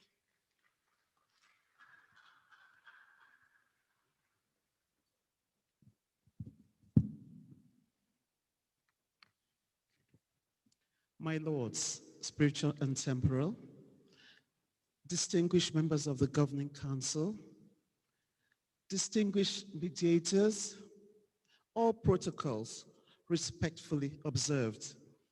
We have come to the end of the first ever African Mediation Conference. We all agree it was awesome. We have over 1,000 viewers following us and taking part in this conference. This has never happened before in the history of ICMC, and today it has been a monumental success. We would like to say thank you to Godwin Omoka-san, who planned with his fantastic team, who planned this awesome conference and put together the fantastic speakers. We would also like to thank the moderators, Mrs. Chinyere Onyemanam, sorry if I slaughter your name, and our Dr. Chukwuemeka Eze for moderating so well. It has been really exciting, and our new fellows and members must have learned a lot on the Singapore conference and others. If you leave here today without learning something, then you shouldn't be a mediator. I want to say thank you to everybody that took part in this conference, made it possible. The technical crew behind, the girls in the office, the men in the office, everybody, thank you very much. And may the good Lord take you safely home. Thank you very much.